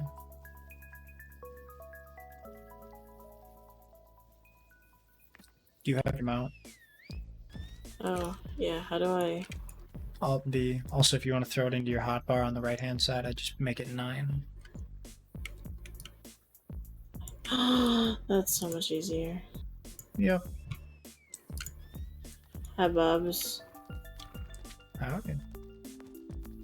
Zoom in. Don't mind the iguanas, They're a little angry. the married iguanas.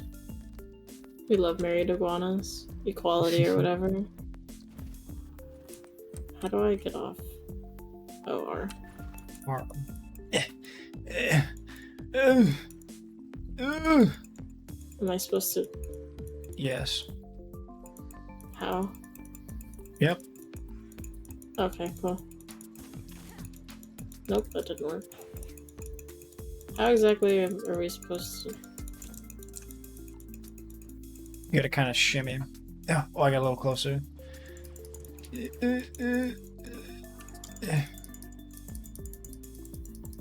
and Riku both are like fucking. Oh, jump! It's right here. Come on, let's jump. Wrinkle Fucking. brain dust, motherfuckers. I guess I come over here in the corner, and there should be 2. Yeah, I got it. Oh, 2? Yeah, you're like, oh, I got it. Fucking the hubris. Hey, man. Hey, man. I love that we're like, Yeah, you just gotta walk into it. fucking. Okay. Let's just gather you guys over here really quick. That's fine. I don't want to kill anyways. You get 1 XP. It's really okay. I get 2 actually, so Oh, you're that bad. yeah.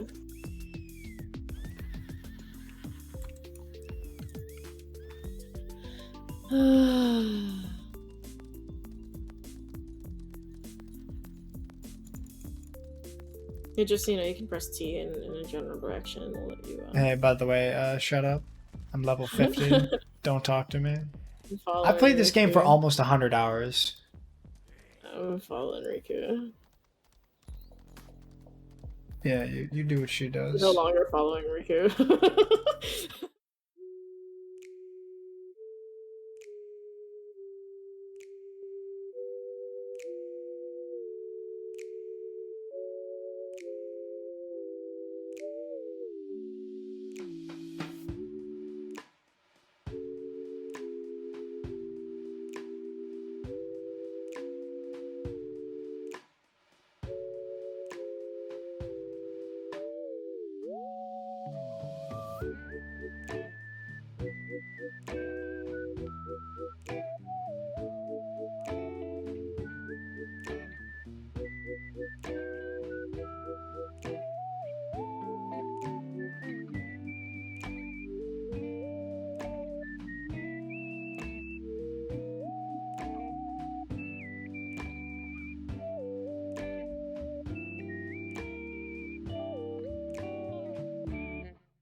Goes.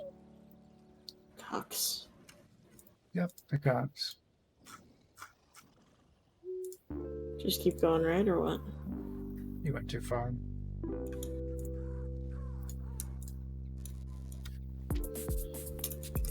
Just go right up the little triangle here.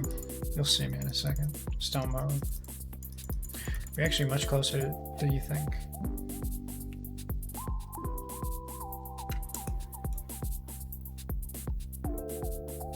Quay? Oh, Imagine being blind. I'm Asian, so you're being racist is a hate crime? How am I supposed to know that?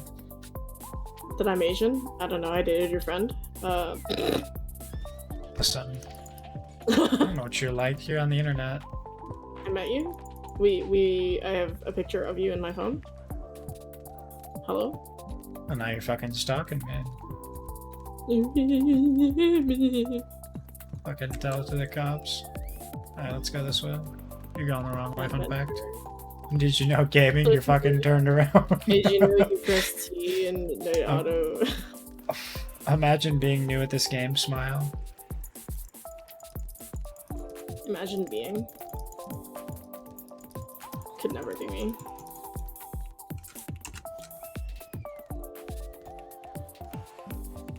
Ow.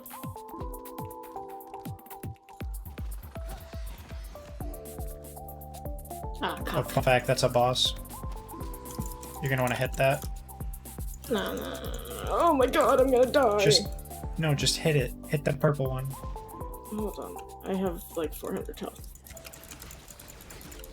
There you go. Big'em XP. Biggest.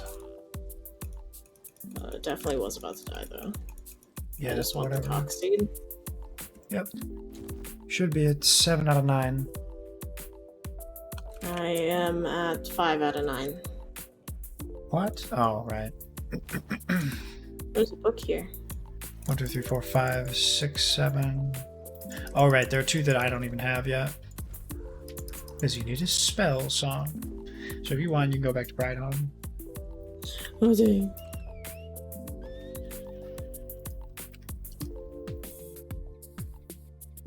Oh my god, check general. I fucking love that.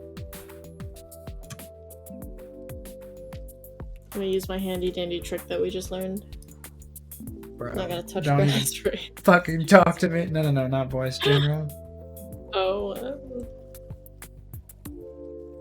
hold on. My brain's wrinkly. General. Jackson. Jason, come on, bro. We just established that I was blind. I don't know why you're bullying me. I fucking love peep on the branch. I love the peep on the branch. He's funny. He's silly. He's quirky. He is silly and quirky.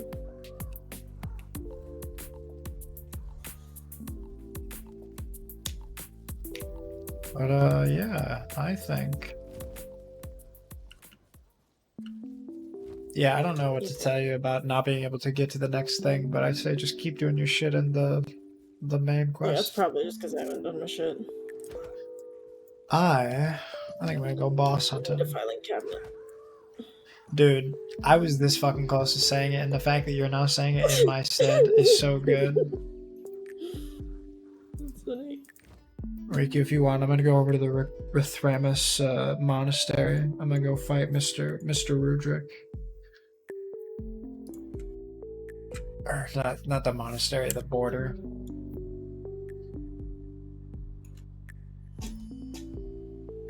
Okay.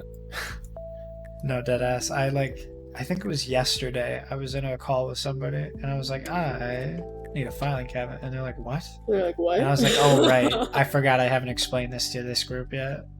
Right. I Well, never it's get sick of definitely, explaining it though. It's so funny because it's just stupid. It doesn't mean anything, but it gets in there for some reason. Rapport. Oh, I can't leave it. I can't talk to you. Yeah, just rapport yet. is a funny little system, bro. Meg, I love what is that? Danielle Dearest. Wrong gender. I love their fucking emotes. All their yeah, right. Fucking dear Daniel. Today I'd like to talk about. You were gonna call with someone else beside me. Hey man, you don't ask me if you want to call. You just fucking like, hi, how you going? You want to talk? Just say something. Me. No, but I fucking yeah, right. Why don't they ever talk to me? Also, me does not initiate. Fucking. Doesn't initiate, right? Why can't we just be talking? Why you gotta be like that? Yeah, Daniela. Fucking, I love the emotes. Yeah, The little wrinkle brain. penguins. Is Rudrick not here? Just check the old area. What channel is Rudrick on? She's an IRL friend working on her PhD. Good for her. Doing much better shit than I am. It's not really. Yeah, Yeah, I was gonna say PhD. like that's awesome, but like I don't know what goes That's into awesome for them, I guess. that. So I've heard. It's awesome. Hey yo. That's awesome, but I wouldn't know. Yeah, right. So I've heard. Fucking Lark, the cat. What I like about them all is that they're consistent. I don't know if she's like doing them in house or if she's got one emote artist that's making buku. They're all very precious though. It's just lagging up the stairs. Oh, it's done now? Okay, it's fine. Channel 3. Sheesh. I need emotes, dude. Been affiliate for almost 2 years now, and I still don't have fucking emotes. Yeah, I gotta get some more emotes. I only have like a couple, but my friend who makes them is full. So Yeah, I don't know. she's always been It's so quite wholesome and disappointing. wonderful. That's nice. Can't move channels. Riku, how the fuck could you move channels and I can't? This is, I don't know. There's a word for it, but I'm upset. Bullshit. Maybe. Sexist. We're getting warmer. Are we? Yeah, it's more along the lines of what I'm thinking. Hot. What's hot? You. Fucking. You really mean it? Unless. Fucking TikTok noises.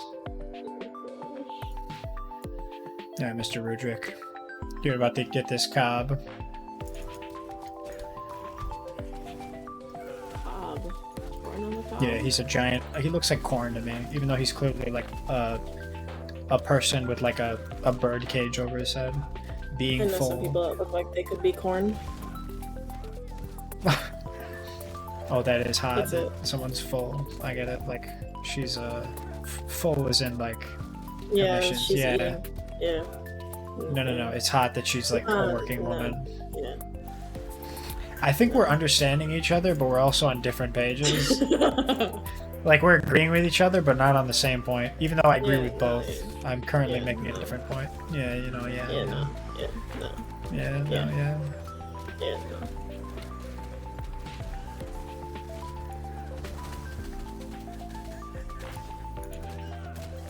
Yeah, we love a They're- fucking a woman with money, as in her wallet. You Right. Yeah, hey man, I love a girl who can eat too. I'm perfectly cool if she can put away a Right. fucking burger. Damn, Mama, you can really put it You gonna away. finish that cheesecake? Back off, cunt. All right, fuck. Sorry, I asked, right? Did I tell you how much I benched? Oh no, how much did you Not bet? benched, like pressed. Oh, how much is that?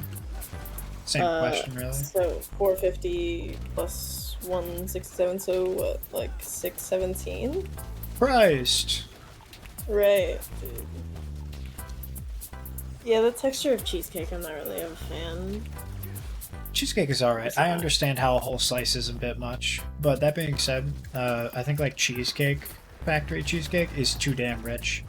It's like there's this one ice cream place I go to. The guy was telling me like he'll like, I won't get into the specifics and shit, but he basically uses sour cream instead of mostly like cream cheese, so it's very light and it's like a little tangy, and it cuts it Right. really well. Which is reasonable. I would fuck up an apple pie all day. Don't you get it twisted? Apple pie is good. Especially with like the crumble top instead of the like whatever you call that. instead of the regular ass just crust. It's The this dude's just gonna. crust.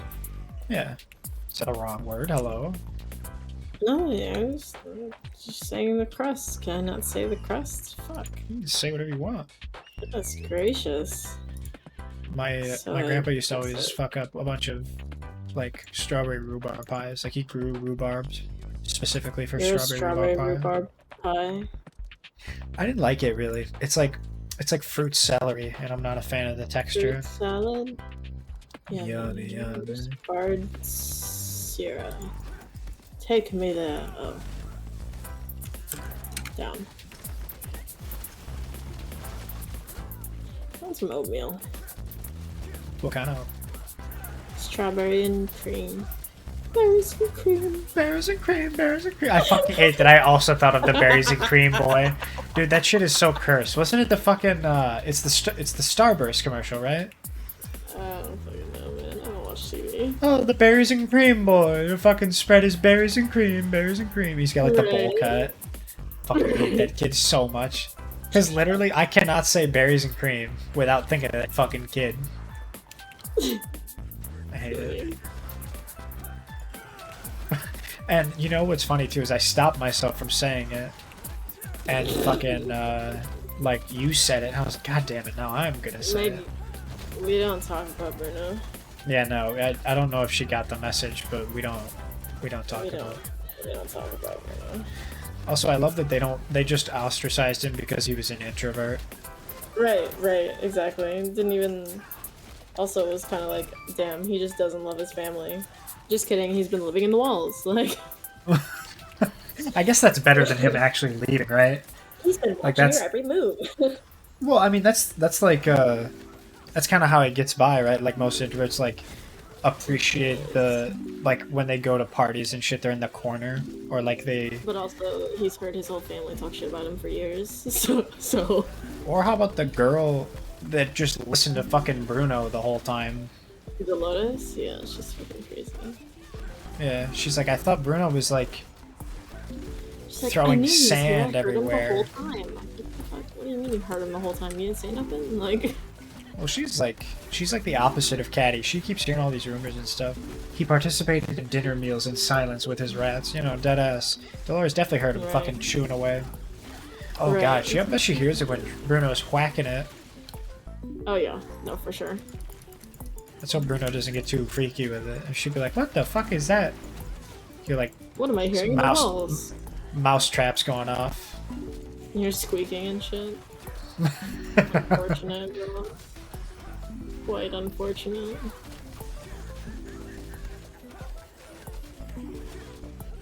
Where the heck is this thing? What are you looking for? The second carving. Oh no, I'm looking to collect white red beak down around. Oh, I'm just supposed to kill these things? Okay. So Meg, I said whacking it with a hard W, but I like quacking it better. Boy, I tell you what, them damn kids keep whacking off in my shed. Like, that's what I was referencing, but I like quacking it. That's much funnier. Oh, no. Squeaking. Fuck. Meg left to get, like, a funny font for that. It's funny. Riku, I died. Help. Fucking. Right as soon as I collected all my shit, I.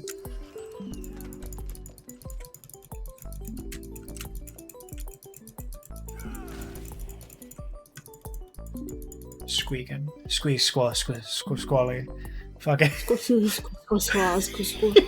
You know what that is? I've heard it before and I have no idea where the fuck it's from. So it's gonna squeaking, squally. Fucking, me and my brother used to constantly reference this, but it's from the Emperor's New Groove. Oh, yes. Yep. Kronk, who is a Squirrel Scout, has the ability to Yeah. talk to squirrels, and the squirrel refused to talk when Yzma was like within 30 feet. It's like, could you give us a little room? Squeaker. He said a little more. Fuck it. How's this? He said that's alright. Squally. I remember the squally. It's fucking hilarious. hilarious. All right, repeat after me. You had. I did not eat your acorn. Squeak, squeakin', squeak, squeakin'. You ate my acorn. Squeak, squawk, squeak, squeakin'. Please do not eat my acorn. Squeak, squeak, squeak, squeak. Give me your acorn. The same fucking like 3 lines. Right? We love that.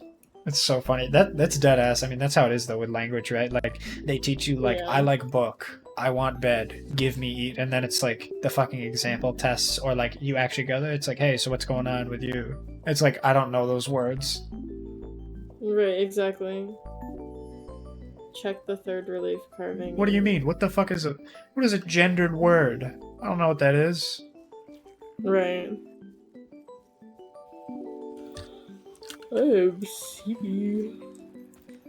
My phone is at 10%. Taco. Where are you from, adventurer? Didn't know you Malthouse. smoked squirrel. Yeah, dude. Actually, I'm an Eagle Scout. I should speak a little squirrel, at least as a dialect, like just a hobby. When he's an Eagle Scout. Oh, fucking, you gotta bring out the panties, dude. You put that at the top of your resume. First thing you mention on Bumble. So we were watching, I think it's like Austin 2020 or something, and the girl goes, "I've never had someone talk to me that way. It was like a whole seaquarium down there." I'm sorry, what? Oh, the smell A is the what? first thing I think of when you call it that. Oh, a what? Fucking sea aquarium. That's really vile. I wonder if they have accents and shit. Yo, so they're from speaking of like Texas. accents, oh, Yeah. swamp ass, but in the pussy, yeah. Yeah. No, I was watching a bit of 90 Day Fiance, and the whole point is it was like beyond the 90 days. It was like a bunch of what do you call it? Like there's like people from like Kazakhstan. There's a girl from Russia. There's a dude, the girl from Mexico, and I kept making this joke. It's like, oh my god, those birds speak Spanish, or like, holy shit, That'd be that fucking cat funny. speaks Arabic. That'd be really funny. Because I know they're like- like, you know, Because like dogs cats that recognize language and stuff, so like they learn Right. on that language. Right, same thing with dogs, I mean. But I mean, we it's- made I'm this super- joke, like my grandpa and my uncle all had a bunch of what do you call it? Oh my Sniff. god, sniff. Fucking thinking about the sea aquarium panties. Love the Ew. smell of fish. The fucking my grandpa always had this really shitty joke. He was like, the blind man walked past the fish market in the middle of the day. Good morning, ladies. Oh Fucking god. yeah, right. No, I thought you but were gonna like say your grandpa had some smelly panties. I was like, what? yeah, no, he fucking reeked, dude. Sheesh. Fucking smelling him a mile away. Seaquarium type beat smelled like Della at the fucking aquarium. Shit. He always made him sit down when. Poor Della. I miss Della. Who the fuck is Della? The seal. Oh my god, that's right. The derpy seal. Do I still have a picture of Della? I'm I trying to do, remember. because she came up on my fucking memories. I got sad. It's funny. If you can just throw it in voice, I'll pop it on stream. I love this picture of Della. So for anybody who doesn't know, anything that's long, especially like a long nose, I fucking love for no reason. That's why I'm like obsessed with aardvarks and the Borzoi sighthound specifically, which you think is ugly. It is. It is an ugly dog. So we went to this this local aquarium, and it was like 3 p.m. Like not late, really at all. But we got there at like Definitely 2:30. not really. Yeah, no. Apparently they're up at like fucking 6 a.m. or whatnot, and they locked the doors like 2 minutes after we walked in. They're like, "Oh, actually, we're closed." I'm like, "Oh, actually, fucking, I'm trying to pay money admission." Like I was willing to pay the $30 for like a quick tour. But so they're like, we're gonna have to lock up, so I'm gonna have to ask you to go outside. I was like, okay, word. Why? Because of how deep it can sniff? Dude, I love it. I love anything that's like sniff, anything that's nose, all of Who that wants to shit. be able to smell the seaquarium? The idea that an aardvark can hook its nose up there is really funny to me. Right. No, but there was an outside enclosure with like 4 or 5 sea lions. And evidently all of these lions were they were rescues. So like one of them had cataracts and basically couldn't see. One of them had like a scarred back fin, so it could only really swim in like half circles. One of them was just old as fuck. One of them was missing a flipper, and one of them was like I sent it to you. something you wanted me to else. throw it on fucking. Sorry. No worries. But yeah, like we were trying to discern which one was which, and Della, I believe, was the name of this one, and it sticks out to me because it was by far the largest of all of them. The other ones were like a little smaller, you know, like little brown, little gray. Della was all like checkered, kind of, or not checkered, like spotted Yeah. gray and black. Very big, huge, big nose. But the most discerning feature about fucking Della is the fact that she would Topless sit eyes. upright. Yeah, she would sit upright and fucking just bob. Jackson, why are you not carrying? Dude, Riku can fucking do whatever she wants. She's a big girl. What level is Riku? Level 33. Okay. Fucking not gonna be that guy, but I'll carry when I need to.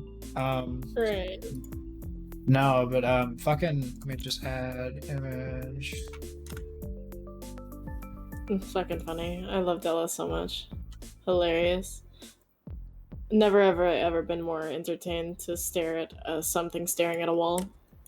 No, deadass. The big thing about Della is the fact she sat there for like ever. That was her whole thing, is that she just fucking like isn't she so precious? Her big thing is that like look at those fucking eyes, bro. Like the fact that I can preserve better. It's funny. No, but like this is her stance. She just sat upright. Please send it to me. It's in voice chat if you want it. Isn't she so cute? Like you see that little glaze. She honestly, Riku, she looks like Goober, your dog. Like the nose.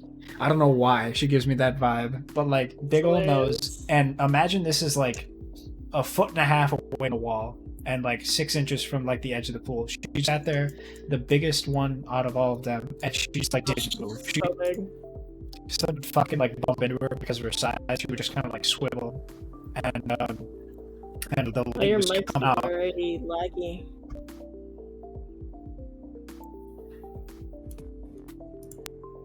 How about now? Is that better? It's fixed, yes. For whatever reason, sometimes it just does that. She sees kids sticker boogies and that. So actually, it was outside, and it was like a sheer rock cliff around them. And I said cliff, but it was like maybe 6-7 feet, and they've got like some pumpkins and stuff. This isn't one of those indoor ones, or else they would have some funny stuff. No, but I definitely was that kid who like fucking catfished up against the wall, like fucking fucking breathing heavy on the glass. But she's so cute. Look at the fish fucking smear my hands all Look at over. the fish.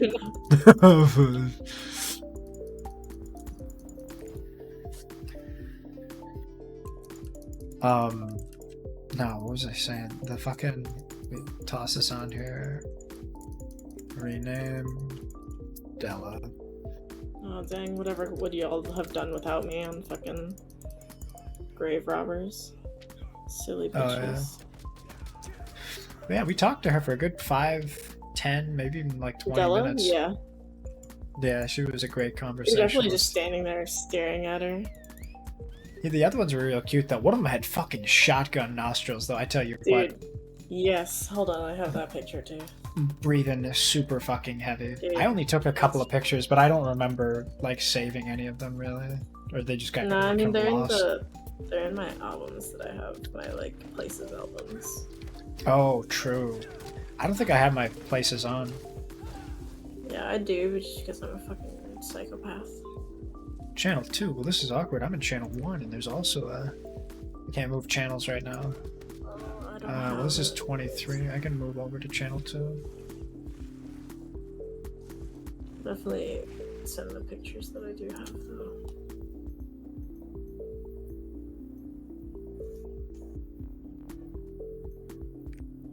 Yeah, those are the ones that I have.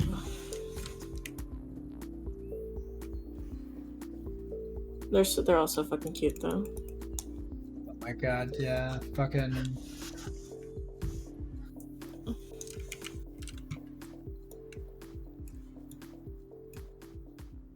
I don't remember which one this was called. I want to say it was Susan or some shit. I know that's just my Oh, mom's I think it was name. Suzette or some shit.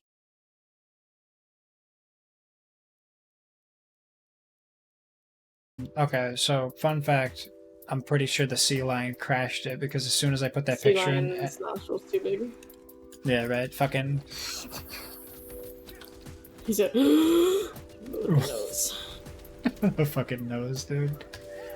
No, but like, I think it was because save and quit. So you just kind of quit. There's not really saving since it's all online. Amazon will keep your shit. Oh yeah, just like Facebook. Yeah, right. No, but the fucking I think what it did was when I tried to move it up really fast, it just got big as fuck, and it wasn't. It's funny. So I know Della's name. I'm just gonna name this one Other Sea Lion. Della, and then the speedy one. She was speedy, dude. Yeah, I remember the small brown one was zipping around in a circle. Probably because it's so small. Probably. Oh man. Damn, you've been streaming for a hot minute though. You were going for what, like 4 hours already? Something like that, yeah. That's crazy. Big crazy. Yeah. I sometimes I'll go like a couple, like 6, 7, 8 hours, but that's just like, you know, I play this game all fucking day, right? It's nothing. You might as well just stream it, yeah. No, dead ass. I was on the fence about streaming Lost Ark because I would spend so much time grinding it, and I didn't want to be that guy amid everybody else and just like, you know, just jaw agape, fucking breathing heavy in the mic, not saying anything. Mind the gap. Fucking what was the, oh my god, I have to send you something. It's so fucking funny. There's this one girl I follow. I think her name is Moonbitch on Twitter. She's a streamer, and the way I found her was like impartial to another streamer that we're like associated with, but she had a fucking Animal Crossing thing, and it was so funny. She was like, where is it? Basically, she was talking about how there's this guy, I don't remember for the life of me which rabbit it was, but she was like, oh my god, he literally is just corpse. It's the black horse Animal Crossing character. Oh my god, yeah. Wait, she's right. It's just corpse, and she made like a gamer cave and all this shit, and he's like, yeah, he's gonna stream CSGO, not talk for 6 hours, and then the first thing he'll say will be about how the other guy's hacking or whatever, or how it's bullshit. And it was so fucking funny.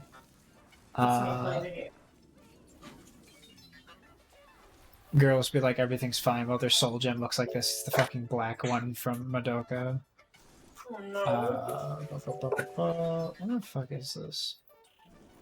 It's okay, my health is... And it's just on my bed. I didn't even drink it. Right. Such.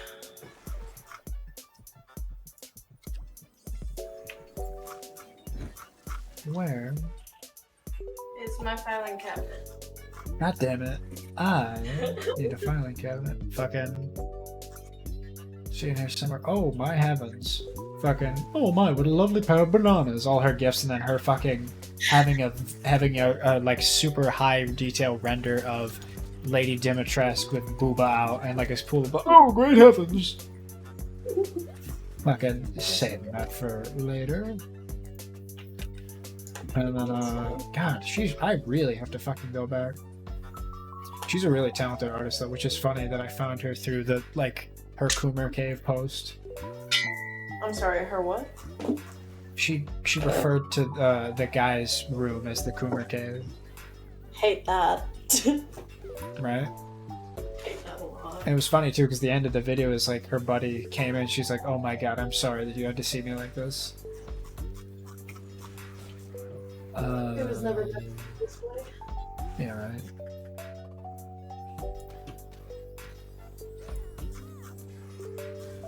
Where? Isn't this such amazing gameplay? Riku's just fucking hitting me with the juice. NFT? Yeah, fucking nice fucking thighs.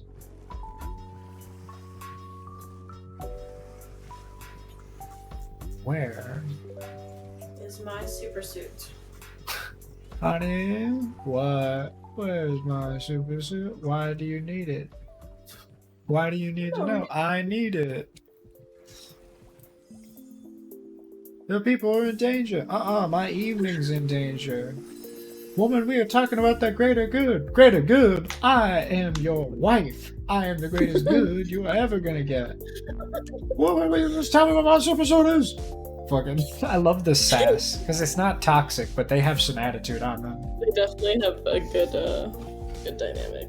A healthy sex life. Yeah, right, dynamic. Healthy sex life? Hello? I'm sure they do, right? The spice of life is yelling at Probably. each other. Oh yeah, probably. Sure, they're fine. Pisces, Oh, Princess that's Yue, strong connections to the fine. spirits, kind of sends mixed signals, literally turned into the moon. Calling Princess Yue Pisces simply because she inherits one of the two fucking koi fish spirits is really funny. I gotta go sleep. Alright, I'll catch you later, boss. Good night. Good night. I am going crazy. And I can't find this picture. Oh, well, it's not the end of the world. I'll find it though. I'll tell you what though, in my journeys, I found this picture of a turtle using Discord in Animal Crossing. That's pretty funny. But, yeah. I'm gonna pop back in here. Okay, Riku. I now have the stuff. Did you get some Rovlin's tentacle? Also, if you're interested, I don't know if you want to pop in and say hey, but we can play a little game and. What else we got here? We got the fact that Agla skin, which I don't need. Plague spores, don't need. Don't need any of this shit.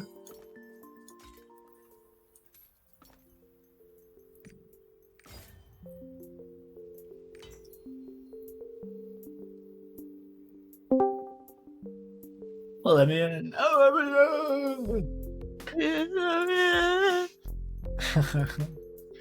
Did you get the Rovlin's tentacle yet? Yeah, I got it the first time.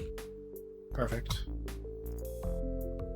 Snacked on that 20 minutes later. Yeah. 20 minutes later sounds right. Or sorry, 27 minutes after this. Oh, 27 minutes. Yeah, sorry. Didn't mean to fucking misspeak. What have I got here? I got some Aquila skin. I'm sure that's nice for you. I don't know if you need that. But that's for I think Rithramus? Yeah, it's one of the out of fours. Send me that trade request. I don't remember how to do that. Also, I'm mad at you. I didn't know T was auto run. I thought you knew. It like blatantly said it multiple times. It did not. It said More it never. than one occasion. More Never. than one occasion. That's how I do it. No, not once did I see that on the fucking hint tip. Well, you didn't hit the tip hard enough. I had a nickel. Would it give it a little tickle? Fucking did I show you one of my buddies? She on the stream table, she drew a picture of Fuecoco, the little apple dragon boy.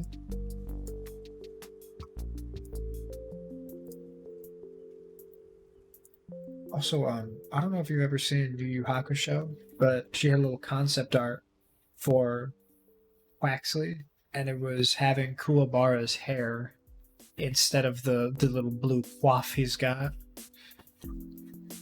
It's really cute.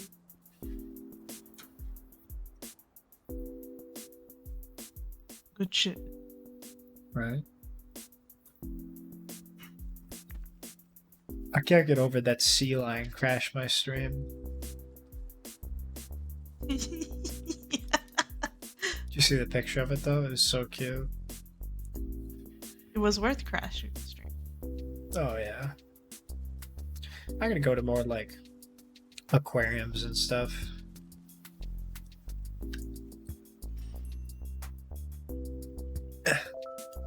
Sadly, I can't take mine.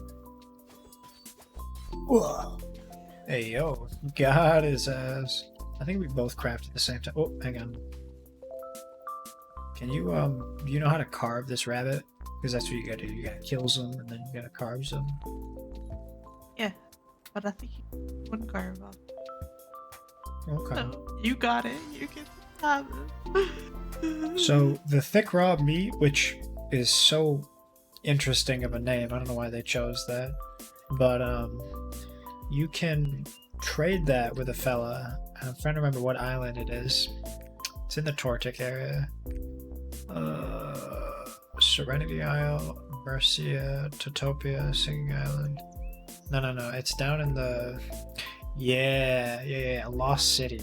It's just south of Tortic. You'll see it in there. But that guy for like something like 1,200 meat or whatever, you can get like a hunting skill potion. So like if you just happen to be killing a bunch of rabbits and such, then you'll just throw that over his way. These rabbits wouldn't run away like little bitches. I love that we just throw a fucking Bowie knife at him. Is this Australia? Killer things that throwing knives. Yeah, right.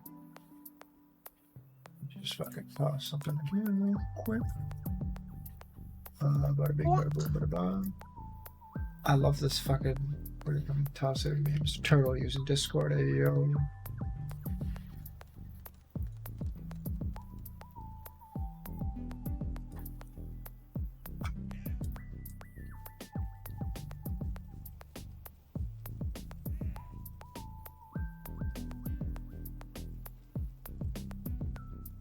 Alright, what are we looking at next here? A little Lutera. Oh, I'm just getting some. You wanna go find Willie? Oh yeah, good luck with that. I already defeated that man today. Oh, you did? Yeah, when I told you about it, like someone came by, just I was like, oh, okay.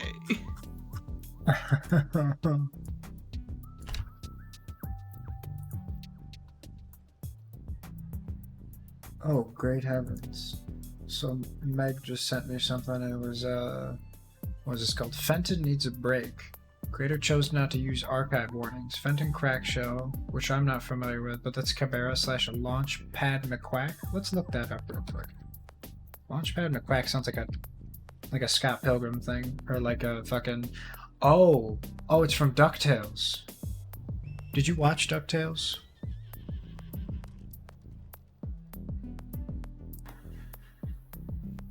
At all. What? I've heard of it. Yeah. Didn't watch it. It was kind of before my time, and I know they kind of revamped it, but I'm guessing this is like porn or something. I don't know.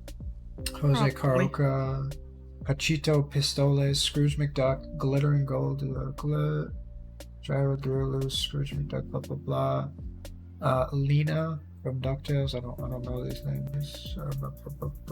Fenton overworks himself. I don't know who Fenton is. I'm gonna be real. Let's look up this tag. Oh, it's just a universe under the Disney Duck universe. That's funny. Launchpad is a sweetie. Gyro is an asshole. The kids are there to help. There will be duck smut, NSFW, ducks, angst, fluffs. Lots of cute moments. Love these boys. Also, they swear. And then Hamilton references is the last tag. It's pretty funny. When That's a Fenton wild keeps ride. overworking himself and refusing to relax or even eat or sleep, his closest friend steps in to help, and they grow a strong bond. Like a sex bond, or Probably. 2 chapters, 2,600 words, 3 comments, 83 kudos, 1,500 hits. Okay, so 1,540 people are not admitting that they've read that.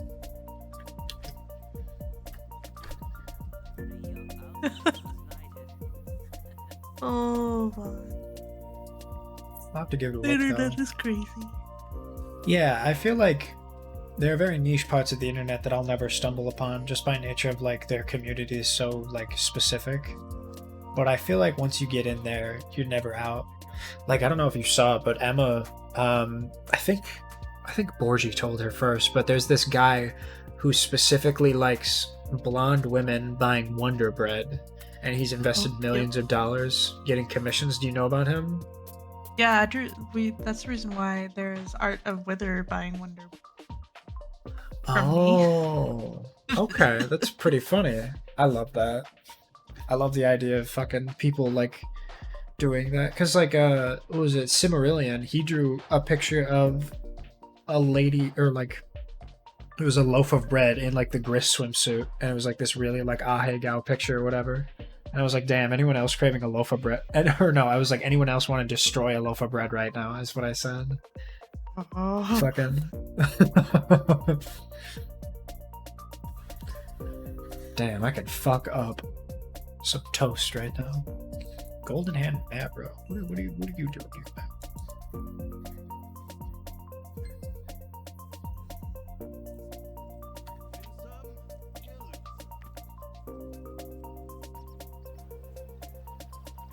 Bet you can't find me.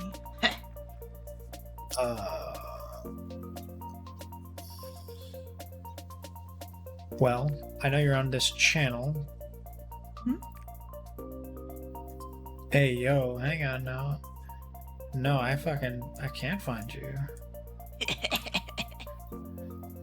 Wait, did you do the thing to where you fucking, what do you call it? Where you're like, disguised? Sausage party. What about sausage party?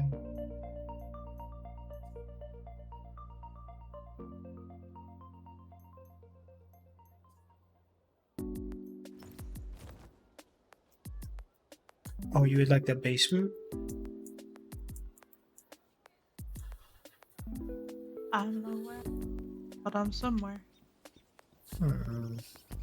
Shush. Josh. Joshy. Shush, mamash. Joshy Bach. Hank, I see you scrolling there, acting like a sussy backo. Remember that the dude from Breaking Bad? He did a cameo of that.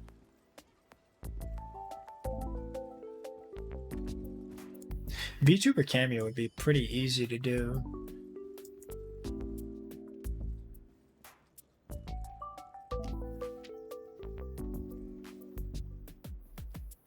They were talking weird about toast. Oh, right. Sausage party. Toast. I find the weird crunch of toast oddly satisfying. Oh my god, I love it. I like a really nice bagel. Fucking crunch.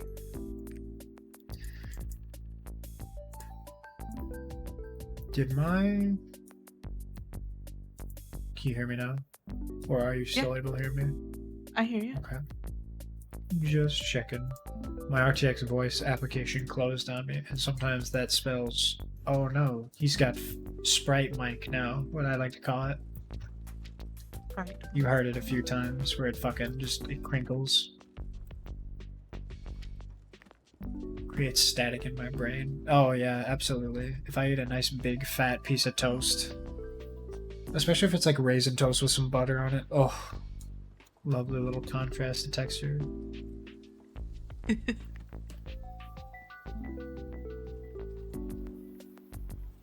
When you hit your knee on something and then your whole leg feels like Sprite.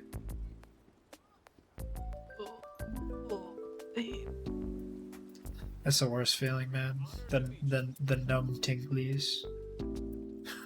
It makes my brain go Shakespearean font. I can't even do it. I can only do like the French R roll, the one where it's like really throaty.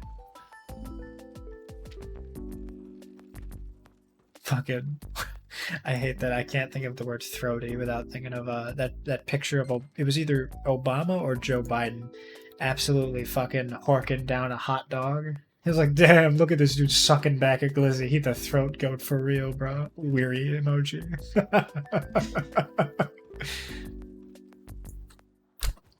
Yeah. President, hot dog, throat goat meme. R/throat goat. No. I'm not. Oh my god. Jackson, we know what you're looking at. It's the first search result. So there's 3 pictures. There's a really young, really sweaty Donald Trump with a glizzy, and then there's one of each of Barack Obama and Joe Biden. It's so fucking funny, dude. Oh. Throw, go.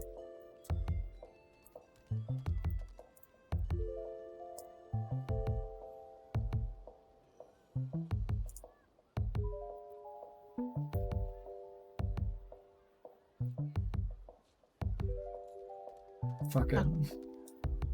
I love this shit so much. McCain has no business doing a glizzy like that. Glizzy game. Holy shit, dude. Why's he got his finger in the back of the bun like that?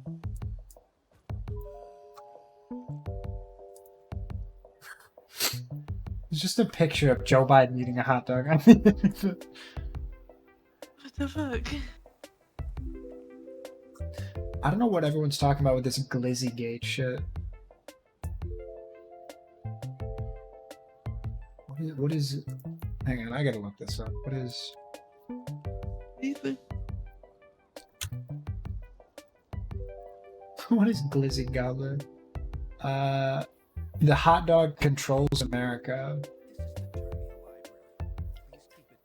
There's a joke that like every person in power fucking throats a glizzy. What the fuck? There's a whole video on it. There's a 6-minute video. What if I told you that the man behind the curtain of American politics was no man but a dog? And then his SEO tags in the YouTube video are glizzy gate with a space, hot dog conspiracy, Obama Trump. Oh my god. One of the funniest and most intellectual videos I've seen in a long time. I'm not into conspiracies, but I firmly believe in Blizzygate. Like, the evidence presented is irrefutable. How does the corn on a corn dog affect the mind control powers? God,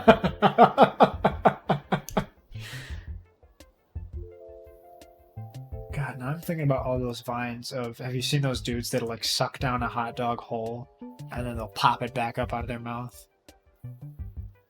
No, I don't watch weird shit like that, Jackson. Well, there's a guy, and it's super funny because he doesn't look anything like you expect. Like, imagine like a dude in the middle of Texas with like fucking bandana, like an American flag bandana, sunglasses, and like a muscle tee. He's like, so anyway, and he like just sucks it back, and then he like tilts his head back and goes, and he just like with propulsion is able to like spit it back up, and then he catches it back in his mouth and like swallows it whole again. It's so funny. That's a throat that has sucked at least one dick in their life. Oh, absolutely. The fact that he's got like no gag reflex, and I think the joke too is that like they can suck back like 6 of them because it goes right into their stomach, and they can just fucking put them back up. Because like he did it when he was talking, like that was the joke. He was like, yeah. So anyway, I goes down to the 7-Eleven and I fucking keeps talking, and then he fucking spits it back up. It's so vile. But that's the kind of shit, like whenever anyone mentions glizzies or hot dogs, like that's where my mind goes. Unfortunately. Ugh. Right? It's like Put the your more you mind think through the about it. dry thing. Yeah. The more you're like, ew. But at the same time, like now I kind of want a hot dog. Like I'm thinking about like hot dog with mustard or something. I'm like, damn, that sounds good right now. What the fuck, Jackson? Oh my fucking god, now we're unzipping me. I'm remembering a TikTok now. It's like, here you are, sir. We're the finest hot dog we own. And then he just puts down a bun on the plate or whatever. He's just hands on the plate. He's like, I do believe you've forgotten the glizzy, sir. Oh, my mistake. And he fucking he like puts his head down and fucking he perfectly places the hot dog into the bun. Oh, very good, sir. Thank you.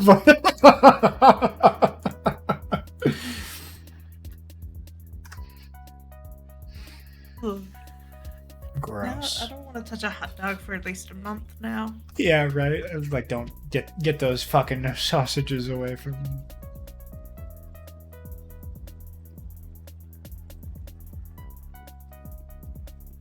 Don't touch me with those green sausages again.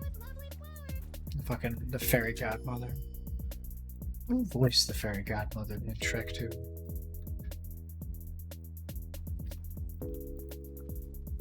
Oh, is Jennifer Sanders really? The girl from Absolutely Fabulous. Jennifer Saunders. What else has she been in? French and Saunders. Yeah, I don't know that one. I don't know why I thought it would have been a bigger celebrity.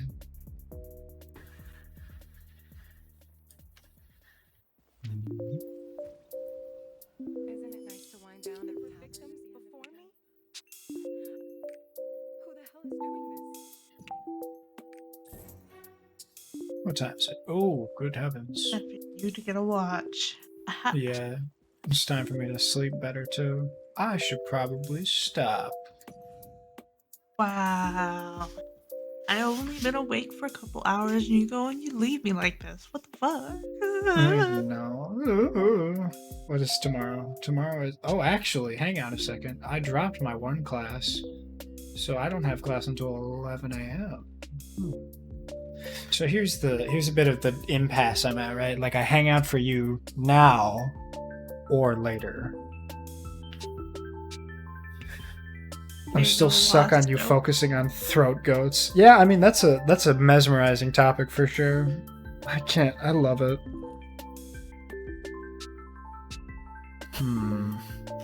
I tell you what, because I am sleepy now, I'm gonna get some rest, and I'll probably get up at like fucking 7:30 or whatnot, so you'll have time to do your chores and do the homework and read a book and I all haven't had that. homework in years. Fucking, it's funny.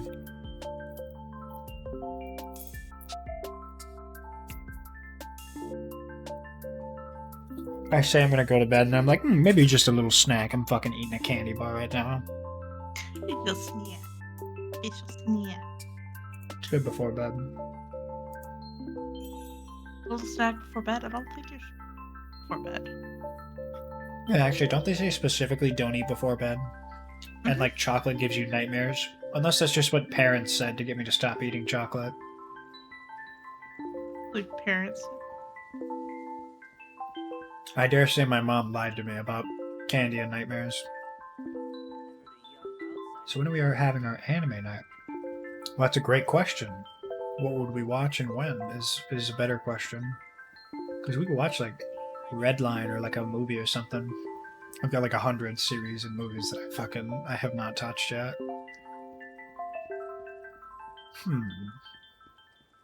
Huh.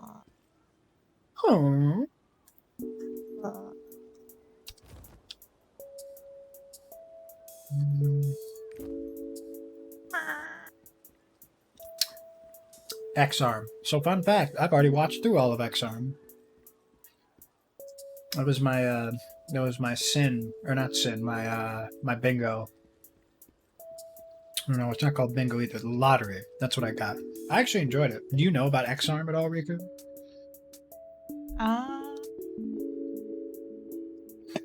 It's a newer one. So there was the people who work over at Crunchyroll have they contracted a live action like director who's never really done much animation, and they decided to go and make a 3D anime. And the CGI that they use is very primitive in nature because all the people who on that team learned it from the ground up. So like Blender assets, right? And it's really funny because the premise is like just entertaining enough, and it's like the voice acting is fine, but the problem with it is that I think they ran out of money halfway with 3D rendering or whatever, because half of the characters are 2D and the other half are 3D. And it's really funny seeing like a sticker or like a fathead cutout poster on like a 3D background and all that.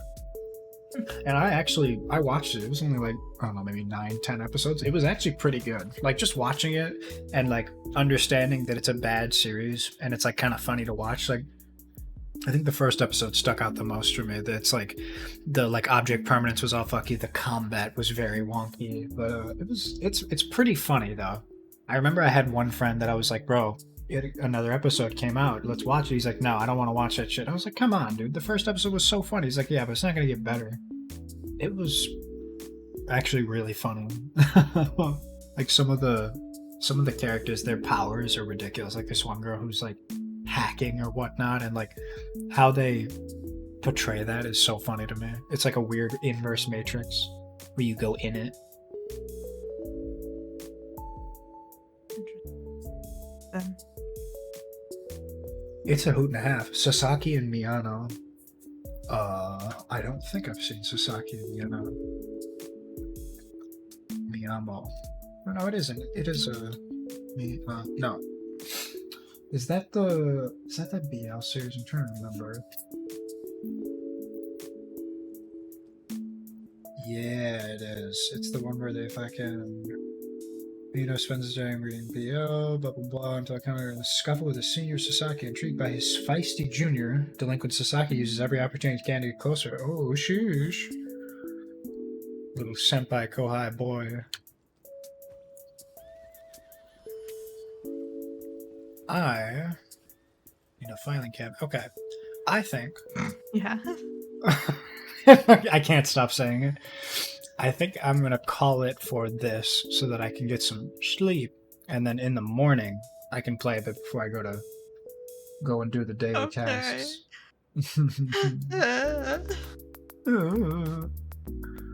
Alrighty. I'll catch everybody later. I'm going to end the stream here. Bye-bye.